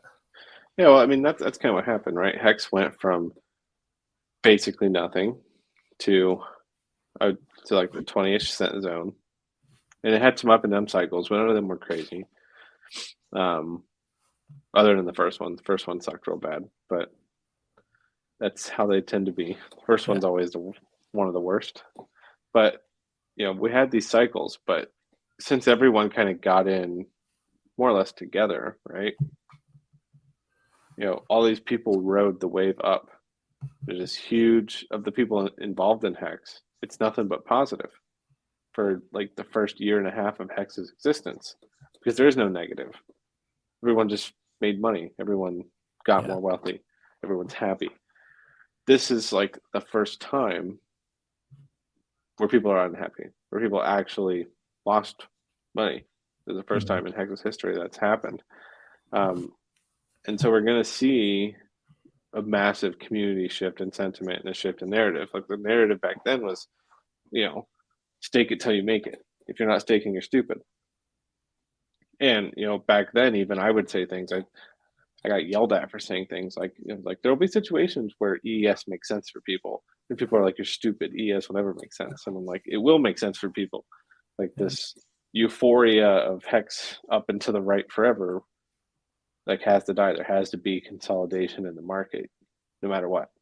It doesn't matter what it is, that they all things have this property. So, now you're seeing people talk about EES as more like a tool and less like a sin. And now we have things built on Hex. Like someone asked me the other day, like if I would, if it would be possible to like build a coin that rewarded EESers, and I don't think it is. I think it's actually not possible, but it's kind of funny. Yeah, if it is possible, someone should do it, but I think it's actually not because of the way EES works. Yeah. But it's like the narrative's going to change. I think the narrative's going to be, I won't be surprised if the narrative ultimately is, and this is like the only thing, there's only one gripe I have with the whole Maxi ecosystem, and that is I have to wait for the first stakes to end to get in on the next one. You know what I mean? Like that's the only problem. Yeah. And it doesn't make sense to have contracts that spin up new pools every day. Yeah. Right. So like I don't know how you actually solve that problem. And there's one good solution that maybe I'll tell you offline that we have kind of for how to kind of preload these things. Kind of cater. Because it kind of, if the whole premise is that like we reduce the number of stakes so that we can increase earnings per user, then if like it turned into like a whole rat's nest of like new stakes every week or month or whatever, then it wouldn't be so good. But we do have some ideas around how to like leave an open staking window and then periodically consolidate. And so that's definitely, because I mean, now you miss the base stake, and then it's like right now they end here, and when you look just seasonally, most stakes end because Hex launched around the holidays and ended big payday was around the holidays. It's just like people with their in round numbers, like 1 year, 2 year, 3 year, 4 year, like huge numbers of stakes are ending starting like in the next couple of weeks, like all the way through January. And so it's like that's a lot of opportunity there of just people that wish they could, and so there's definitely I'm glad you brought that particular thing up, because that's definitely something that we thought a lot about, and because it is like a hard thing, and even the scheduling of them was hard. Like we're gonna have them spaced out, because like we wanted there to be a set of contracts that trustlessly paid into team. Like we didn't, because the original idea was just base, and we're like, okay, we'll just launch base, and then we'll use future pools to like, just add them in later. But I wanted like the more that people could trustlessly guarantee, I thought the better. And so launching all 4, and then we're like, how do we schedule these? It's like, okay, maybe do we just start with one and then kind of veer off? But then I was like, okay, like most people probably just like join whatever the first one is, and like it doesn't really give us good information, because like month on month the situation is just so different that like how can we like gauge demand for these different ones? And so that's why we ended up doing all the same mint phase all at the same time and had people choose, is because now we have a really, really good data on just like when faced with the decision, what do people choose? And so while that may have like limited the bigger pays better bonus on, like Lucky and Desi kind of cannibalized, like Lucky and Desi together would have hit big pay, almost the bigger pays better together. But then those ones are like less than half of that. Base was at 100 million, and then Desi like smashed it way out of the park. So like, Trio and Lucky perhaps cannibalized each other in that sense. And so that was always like a risk, is like having 4 pools. We were going to have like way more than 4. Literally, it was going to be like true extravaganza. And then we were like, okay, like what's really the difference between a 3-year stake and a 4-year stake? Like there's basically no difference. Not much. Yeah. And so that was definitely a tough challenge, was just like figuring it out. But then we're like, what's like the like simplest, like, let's be pea brains here. Like what's like just like the simplest thing we can do here? I'm just like, okay, 21-day flat, everyone chooses. And I think that like because most people join multiple pools. Like when I scroll through that whole list of, most people join multiple ones, whereas I think if we had spaced them out, perhaps people would have just gone all in on the first one, or the first one that they like that was available. And so that was kind of the cool thing, and maybe you already have this idea and you'll DM me about it later, I don't know. But what I'd like to see is a way in which people can like all pile in, like we'll just say a 15-year stake, right? And maybe over time it creates multiple 15-year stakes, but it's somehow logically backed fairly to the same ERC20. Oh, kind of like where one would be like a master coin that like that can hold any number of the like like the sub coins, or like the sub pools, I guess. Yeah, more or less. Because like the problem you ultimately have is like these perpetuals eventually end, right? And they're redeemable. And maybe some people redeem them and some people don't, but you end up having to launch another perpetual with the same token name, but it's a different token technically, right? Well, no, when they end, the same contract and same token, just it updates to a new redemption rate. So after base, base will probably end like 12%. So Maxi's the only one with that problem. Yeah, Maxi's one and done, because for some reason I thought it would be difficult to make it repeating. And we were on crunch time with Pulse Chain, mid-May, Pulse Chain coming out. And so that was something that we it planned on doing, where it repeated after, but it stops. It stops. But then when I actually converted the perpetual, or converted the Maxi contract into a perpetual, it was literally like one line of code change, trivial, to just update because then like after the year, now each base, for instance, is redeemable for about 1.12 hex. And so to mint one base, you have to come in with 1.12 hex per base. And so like each person that, so like the same percent that's leaving the pool matches the same percent that joins the pool. And so that's that's how the perpetuals roll forward, is they factor in. They just update how much hex you have to put in to get it on the next cycle. Yeah. And that's why we didn't include the Hedron payout in that, because it's like it's hex in, but then hex and Hedron out. And so Hedron kind of like interfered with that. And like year on year, like each base, like a base token in year 1 may not be earning the same Hedron as base token in year 2. And so how do you account for who gets what Hedron? And so to do that, I would have had to build something like what Diamond Hands is, like some type of where if you stake your base token throughout the whole year, then you get the Hedron, which would have been an awesome solution. But so that I would have had to build some type of accounting system in there. And then and also at the time, the Hedron price relative to Hex was at like the all-time lows. And so I'm like, okay, per T share, it's like less than $1 per like T share in the pool. So like, do we do that when like, do I go through all that extra, which ended up not being much extra effort? Cause like but at this time I hadn't built Team yet, because the team staking mechanism is the diamond hand staking mechanism. But at that time, like I basically in July I had a version done, but it was horrible. It worked, but the user experience, it was so very difficult to understand, would have caused people to make mistakes. People probably would have like lost coins, that just the way that it rolled things over into the next, it was just horrible. So I like basically scrapped it. And at that time, like that was when I decided, like, okay, team gets perpetuals, or team gets Hedron. And then I built team staking.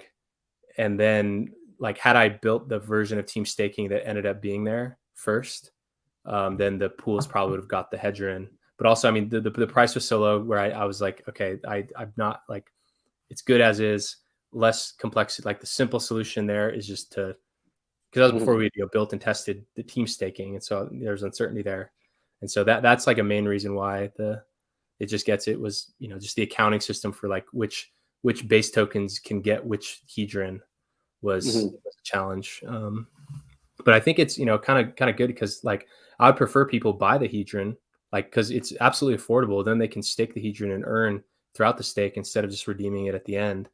And and so like, and since a lot of the maxi value, because I mean, it's maxi got the bonus, and it's just so big and long that it's like Hedron, I bet that was a contributor to the big maxi premium, is just the Hedron, people pricing in the future value. And so like I would prefer people be in the perpetuals to be just buying Hedron, because it's like strong performer, and it's kind of something that helps bolster the value of maxi and team. And so I like it. Well, I mean, it's good that it gives team additional value, right? Because that's the perpetuals all make sense. Like the logically simple makes sense.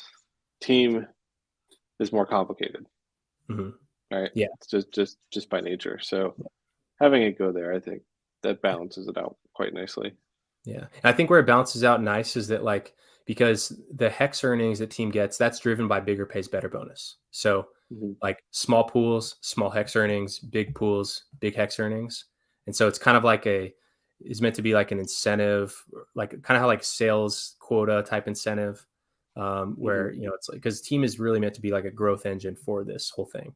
And so but having the Hedron in there, which is it's size based in terms of like bigger pays better gets more T shares, which gets more Hedron, but like the the Hedron that it does get, being all of it, instead of like where in Hex, like the bigger pays better for like a max link stake, for instance, it comes out to like 3% of the total earnings, just because the longer pays better dwarfs it. For shorter one, it's a bigger percent of the earnings. But the Hedron bonus in there, it's like it's earnings that has like kind of that asymmetric upside, like it's like related to Hex, but not full, and it kind of cycles with Hex. But I mean, we've seen it go up 20x versus Hex in the last couple of months. So it's kind of, asymmetric there, and not fully driven by the performance of the bigger pays better. And so that I kind of like how it balances out, where it's like, it has that higher than Hex growth potential.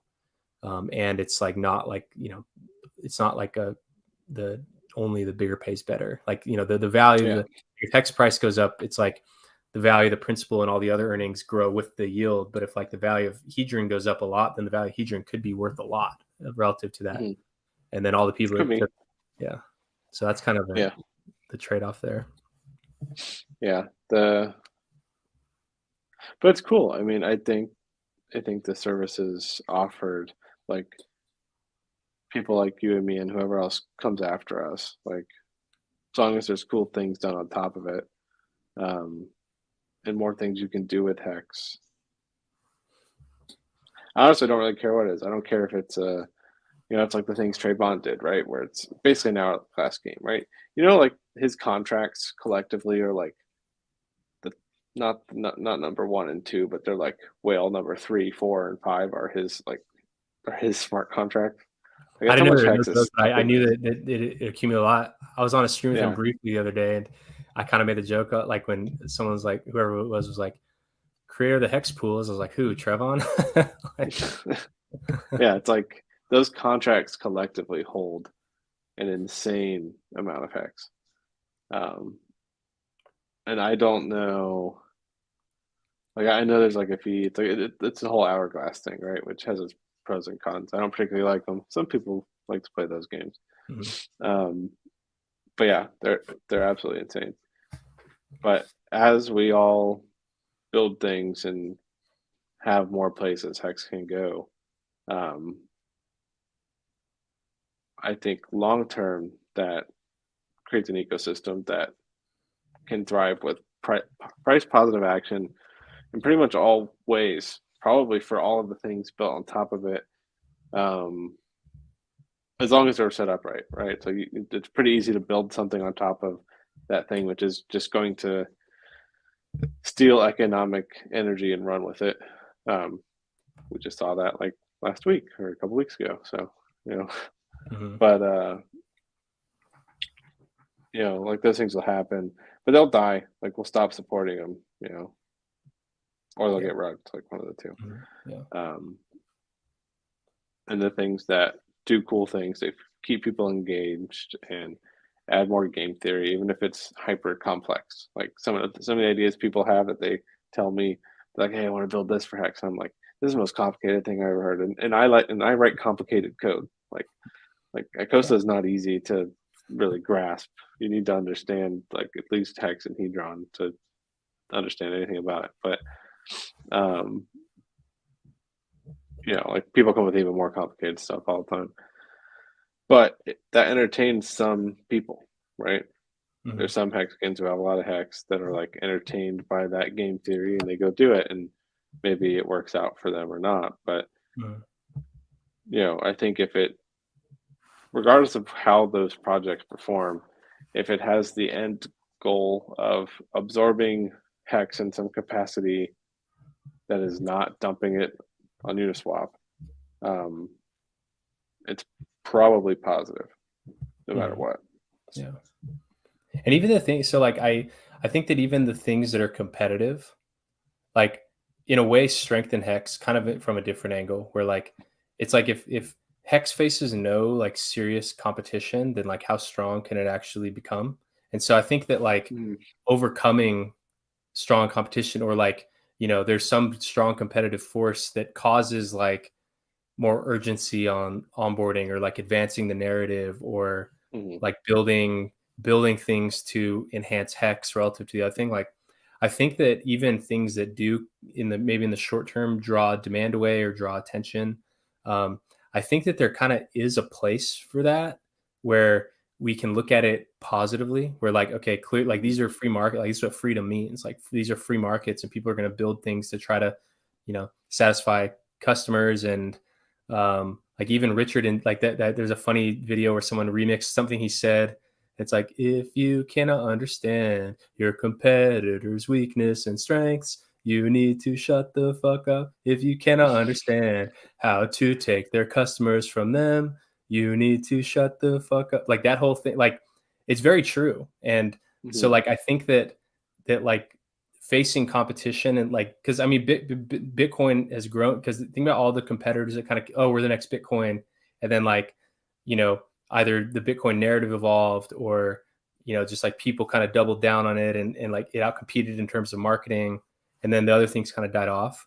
Like at some point maybe people are gonna be like, oh, this is the next Hex, and then Hex has to kind of fight that off. And I think that because the problem that I have with people like trying to like really suppress like innovation or things being built is like they're basically trying to censor speech. Like launching products is speech, it's art, it's a performance, and like saying that no one should be allowed to launch things, I think is like suppression of speech, which I don't believe in at all.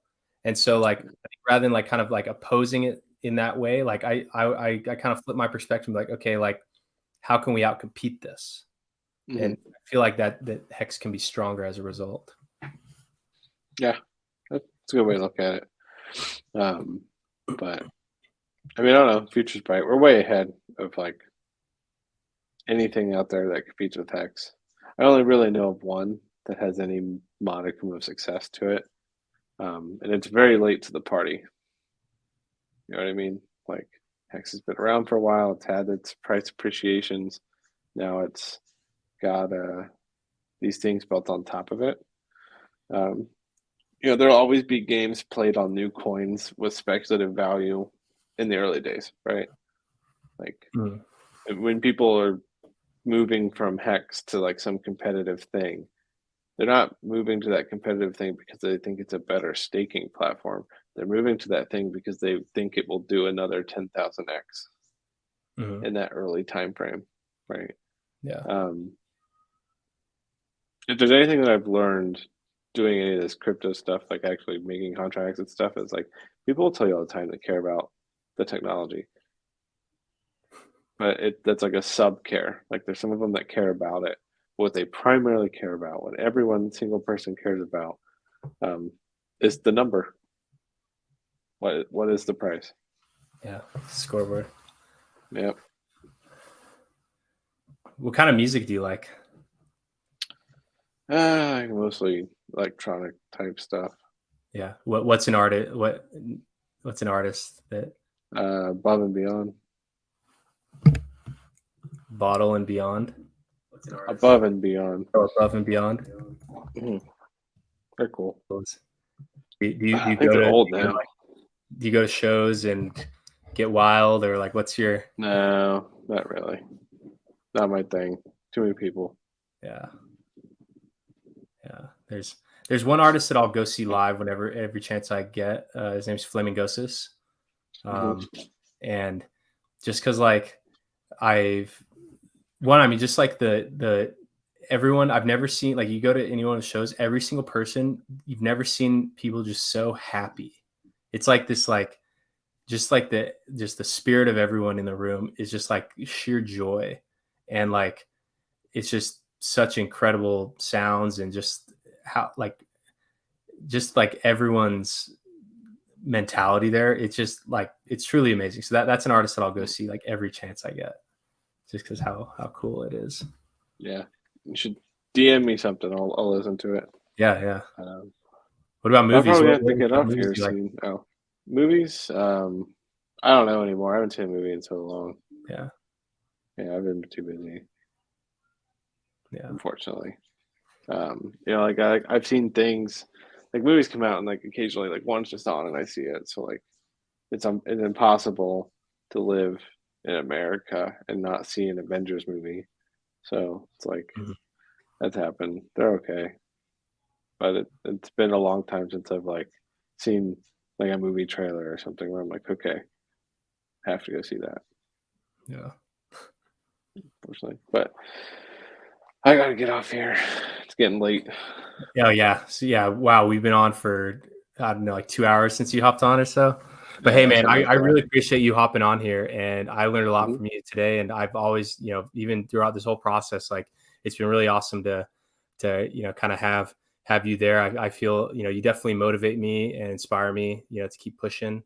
And I'm really thankful, for all that you do for the whole ecosystem, and I'm always blown away by each next thing that you put out there, and all the amazing information that you share as well. So thank you so much. You guys are awesome too. Like Maxi and all Perpetuals team. It's all fantastic especially for the smaller guy. It's like not a lot of people focus on that aspect, right? It's like it doesn't really matter what it is in crypto. Most people don't build things that focus on quality of life. And I think the stuff you guys do is very much a quality of life improvement for a lot of people. Yeah, thank you so much. Well, cool, man. Yeah, so have a great weekend, and we'll talk to you soon. Yeah, me too. Talk to you later. Have a good one. Wow, guys. What an awesome person. Who learned more than you've learned in the last year in that last 2 hours? That was amazing. That really was. What a cool guy. So much information, such good perspective. Wow, I wish I didn't even see, I was so captivated just talking to him that I didn't even look at the chat. I'm about to get that 90-day Hedron mortgage. When will we get Watts of art? Wow, what'd you guys think? So awesome.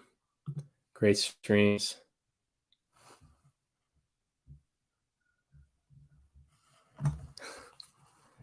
And what better time to announce something exciting?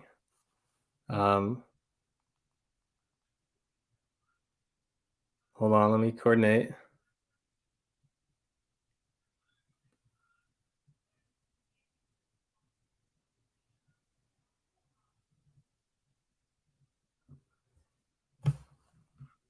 That was amazing. Name's asking, don't forget Maximus announcement.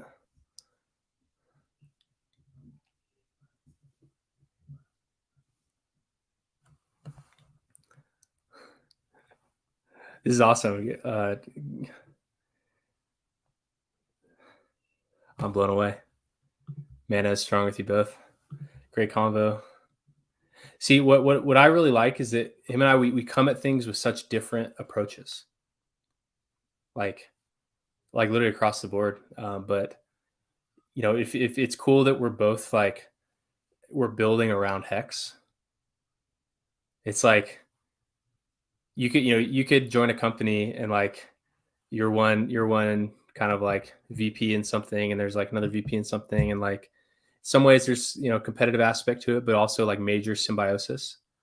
That's kind of it's almost like we're kind of building in our own way in support of Hex, and it's pretty awesome. Like this is what DeFi means. It's like two people that live on opposite sides of the world. I don't know where he lives, but I don't think he lives by me.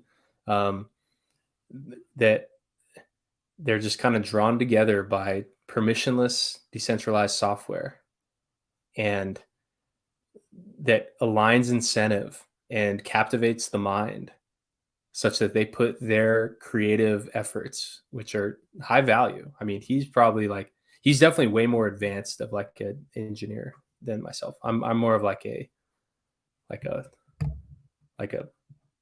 he's, I mean, I don't know how to describe it. He's very advanced. I can tell talking to him. He's very advanced. But it's like two people, can hone in on the same thing in different ways with different approaches from different perspectives, and then be working to drive it all forward, like all independent of each other, but also like a lot of overlap. That was pretty amazing. Man, it's strong with you both. I got some lots of art for free. I don't know if Alex wants it. Just wanted to DM. Dude, okay. So, I mean, just like DMs are so literally, it's filled with scammers. Anyone, like I don't even like Twitter ones I kind of look at because it has some good screening. It's a little easier to validate because you can see someone's profile, see who else is following them. Telegram DMs, basically unusable. Got us first half. Felt almost like watching old Richard streams. Nowadays, everyone just talks circles around Hex and gets kind of boring. Yeah, we talked about mortgages for like 30 minutes. Let's go. Gold, love that conversation. Great insight into two brilliant minds in the ecosystem. Geniuses, y'all. Thank you. If you cannot understand why a coin is in the top 10. Kids, these two men with Richard Hart and Gold Key are the reason why mommy and daddy are now billionaires here in 2032.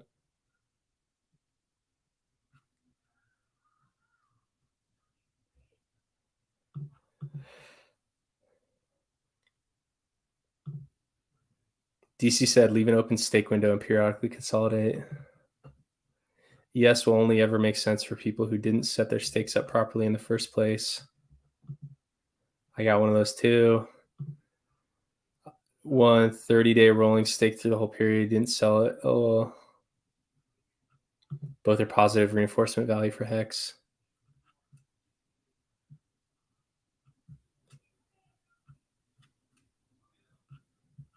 Big point Alex made about centralization. Yeah, man, you and I were talking about that just the other day as the ETH merge happened. Yeah, same what I'm thinking.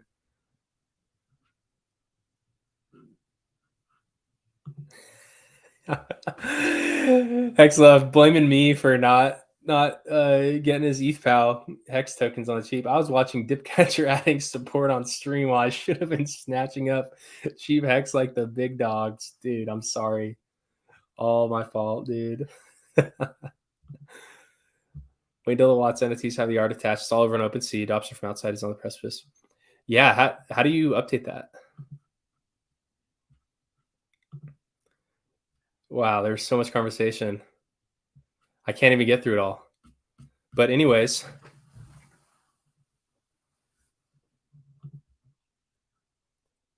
Telegram Premium gives you a blue star in your name. Scammers won't pay for it. Makes it a bit easier. I'll have to do that. Good idea. Ping him in Icosa chat. Yeah. Lots of art. So cool. Well, here, I got to reply to Golkey because we're about to announce something exciting, which was the whole reason that I was doing a deep dive into the HSIs sold to Icosa. So let's plan this out and tune in for a very special special announcement.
Mega, what's up? All right, guys, hold on. We're coordinating our announcement. So what's going to happen is Golkey is going to tweet something from the account, and then I'll talk about it here. Draco's like, Dipcatcher fell asleep. Yeah, no, I am coordinating a launch announcement.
I'll turn out some music while we're coordinating this.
All right, guys, what do you think?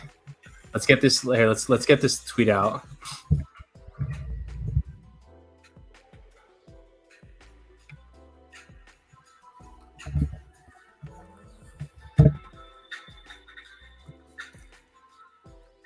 Wow, what an amazing session with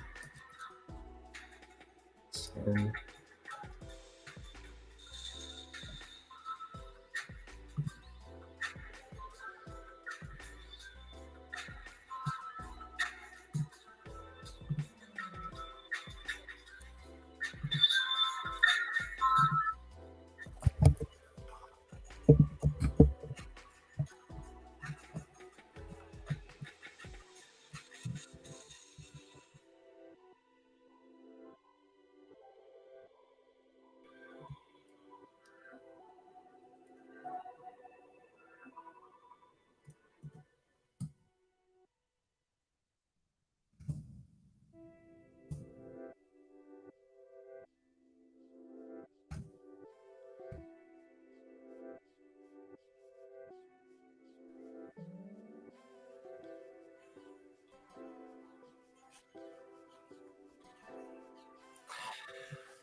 All right, guys.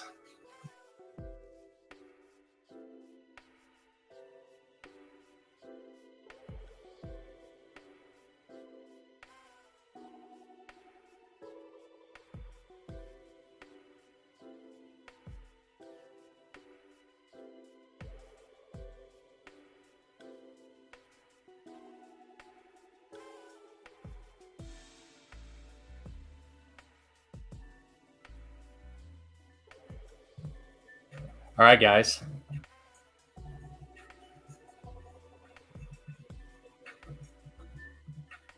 Who's ready? Who wants to guess what it is? Who wants to guess what it is? Think about it. Why was I digging into all? Why did I? Let's pull up my screen. Like, why did I spend 3 hours today trying to identify all of the HSIs in the Icosa pool coming to auction in the next couple of weeks? Like, why did I get all of them and then rank them by size and figure out, like, you know, how many of these are going to be too small? And like, what? Take a guess. Why did I do that? Wow, I see it right there. All right. Let's see it. Let's get some better music.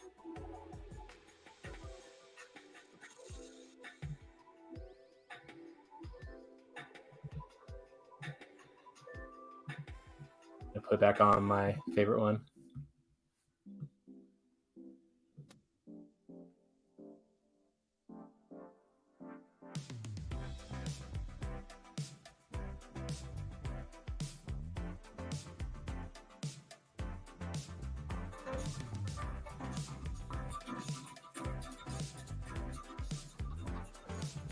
All right, you guys.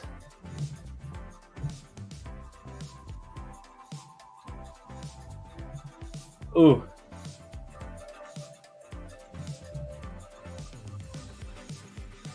See, where's the tweet? So, the reason why I was trying to identify all these ones and why I've dove in so deep into Icosa and tried to learn everything I can about the mechanisms with the auctions and just with like the incentives is because we're really pushing the limits with this next product we're about to launch with Maximus. Bid like a whale. Maximus is a trustless hedge pool for bidding on HSI hex stakes at auction as a team. This lets small players who otherwise wouldn't be able to afford the high value stakes that are at the that are least susceptible to high gas prices. This allows those people to bid like a whale and co-own a basket of HSIs from the auction that they otherwise would have had no access to. We're really pushing it here because this whole concept of stake pooling to give more people the chance to participate in hex and all the great things. We see that as Hedron is just like an extension of that, because it's like we can pool all the hex that we want into our, into these pools, but there's thousands of other stakes out there that really shouldn't be handled by, the burden shouldn't lie on only one person's to own it. And so I studied the Hedron contract with how the HSIs work, how the auctions work, and we have some pretty good methods for how we can implement a pool that allows us to effectively bid like a whale and win some of these HSIs. And then in effect, what it's doing is it is basically converting HSIs or baskets of HSIs into Maximus stake pools. So that burden of solo ownership of a HSI, I think we can solve it. So that's why I did this whole deep dive on Icosa, was because like we're really trying to identify, what that is. We've got about a month and a half to roll this out. So we'll be doing all that live. We know how much you guys have liked the like that. And so yeah, that's what's coming up.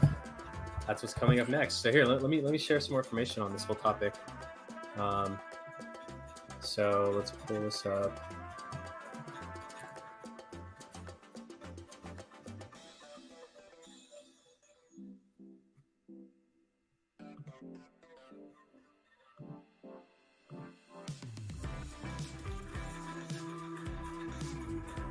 So let me pull this up and we'll discuss even more.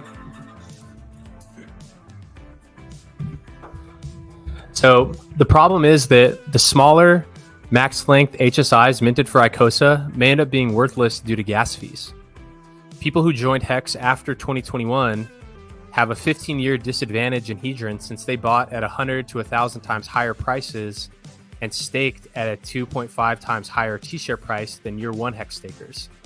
These small Hedron holders who can only afford the small HSIs in auction are at risk of holding the bag on HSIs that have gas costs exceeding a large percent or all of the value of the HSI. So our solution is to bid like a whale in HSI auctions by teaming up in a Poly Maximus trustless HSI auction pool. Poly token is redeemable for the Hex and Hedron from the HSI stakes won by the pool. In effect, Poly Maximus converts baskets of HSIs into Maximus stake pools. So the user benefits of this are that you gain more T-shares per Hedron bid by competing for larger stakes. Larger stakes, more bigger pays better. And also less competition because there's only so many people that can afford those larger stakes. Also, 99% gas fee savings on ending stake by spreading the end stake gas cost across all poly holders. So, with the stake pools, it's like one stake spread out across thousands of people.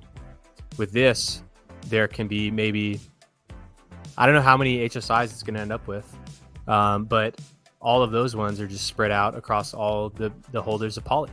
So no single user has the burden to end the stake of a whole HSI. So massive, again, I mean, literally it's the same premises as the pools. And you can cash out whenever, either redeem the unused Hedron or sell your token. So the unused Hedron will just sit there. Perhaps it'll get staked. We'll see exactly how that all plays out. But yeah, so that's the premise that we're working towards. So it's basically what we've been doing over the last. When did mid phase end? Monday. So basically all week has been kind of like a feasibility study on if this is viable, and we think that this is something that can inject a lot of life into our ecosystem. It can really provide a lot of benefits and really make the Icosa system more like something that smaller holders can benefit from. And so we think that there's a lot of benefit to this, and this introduces whole new dynamics to everything. And you know what? It all fits with the same premise that we want the smaller, newer hexagons to be able to compete on the same playing field as the large incumbents. And so we think that this can be an awesome success, and we're going to build it all in front of you, all in public. Literally, we're just going to build it. We're just going to make it. So I'm excited to let you all in on that journey with me. And the big target is that November 14th date. So we're going to push it. Luckily, the minting part, that's tried and true, just like minting. You mint one poly per hedron, just like that. The redemption, it's good. So this is basically going to be like the maxi stake, but rather than bundling hex and running stake, we're going to bundle hedron and then bid on like the target HSIs that fit our range, and then hold those, and then as they end the stakes, and then pay out hex and hedron from it. So that's what we're building next. Let's see what the chat says.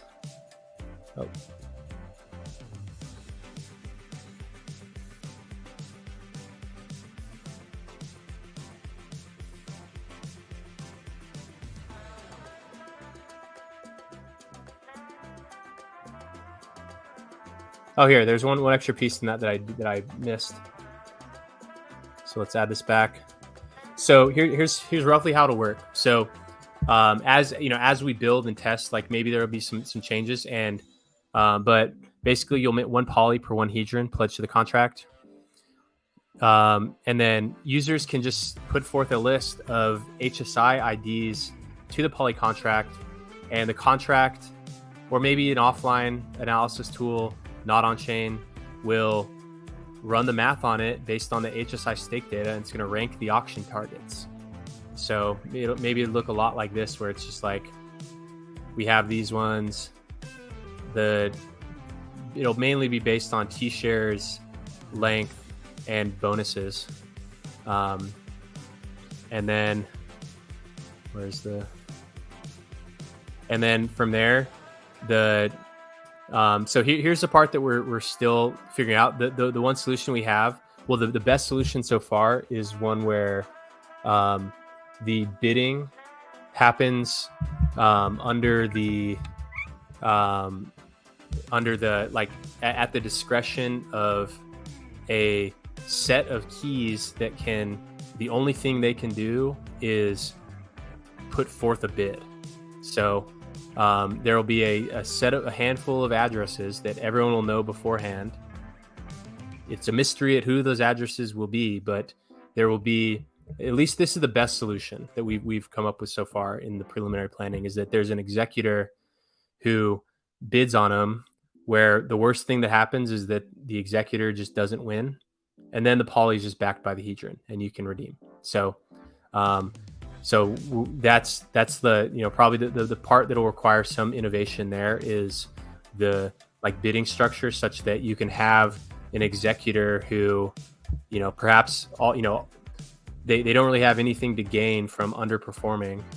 Like, it's not like they're buying from themselves, because like the Icosa contract's buying from it, but just the executor, perhaps it's just reputation risk, or maybe the executor has to put forth some collateral that, win or lose, it's just pay, so maybe someone has to pay to be the executor, whoever it is.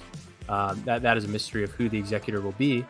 But perhaps the executor, in order to become the executor, or to, show people that they're serious about winning, perhaps that they have to just like basically give money to all participants or something. So it's likely that that's the best way, because like if you have people voting on it, then, or if you like telegraph your strategy, then people can front run you, they can game it, they can sabotage you. So it's best if the bidding strategy and execution is a mystery, because that increases the chance of success. And so we're exploring, these like risk minimized models where like you have a set of addresses that can perform the bidding function, but that's all they can do. They can't withdraw funds. They can't do anything. All they can do is pick a HSI that's on a list in the contract, and then bid, like, not even they're choosing an amount, where they're just like bidding slightly above the current existing bid. So like very limited scope on terms of what the executor can do. And perhaps the executor must pay to do that. But that so far is the best model that I've come up with yet in terms of how to execute the bidding strategy.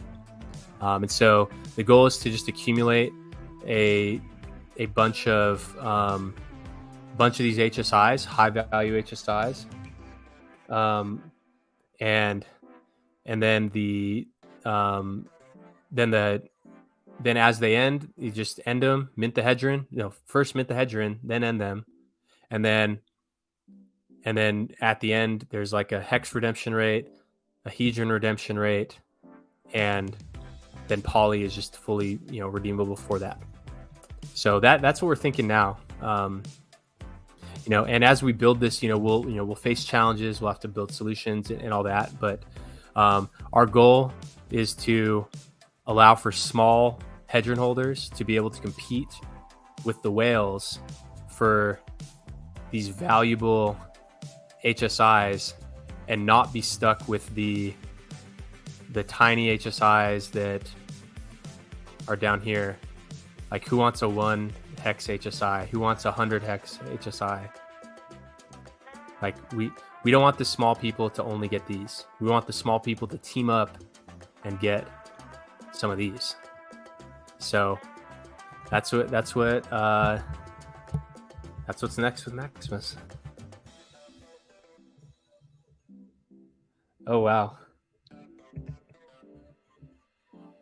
Already getting some awesome messages with some amazing insights. I'm not going to share who or what, but incredible.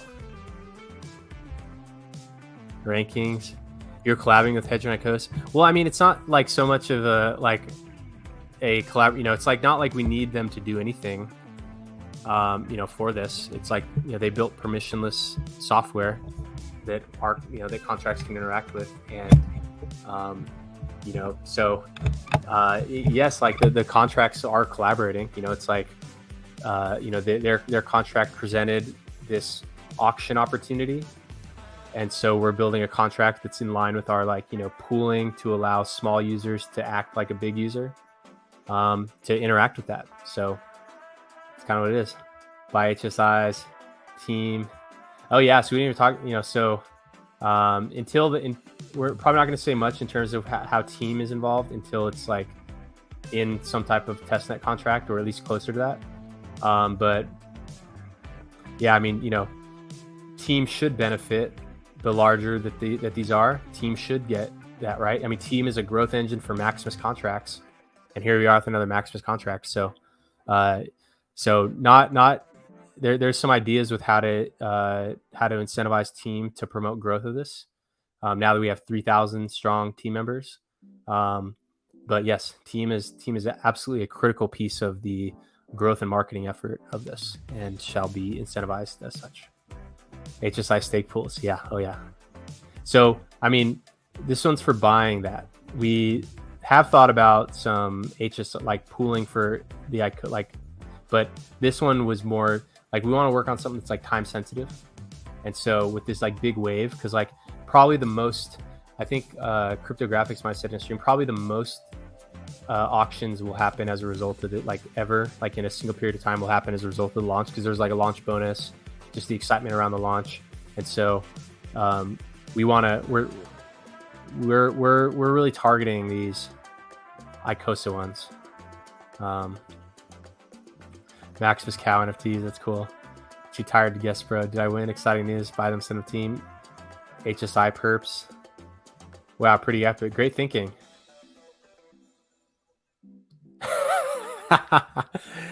Siggy Hexta says you're buying a mansion with Alex, so Hexkins can start a Hex frat. There is a sorority with the symbol. It's like Eta Epsilon Xi, and it says Hex. So there's like a bunch of like sorority chicks at some like obscure college in Canada who rock Hex shirts. Let's see if we can find that. Speaking of that, mid exciting product launch, we're gonna look up the Eta Epsilon Xi sorority. If we can't find it,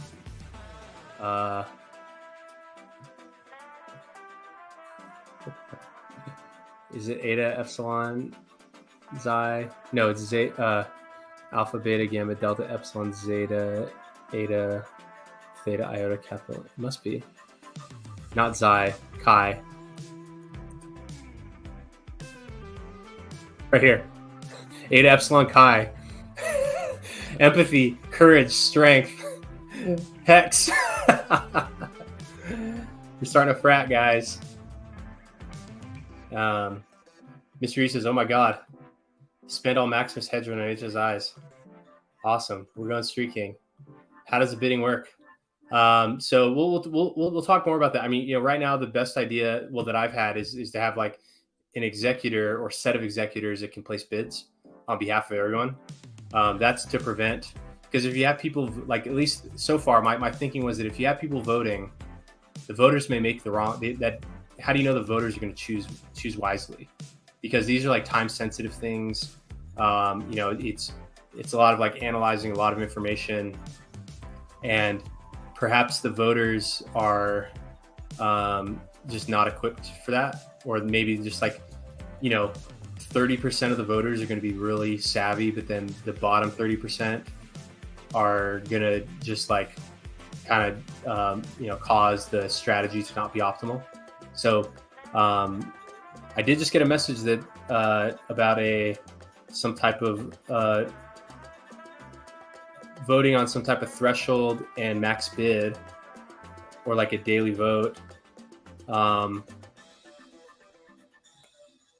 That's actually a really good idea. What this message I just got, basically present the same bid button to thousands of potential bidders. So maybe. So the executor idea was just the first idea.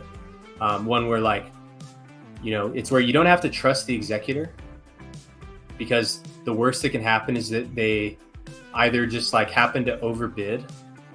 And in that case, like if you were doing these on your own, you could have just overbid anyways, based on like the value, the T-share relative to the hedger that you're bidding.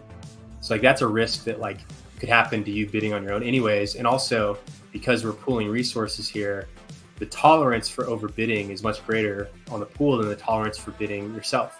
Like if you're bidding on a small HSI, your tolerance for overpaying is quite low, because like every additional incremental amount that you're overpaying, that's like huge loss. But because we're experiencing the massive gas fee savings and the more being able to bid on higher quality HSIs, maybe that tolerance for underperformance is greater, and then that delta is that risk that the executor just like overpays, and the limit they have is like either if there's like a max bid limit or just like the amount of headroom that's in the pool. So you don't need to trust the bidder or the executor, because they don't have control of the funds. They're never in their possession. It's just that they're the one that can put forth bids. So it's like you don't need to trust in them, but perhaps you believe in them. Perhaps you think that whomever the executor is, perhaps you think that they're really savvy and that they want to make it happen and they want to win. So if you think that the executor is going to be someone who wants to win and wants to uplift others, then perhaps you'll tolerate that risk that like perhaps the executor either overpays for HSIs or simply just doesn't win. And in that case, then each poly is just simply backed by the hedron. So it's like, then it's just there. So it's like the risk, any risk introduced by having that executor model, it's no different than the risk on your own. It's like you could have otherwise just lost the auction that you wanted to win, or you could have otherwise just overpaid in an auction. So, doing it with this model, it doesn't, because the executor wouldn't benefit based on whichever one it pools. Like executor, it purely be like a voluntary thing. And the model that I'm thinking of now, the executor actually has to pay to be the executor, where it doesn't get anything back, simply like a sign of goodwill. And also maybe like a type of insurance where like, okay, if the executor doesn't win any bids, okay, well now my one poly is worth like my one poly, which was worth 1 hedron, is now worth like 1.02 hedron. So you get a little hedron just for at least giving the executor a chance to win. So that's how I'm thinking so far. But perhaps there are ways to kind of like provide, if people bring up good thing like risks that could be detrimental with that type of model, then perhaps it will build in some type of guardrails or something. But like bottom line, it's not an admin key where like the executor can take the funds home or anything. All they can do is run a single function, and that is the bidding function on where they bid based, and perhaps the amount they bid is programmed, but keeping the strategy, because like if the original idea was to just have it where like there's a hard-coded strategy that they try to win, but if everyone knows your strategy, it kind of, you're playing at a disadvantage. So like optimal performance will come if there's a savvy executor that everyone doesn't trust, no required to trust, but perhaps just believes in them to win. Like you believe that they can get it done. And that's by participating. It's like you are asserting that you believe in the executor to make it happen and to go out there and win. Then, and then the risk is either they overpay, which you could have done on your own, or they underpay, which you could have done on your own. So it's not like there's new introduction of a risk in that setting. But I'm very interested in this concept of the presenting a bid button to thousands of potential bidders as a way to kind of crowdsource some type of thing. So perhaps that is a good idea. I'll look more to that. But the model that I've done the most analysis on and like risk assessment is this model of an executor that bids on behalf of everyone, and where the worst that can happen is you either slightly overpaid for an auction or just didn't win, and then you just get your hedger back. So that's the thought so far on bidding. But as we build it, that's when we'll really finalize the actual like execution of it. Ooh, from Pool that is. Rothko says game changer. Let's get what an awesome logo, awesome color. Maximus. Love the name. Goldkey came up with the name. It's perfect. We were thinking about, like, how can we apply this really powerful concept of pooling, of holding stakes, co-ownership of stakes. We're like, okay, like these pools are really successful. Like, definitely not the end of those. But like in the meantime, like what's like an urgent problem we can solve? And then when Crispy Man was tweeting those figures on all of the thousands and thousands of HSIs that are ending within a 30-day window in 2037, I was like, okay, like a lot of these are on the cusp, and then I confirmed it by seeing that the median of the Icosa HSIs and the most common one is 10,000. So that's like $330. So then that's like right in the range where like a lot of Hedron holders have $330 that they could, and if the auctions accurately price these based on its value, the smaller Hedron holders are going to be stuck with the HSIs that, regardless of the gas prices, those are the ones most likely to be affected.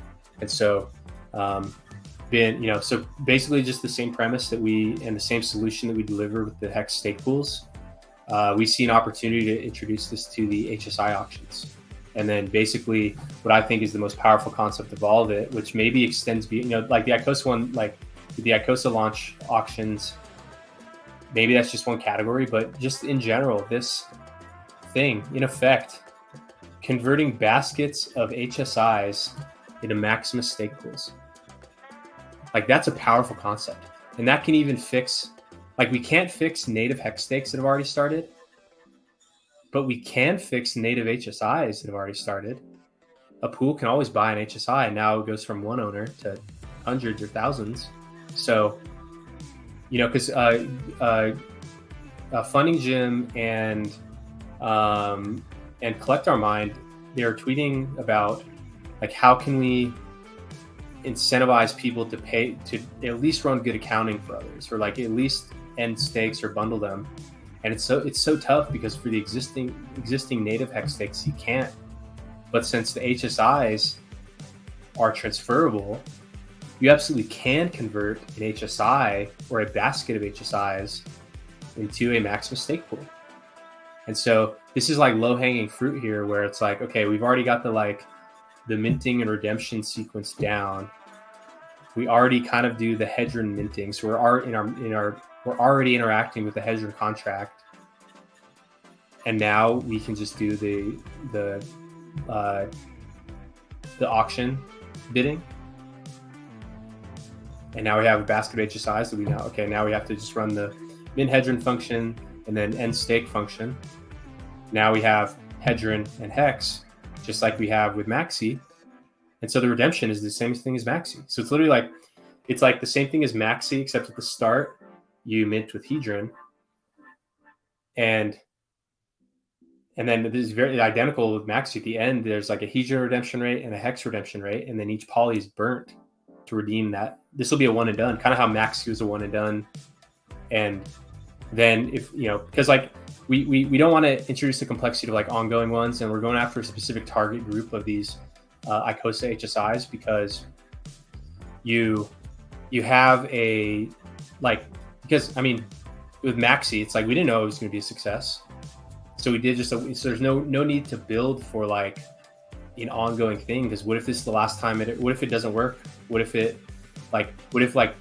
pooling doesn't create positive results? Like what if it just puts a target and anything we bid on just gets yoinked, and then everyone just gets their Hedron back, and it doesn't work out how then it's like, okay, now we can figure out what does work, or never, or just don't do it again. So just building like the simplest thing, which would be just like a one and done thing where we're targeting these one-time minting of Hedron to join the pool, target these stakes, and then then get the and then just like then as soon as they end, then people can redeem, just like Maxi. And then if it's a huge success, then perhaps we'll do an ongoing one, or like ongoing minting for ongoing HSI auctions. So we're starting simple. It's going to be a lot like what you're already familiar with as far as like the Maxi and team and pool mintings all went. But yeah, this is how we think that we can channel a lot of what we've already built and provide solutions for thousands of other new people that perhaps, like everyone knows about Hedron. So if you have Hex, you have Hedron. So like a very large audience, and especially with these HSIs, a lot of people looking forward to them. And if these people are stuck with the small ones, then it's just like, they have a higher risk of being impacted by high fees in the future. Whereas if they're bundling in a pool, then that's spread out across thousands of people. We can really alleviate that risk for the small users. And also, like, if you're a whale and you thought you were going to clean up because no one else could afford to bid on the ones that you want, now there's a new whale in town. Perhaps, it's almost like you reach some threshold where it's like you don't want to be competing with the pool. You want to be in the pool. And so perhaps like just a ton of like, as it ratchets up, a ton of whales are just like, maybe starting with dolphins first. Maybe dolphins are like, oh shit, I don't want to be going up against this guy. I'm going to join. Now I get the pool that I wanted and whatever other ones it also wins. Or now we can target bigger pools. So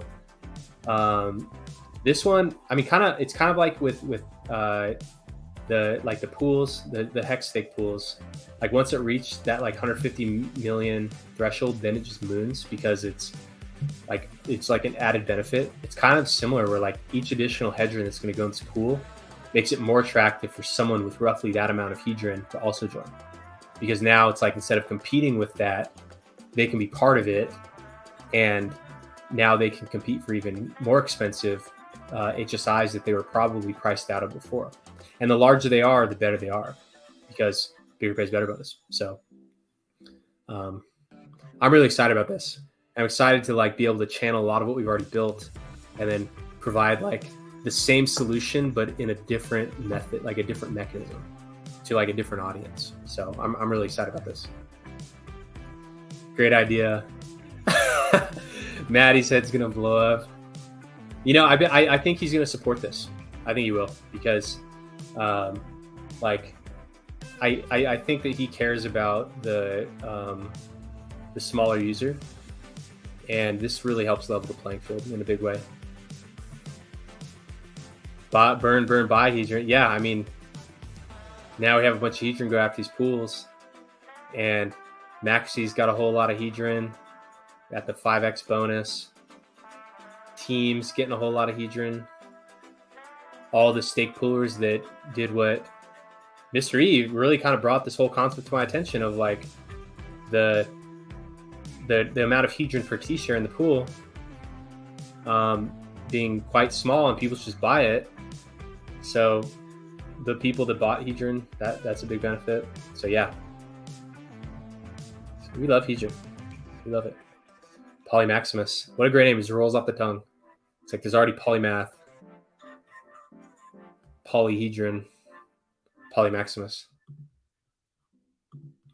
But we specifically didn't want to say the word hedron anywhere or even make it seem anything like like dodeca was kind of like an affinity. But poly's like enough on its own. It's like a common prefix for a lot of things. And we didn't want the logo to have anything to do with like the icosahedron shape or any shape, geometric shape at all.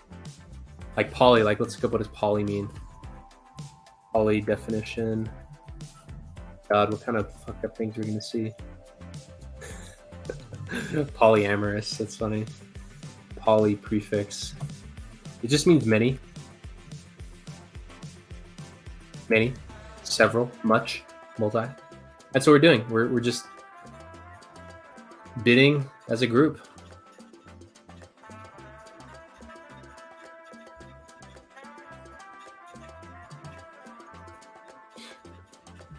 The origin of the prefix poly is from an ancient Greek word which means many. This prefix appears in many English vocab words such as polysyllabic, polyhedron, Polynesia. An easy way to remember the prefix poly means many is through the word polygon, which is a geometric figure such as a square pentagon that has many angles. Polly wants many crackers. Polynomial, love polynomials. Polymath, person who knows many things. Polysyllabic, contains many syllables. Polyglot, person who speaks many languages. Polytheism, the worship of many gods. Polygamy, the marriage practice having many mates. Polynesia, a geographic area which has many islands. Good name, great name. And no affinity or any type of, no one will confuse this with anything hedron. So that was like a critical naming and branding requirement. Amazing. So much. I agree. Alex, retweet is positive. Yeah, he knows what's going on, and he just gave me some awesome ideas. I'm so grateful to Alex, and I hope that nothing I ever say is like ever detriment. Like I come out strong against solo staking, and what I've said about like Icosa encouraging solo staking, like, and I'm glad that he understands it's absolutely not like it's literally just me, just parroting my talking point, you know, which is a concern, you know, and everyone's aware of it, and so. You know, like I love what Alex has built, and I love that I'm able to build on top of it. You know, I mean, it's like with Maxi, it's like we started there building on top of Hedron, team building on top of Hedron with that. You know, using team or using Hedron as like a growth, like part of the growth engine for team.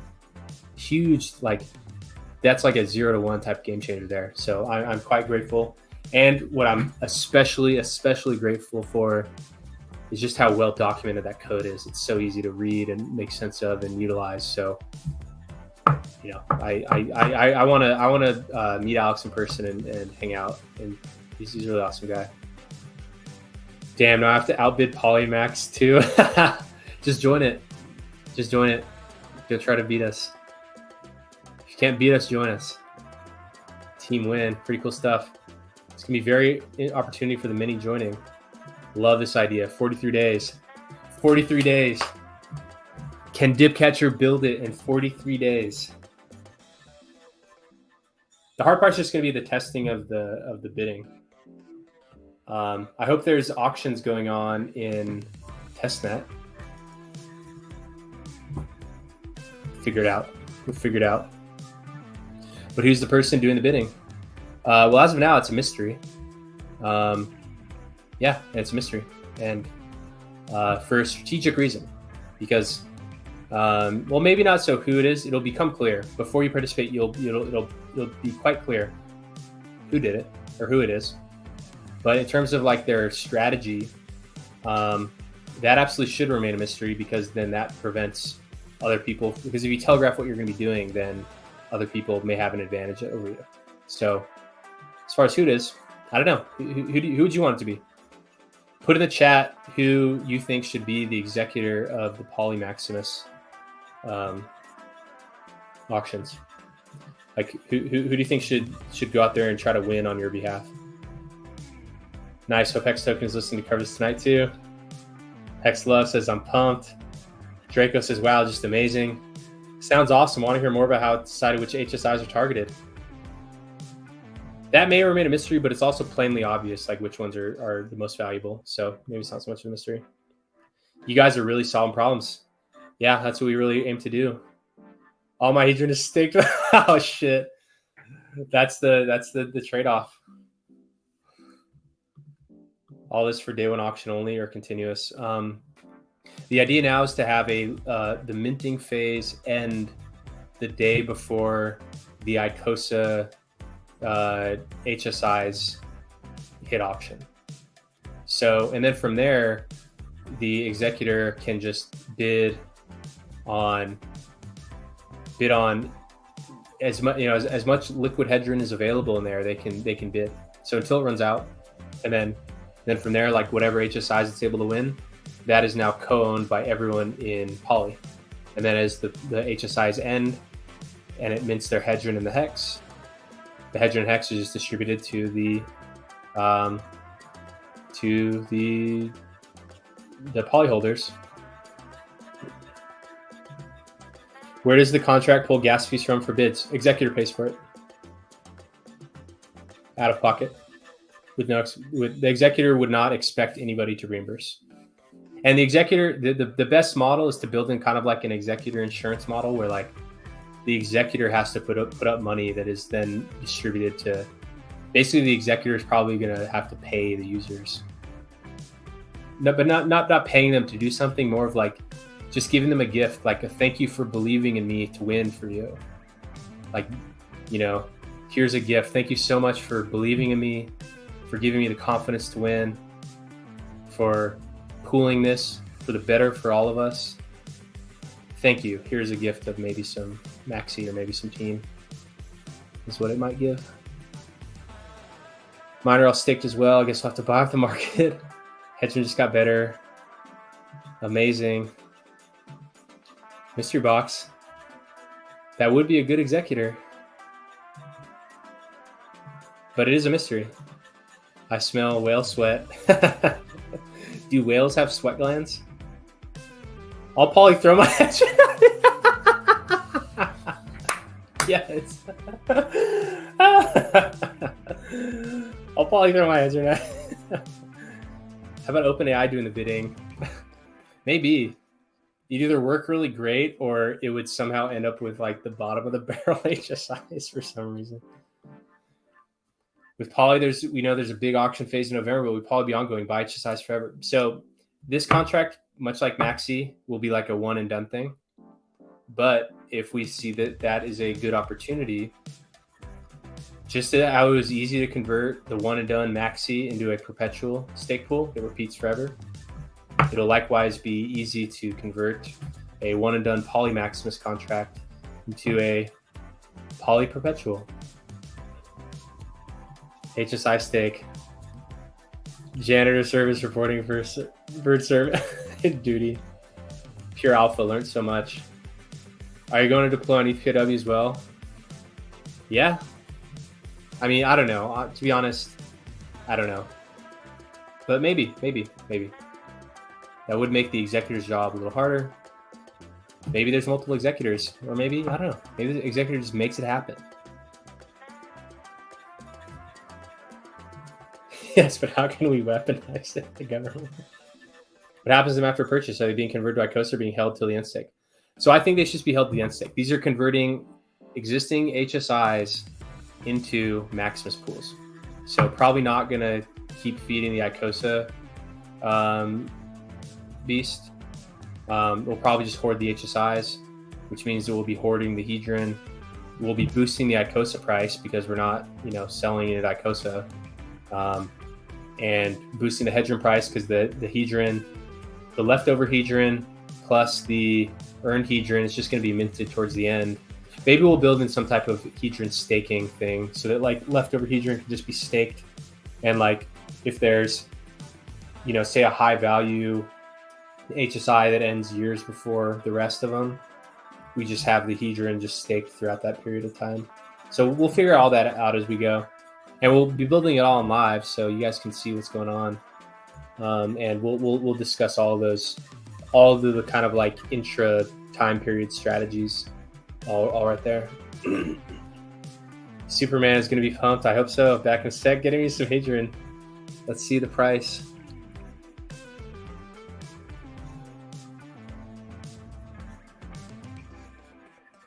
Oh wow, team is recovering strongly today.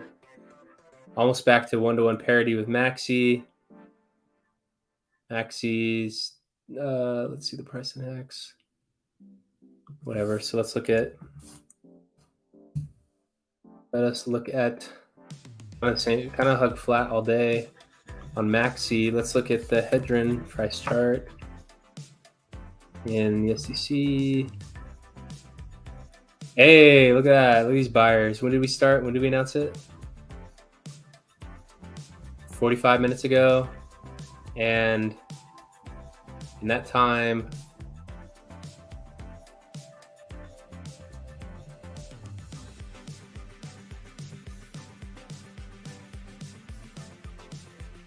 I guess for me, kind of, so what, 45 minutes ago was like 9:15. So there has been 4,000, 5,000, 6,000, 7,000, about $7,500 worth of hedron has been bought from this pool. So who knows about the other pools? It looks kind of flat over the period. But yeah, I mean, obviously this stuff is only believe it once you see it on chain. And, you know, the only reason we're announcing it so early is just because, like, we do need to start building it. And we want people to have as much time as possible to prepare. And we don't want people to be like in a rush to learn about it and prepare. So, and also we're just going to bring you on through the whole journey. You know, I think that's like something that people really love about how we get stuff done. And yeah, so I'm excited to welcome you all into that experience with me. What's next? I'd like to see an Icosa staking pool. We could even become an Icosa whale, get the bonus 20% on stake, have tradable parts of it, even though the minimum stake length would be a year. So, I mean, that was the original idea. And then we're like, okay, well, then what? We probably want to have something that can bid back on the HSIs. And they're like, okay, there's urgency to there's urgency to launch before this happens. Like before the Icosa auctions come out. Not so much urgency to do the Icosa staking pool. So perhaps you might see that in the future. But the urgent thing now is to build this. And this would be like an infrastructure piece for something like that. LOL. Yes, and hedron stake pools. The Maximus experience, good idea. What about Canine Maximus pulling for pulse D so we can dump on? No, I don't want to dump on anyone. We want to uplift others. We don't want to dump on them. Pulse D pulls. Just got here. Can we please start from the beginning? Poly Maximus is a hedron pool for bidding on HSI auctions as a team. It converts baskets of HSI stakes into Maximus stake pools, providing the same benefits as normal Maxi pools, such as increased earning because of bigger pays better, because we can go after larger stakes as a team. 99% gas fee savings, because you don't have to bear the burden of each individual stake on your own. And increased flexibility. You can sell your interest at any time. And it's all fully fungible and liquid, and so you can just sell an ERC20 because, you know, it may be different. You know, you may buy these, but it may be difficult to sell. Some of these may be very hard to sell, especially the larger ones. How do you sell a HSI that's worth $100,000? Someone with $100,000, maybe you'll just buy the hex on their own and stake it. So it can be difficult to buy some of the larger HSIs. And so pooling it, now there's a buyer. And who knows, maybe the same pooling solution can work on bidding on OpenSea. We haven't even touched on that whole idea, or that realm of the ideas. That, like, the HSIs available for auction from liquidation is just one category. Like when we look at these ones,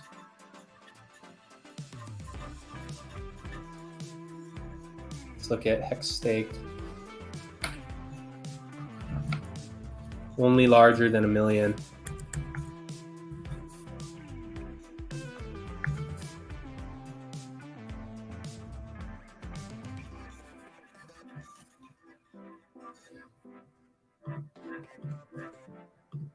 Polyhedron. So we specifically want to keep hedron out of the name so that no one gets confused. Hedron is hedron.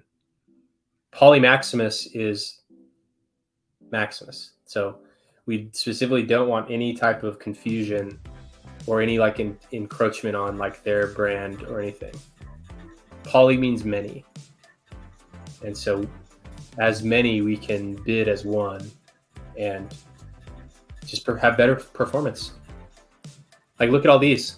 These are over 1 million hex staked in here. Almost none of them have a bid because it's hard to sell these. Maximus could just come in here and yoink one of those. Better for everyone. Elliot. What, the Maximus? I have so many questions. Want to hop up here? You want the link? Let me know. School's out, home time. Genius. I was literally, okay, in planning this, I was literally watching your videos about the auctions to learn about it. And just kind of get more familiar with the nomenclature and strategies and stuff involved. Genius. Very excited about this. Thank you. So you spread out the gas feed on stake between small and large stakes in order to preserve viability of smaller HSI cells in the future. Smart. Yeah, I mean, all of them are just kind of bundled together. Is there a burner staking aspect of Poly? So I'm going to be very strict on limiting scope creep. The whole premise of Poly is to allow the smaller users to be able to compete for the more valuable pools and not be stuck with the ones that are most at risk or impact by gas fees. Best case scenario, gas fees are super low. No one has any problem. But like, gas fees can be a problem. And so we want to alleviate that risk for the small users so that they're not stuck with like these baby boy and baby girl HSIs. Like, who's doing a 1 hex HSI? Like, come on. So like all these ones, we want to alleviate that burden from the people that might have only been able to afford those ones. So that is the main purpose. Pumpamentals of Poly are rooted in their value, like a high performance in there, getting discounted T-shares. That's pumpamental. But yeah, so probably won't introduce much more stuff outside of, especially in this first one. Maybe in future implementations, perhaps, but especially with the time constraint on this one, we got to be really focused. So Poly means multiple times many. It's like creating AI whales. You should be mad here unless you know what Poly means. AMR bonus triggered. Yeah, perhaps this can catalyze that, right? We'll have to do an Icosa pool as well. Why not? Poly Maximus, Dipcatcher doing it. Maxi, make sure to keep an eye out for HSIs with a 10x bonus. Some people sent them to Icosa. Yeah, there's, we can read from, we know which ones they are. So nice that the devs and art system support each other. I mean, yeah, it's like, you know, the, how can I not, you know? Like, Maxi benefits massively from the existence of Hedron. Team benefits massively from the existence of Hedron. You know, I love Hedron. It's like such a nice gift. It just was there. And then also like being able to utilize a lot of like same solutions that we built for our stuff to apply to you know, their use case. Like I feel like now, because like I've always felt that the kind of like Maximus and Hedron relationship has always been kind of one-sided. Like I feel like Maximus systemically benefits more from Hedron than Hedron benefits from Maximus. Like I guess the only way I can really think of that like Hedron actively benefits from anything that we've built so far is that all the Hedron that's accumulated throughout Maxi is just being held. So it's not staking to dilute earnings and it's not being sold. So like we're providing some price support and APY support for the Hedron system. Whereas like the Hedron is like a massive component of the hex stake value in our pools. And so our system massively benefits directly from it. Whereas like the benefit that the Hedron ecosystem experiences from ours is mainly because I was too lazy to build something that allowed the Maxi to be paid out to Maxi holders over time. Like it's really what it came down to. Because we were on time crunch from the mid-May Pulse chain launch that we were trying to get the minting done for. And so like, you know, so now I feel like, and also due to the massive participation of the Hedron deployer, which that was a funny part of the conversation. Due to that massive participation in ours, you know, I feel like I like that we're able to kind of give back here, and we're in this case like poly is like kind of how the Maximus stake pools are a scaling solution for hex. We can introduce our innovations to be a scaling solution for Hedron, and I'm so happy to do that. Like it's truly the least that I could do. Alex indicates her clap. I mean, he really threw an alley-oop with just like the whole, just how awesome the HSI. I mean, here I was just today, like reading from this, like just how easy it is to make sense of, just how nice the code is, just how intuitively it's built. So he definitely threw the alley-oop on this one, and he did just give me some awesome ideas of some things he had thought about around this topic. So I'm quite grateful for him on that. But yeah, you know, that's kind of what's cool about permissionless software is it like, you know, it's like we're both obviously thinking about like the same premises and the same things. And so it's like, and because of how closely coupled that both of our systems are to Hex, it's like, you know, it'd be hard for me to like some external contract that's like unrelated completely to Hex to like somehow find a way to integrate it. But because Hedron is just like already part of it, it's like, okay, we already used the Mint native function on Hedron. Why not use the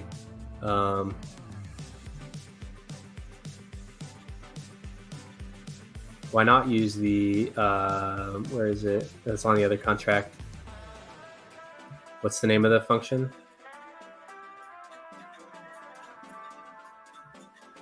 Oh, right.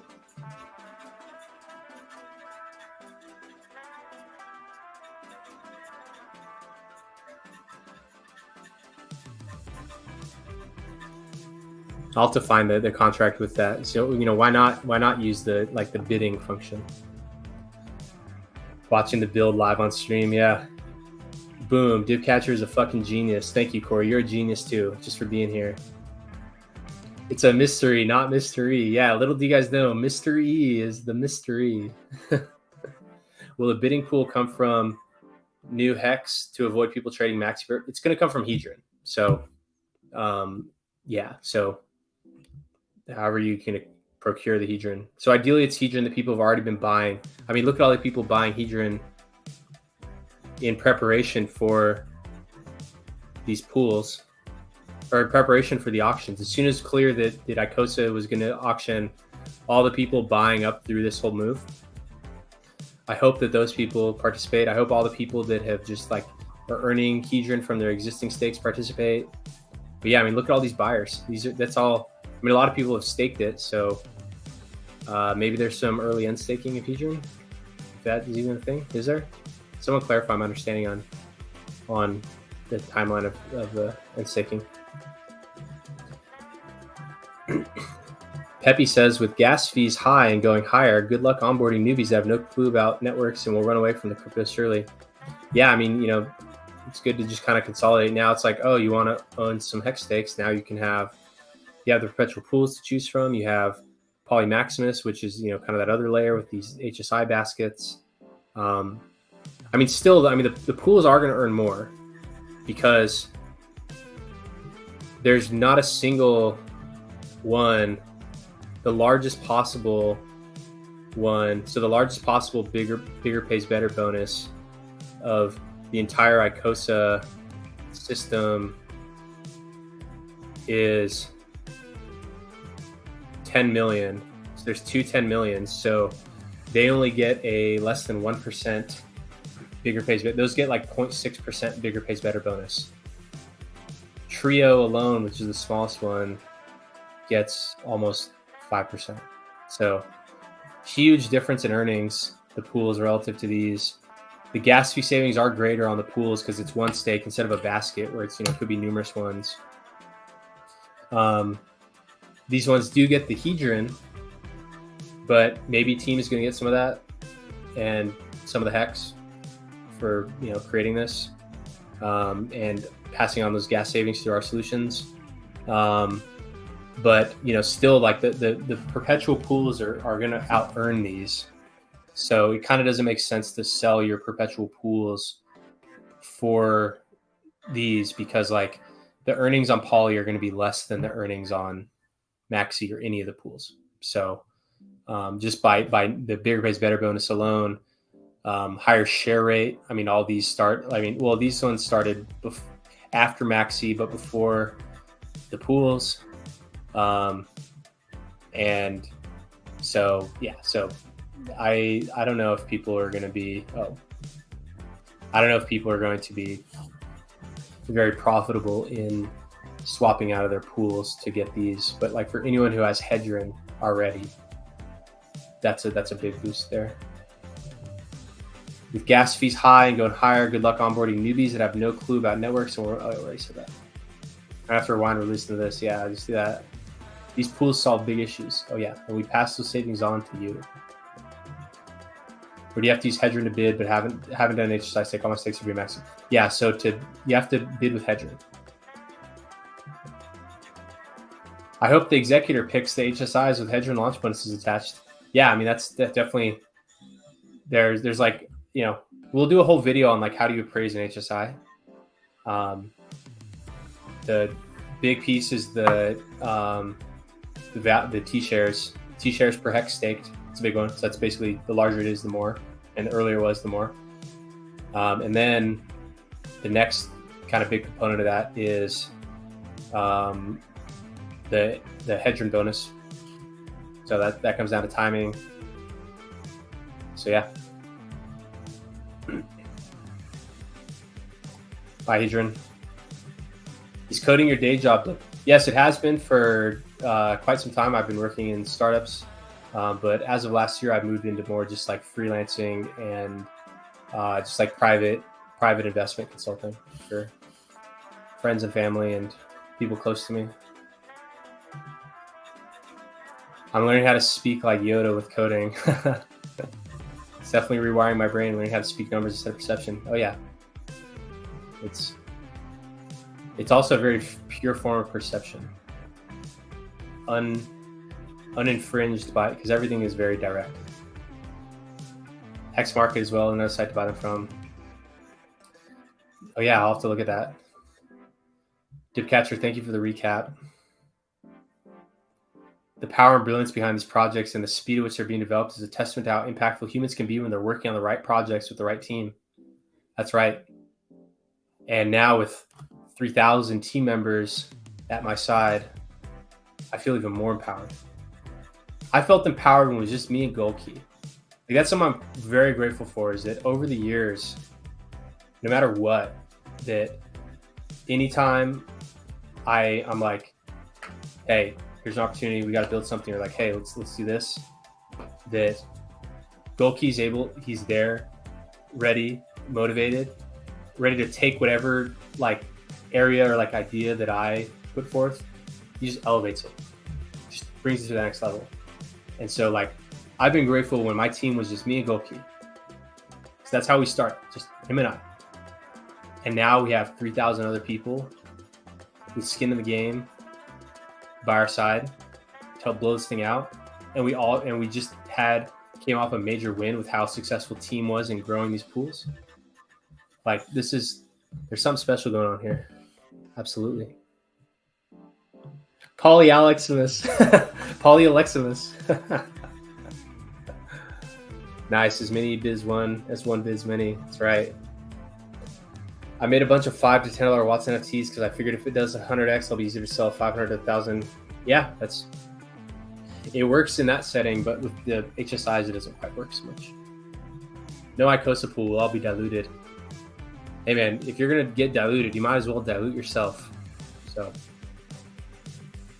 maybe the executor could have to have a certain quantity of team, would ensure that they already care about the ecosystem, lack of their team into the poly contract or something, locking their team in the poly contract.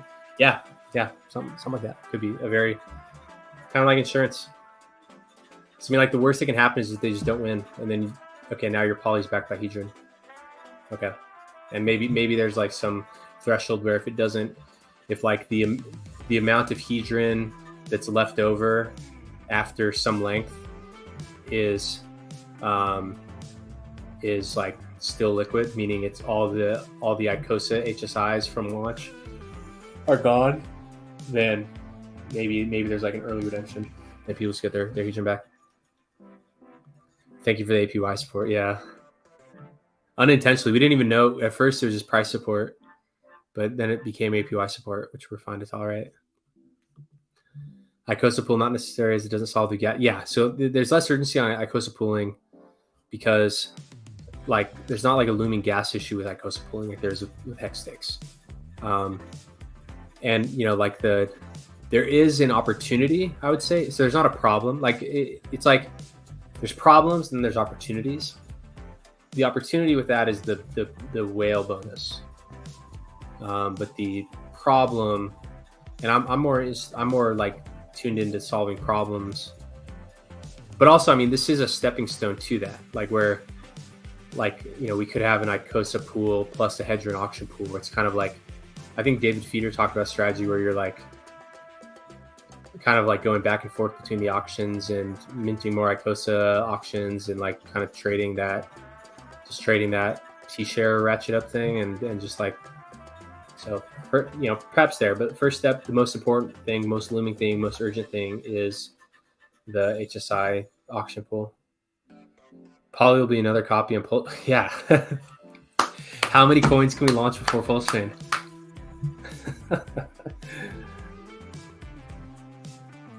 Either whales dilute us Icosa holders or we create our own whales. Everyone's going to do whatever they want if they want to. Can't rely on whales being concerned. What if everyone were whales? Then what? Yeah, you can't beat them, join them. Deep Catcher, it was refreshing to hear you talk about your parents with such respect. You said they're basically high-end scientists. My question for you, how do they feel about you being crypto? I mean, they love it. I mean, they've always supported me. Like, just whatever I want to do, they're like, do it. Do your best. Make it happen. So they're very, very, very encouraging. I'm quite grateful for my sister because she's a couple years older than me, and she's like galaxy brain genius, but also like her like charisma and the way that she just procures trust. It's like, and just like the way that she just like gets people on her side. It's like she'll go into a room and then like every person in that room just like loves her. And I think it comes down to she's a very good listener. Like I wish that I had her listening skills. Like the way that she just like makes you feel like you're the most interesting thing going on earth in that moment.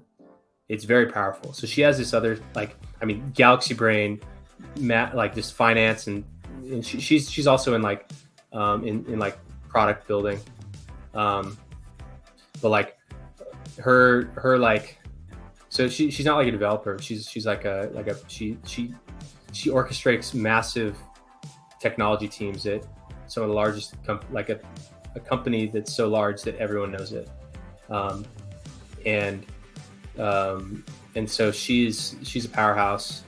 And just her this like just this magical aura she has about her, just like how she just like gains an army of supporters and people just love her, and just like the kindness in her heart is like mega superpower.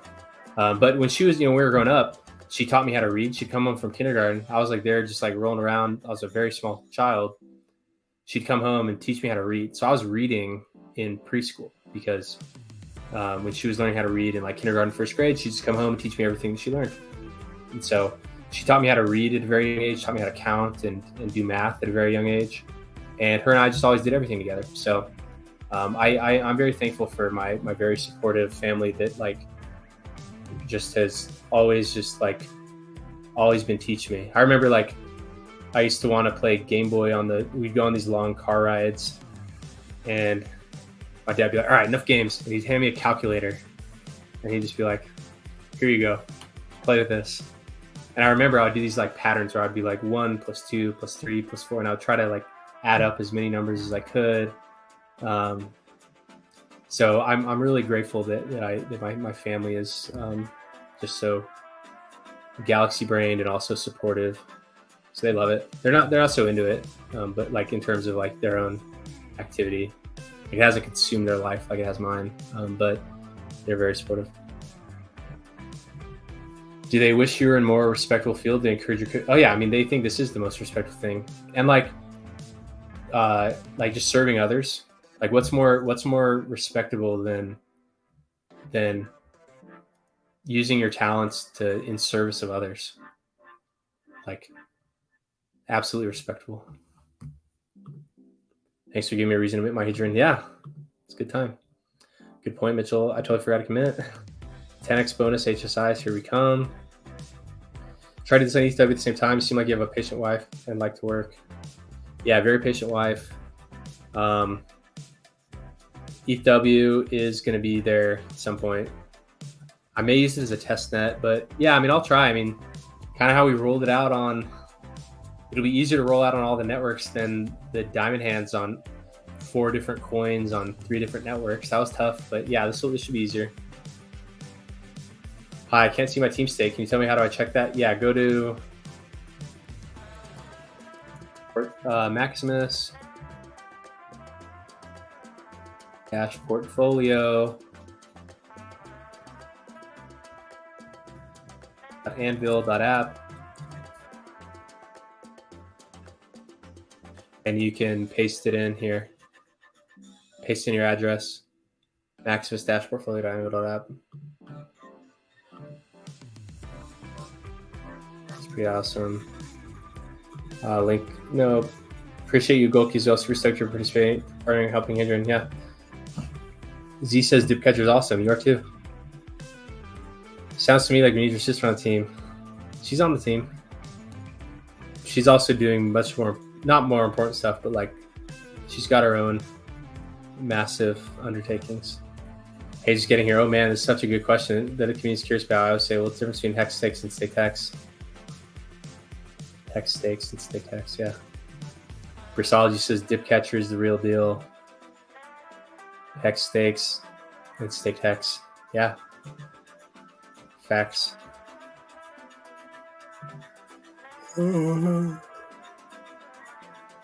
right, you guys. This is exciting. Wow, look at that.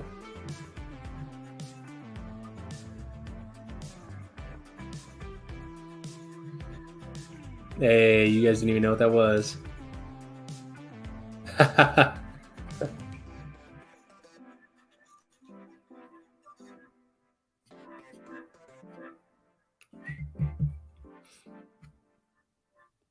See what Twitter has to say about this. It's getting hard to just keep up with Tanta's project. How should we handle this once Pulsion's live? Hello, congrats on the new project. We'll go beyond bidding, such as creating HSI, selling for Icosa, selling. So probably not. This is going to be a simple one, just for accumulating those HSIs and bundling them into a stake pool. Pleasure will continues. P is for cookies. Yes. Yep. Who comes up with these ideas? I can't stop smiling. It's fantastic, stupendous, tremendous. I'm wide awake now.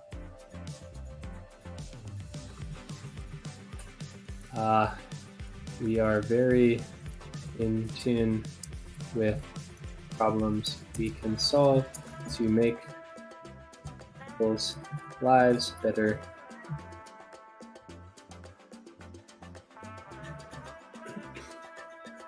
Will some of the HSI staked we bid on in a reasonable time? How exactly does this part work? So if HSIs in the basket, and so this is subject to change.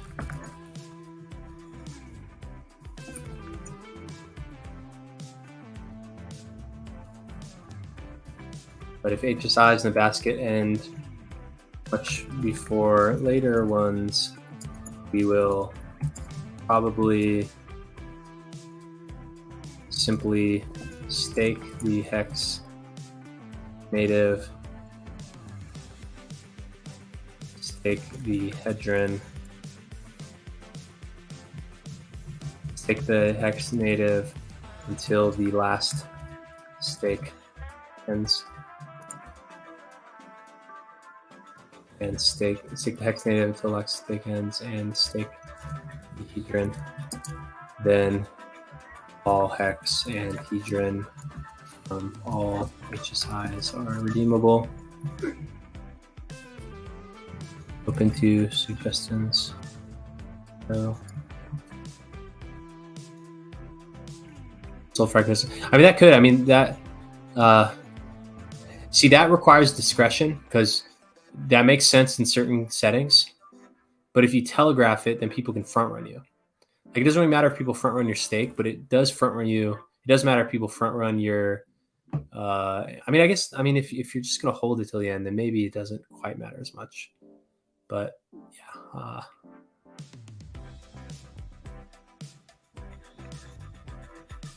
This is wonderful news. Team up to bid on HSI stakes. I love this idea. How would fractionalized ownership redemption work in this case? No token for redemption?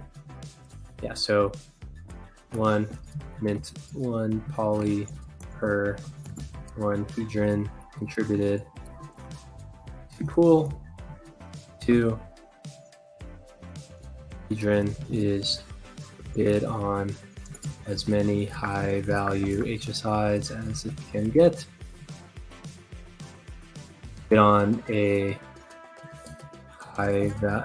bid on as high a value HSI portfolio can get as HSIs and mint hedron and stake hedron plus hex is redeemable just like it is in Maxi. Burn 1 poly to get blank blank hedron and 1 point blank blank hex.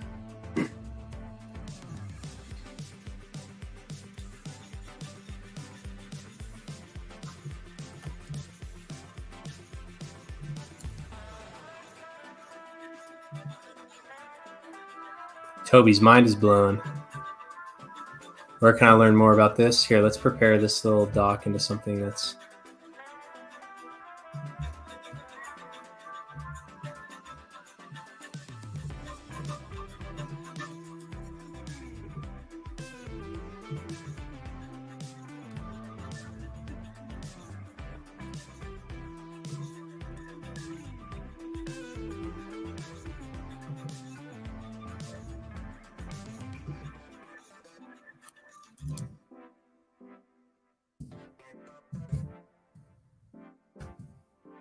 Ooh, the polymaths.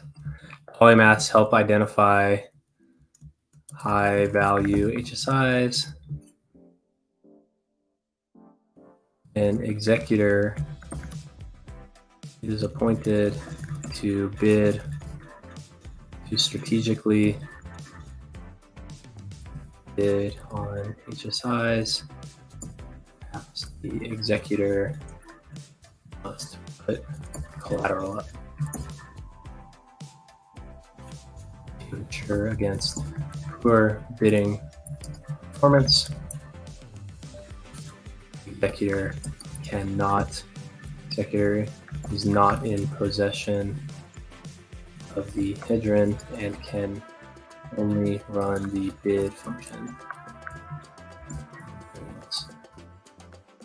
Besides, and the hex position will library collecting just Maxi. Risk getting outbid on HSI. Everybody fall back. Remedy. Users simply redeem their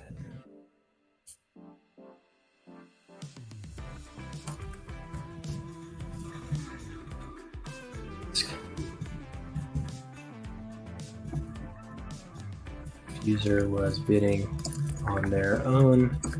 They also have a chance of losing an auction. So this isn't introducing a new risk.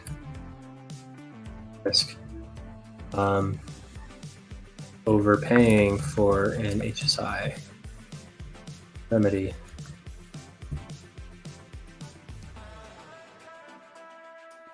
Can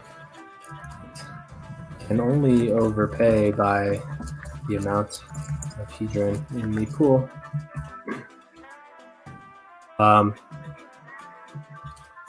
Rules to prevent paying above an existing bid, only allowing high value HSIs to be bid on. If user was bidding on their own, they also have a chance of losing an auction or of overpaying. So this isn't introducing a new risk.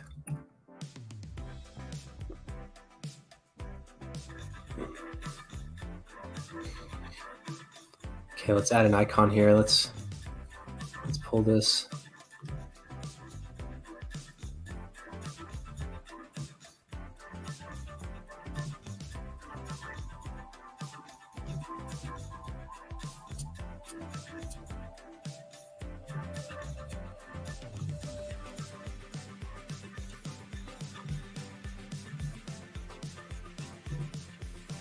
Okay, let's see. I'm gonna get the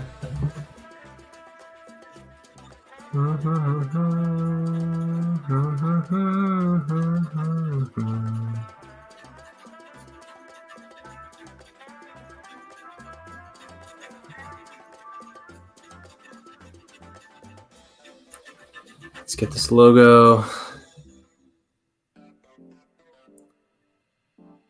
Who's excited, you guys? Who's excited?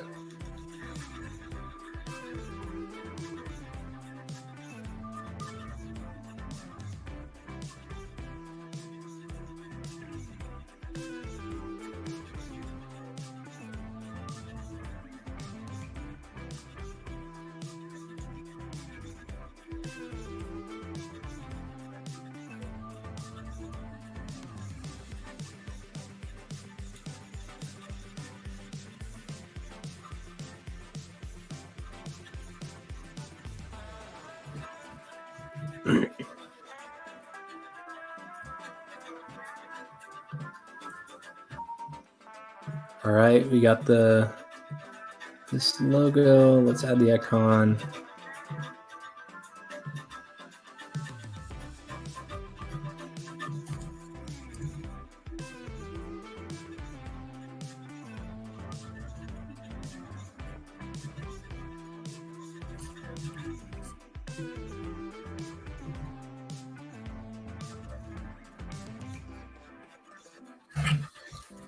All right, so let's share this link.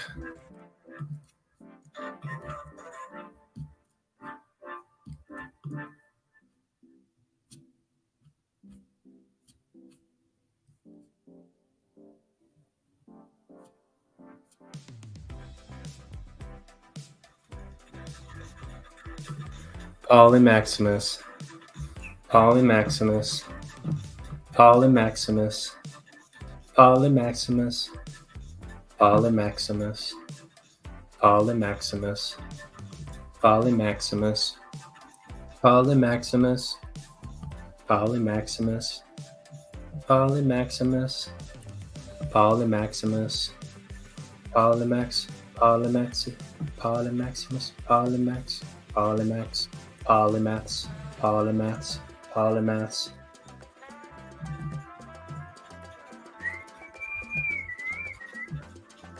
PMS, Polymaximus, thanks, yeah. Hedger's about to get a fire lit underneath it. Maximus stepping into the auction range shook up people's initial auction strategy. Very curious to see the plan for the mechanics of a pooled auction. Great innovation, Maximus Dow. Thank you. Damn near dominating the ecosystem here, guys. Congrats and cool runnings. Thank you. Another great idea. Thanks.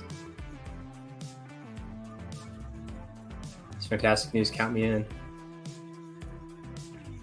Super bullish. I agree. Mind-blowing. You guys come up with some of the coolest shit. Thank you. As always, innovative. Looking forward to follow this. Burn, baby, burn. Interesting.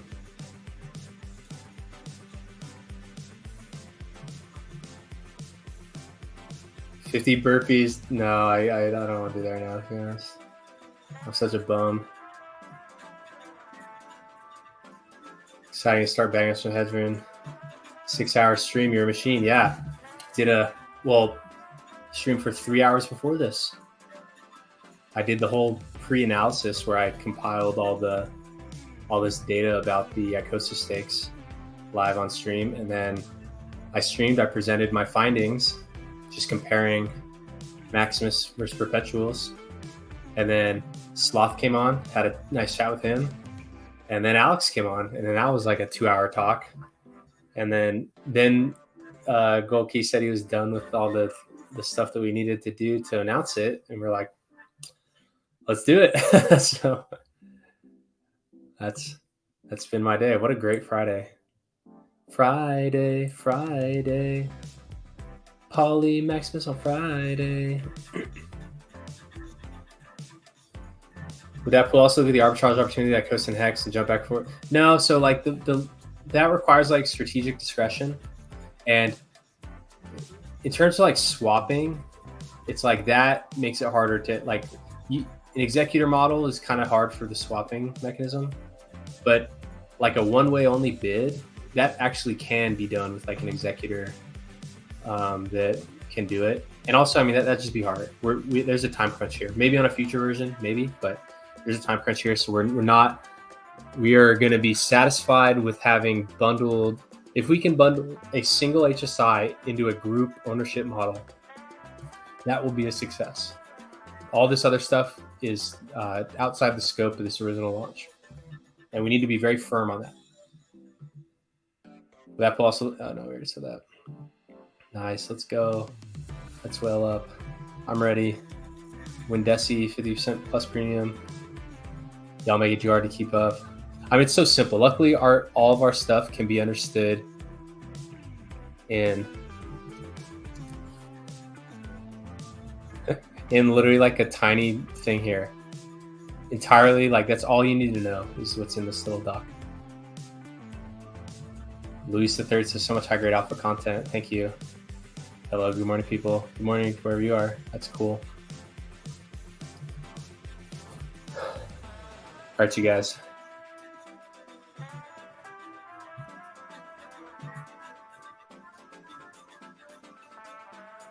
Let's see what else Twitter has to say.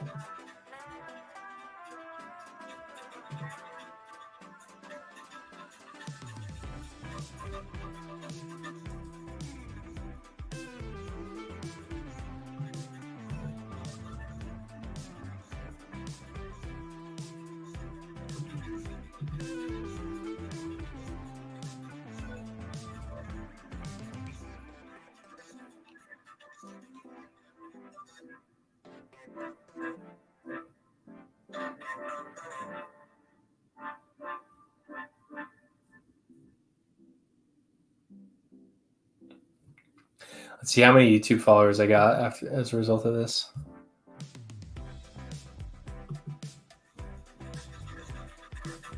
$1.9K. I was just at 1.5K the other day.